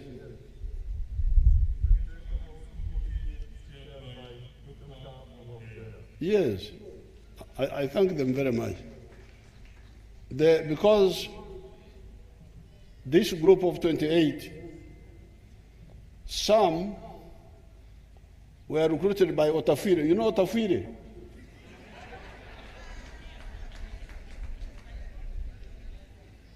Some of the boys were recruited from Bar High School here by Otafire. And these were Fred Rijema, Chef Ali. There was another boy called Ibn who died. I think Ivan was recruited by Mbabazi or who? Have you heard of Mbabazi, you people? I think Ivan was recruited by Mbabazi or Zedekia Karokora. Then I recruited some directly from Kenya and from Tanzania, like Saleh, Mwangisi was part of that group, the family, Peter Mgasha. There was another boy called Sabena. I don't know what happened to Sabena. What happened to Sabena? I don't know what happened to Sabena. Oh, those boys. So I had recruited some directly. But then there was a boy called Echo, Dennis Echo, who was working with the Mbabazis and Otafiri. Dennis Echo is the one who recruited those Kaberamaido people, those boys. But unfortunately, he took them to UPC later. So by the time we went to the bush, many of them had been diverted from us to UPC. And that's how they killed Dennis. Dennis Shaw was killed by those people. I don't know who killed him. He's a lawyer. He was a lawyer. But it's good that you have dug them up and recognized them, because they contributed whatever the confusion of the politics of Uganda, which diverted them. So, abambara ebina bagambira byona biryaha omurujungu okureba ngo buri muntu abantu abanyabuzare banyibona mwabahabura kukorera enshaho nenda azana bakozese kibaro kandi ikindi okugambira abantu bakarwa mu bisharira bakaturekera amaizi tukagakozesa okushikerera ebihingwa byona nabigamba tingwenda kubigarukamu. I congratulate everybody and I wish you good luck. Thank you very much.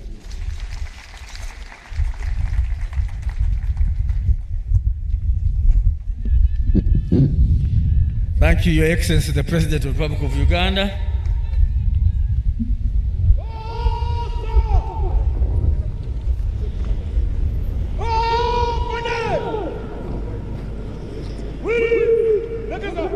Your Excellency, with your permission, I can, the Honourable Minister skipped his colleagues Honorable Jacob Oboth, and Honorable Oleruhuda, the Ministers of State in the Ministry of Defense. They are in our midst, and the acting permanent secretary, Mrs. Edith Buturo. In our midst, we have the chairperson of the Defense Internal Affairs Committee, Honorable Nyachikongoro. We recognize your presence. Sir, I now hand over to the parade commander.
Mheshimiwa Rais, huo ndio mwisho wa gwaride. Naomba kutoa bendera uwanjani. Mheshimiwa Rais.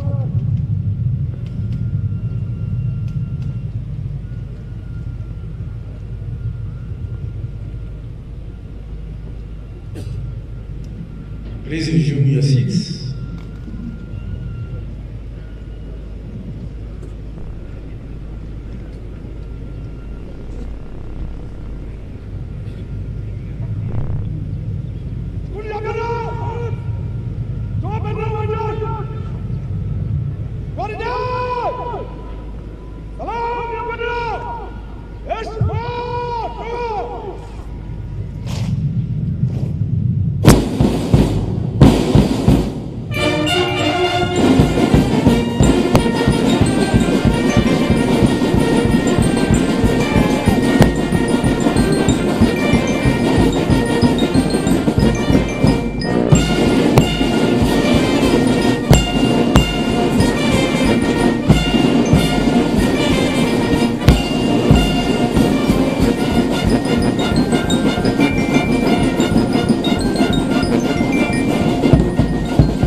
Your Excellency, sir, allow me to thank my assistants, and with your permission, to mention their names and what they do. I start with my deputy. Please come and introduce yourself. Colonel Dewa Kiki, the Deputy Defense Spokesperson, Your Excellency.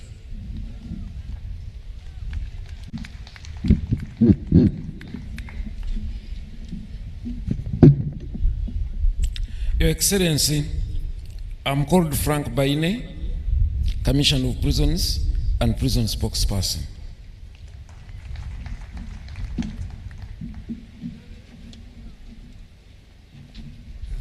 Your Excellency, I'm called Bashir Hangi, Spokesperson, Uganda Wildlife Authority.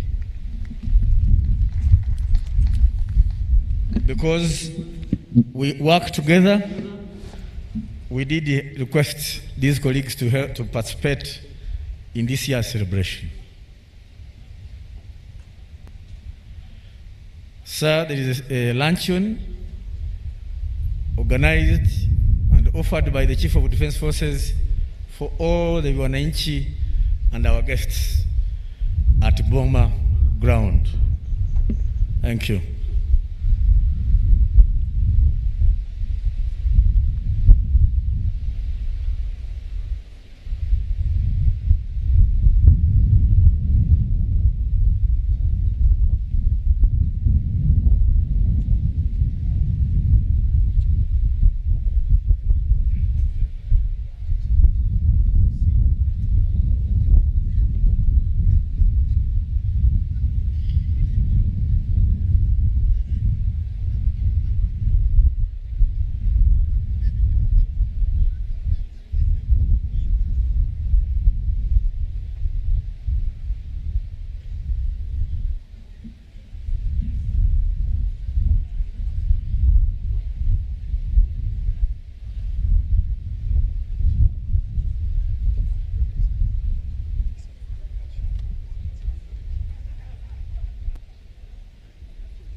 Would like to thank you for our guests. We are very grateful. Would like to salute the Defense Organizing Committee chaired by the Undersecretary of Finance and Administration, Madam Edith Buturo, deputized by the Joint Chief of Staff, Major General Leopold Chanda, and all the members for a job well done.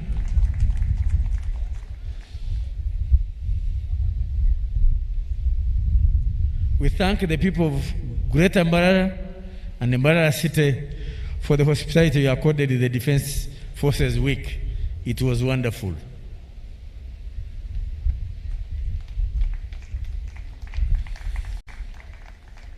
Thank you, Parade Commander, Colonel Robert Ochama. I request to give him a hand clap for a job well done.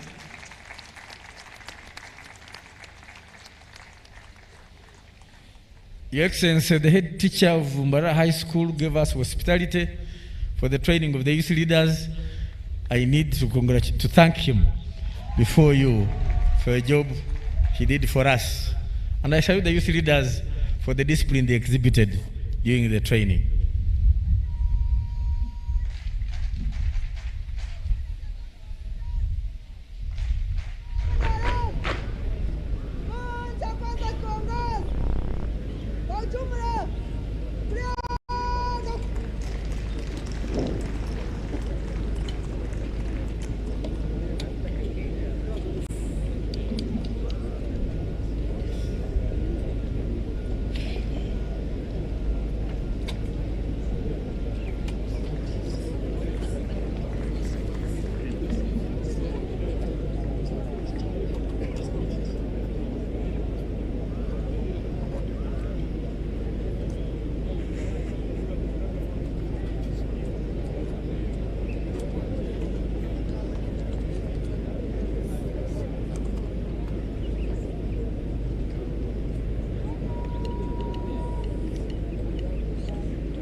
You are still watching UBC live in Mbarara for the 42nd Tarehe Sita celebrations. With me is Brigadier Felix Kulaija, spokesperson of the force. Welcome. Thank you. The president in his speech talked about when they were taking over, he warned the army then that they should, he warned them against brutality and corruption and warned them not to be like the old forces that were there before. Is the UPDF that we have now standing true to its mandate from when they took over? Absolutely we do. We are still the people's army. We still pride in that strategic relationship with the people, following exactly his instructions. In fact, he says the people cannot do without the army, but the army cannot exist without the people. That means we need the people for us to exist.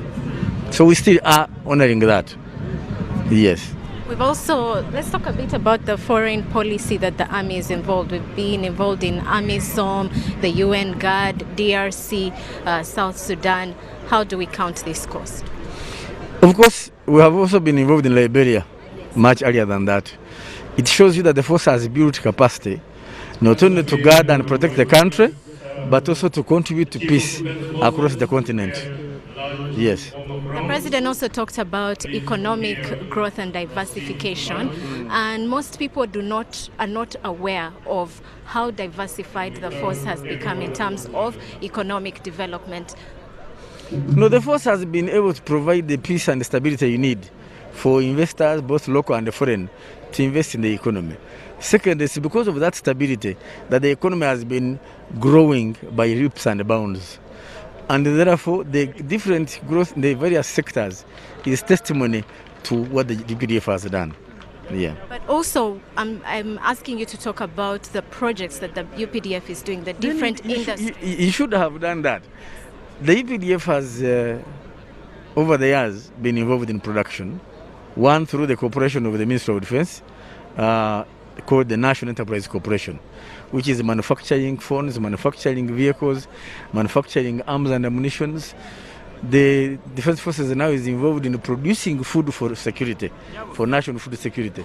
As we speak now, indeed, you heard the CDF say we have almost 10,000 acres under maize, soybean, and sorghum for purposes of food security. Yeah. Thank you very much, Brigadier.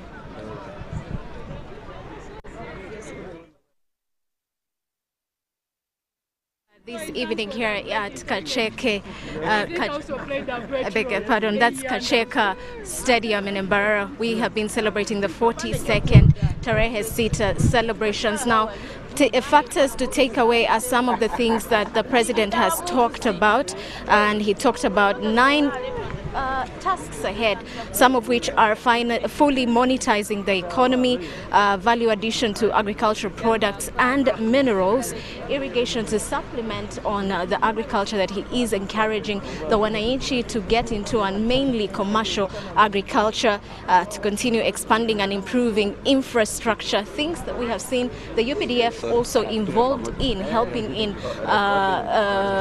rehabilitation of the National Stadium and other infrastructure, to continue expanding social services, implement free education in government schools and tertiary institutions. And he did really hit hard on this particular point, that this education must be free. I am Rhoda Ngonzi, and this has been the 42nd Tarehe Sita celebrations here in Mbarara. Over to you.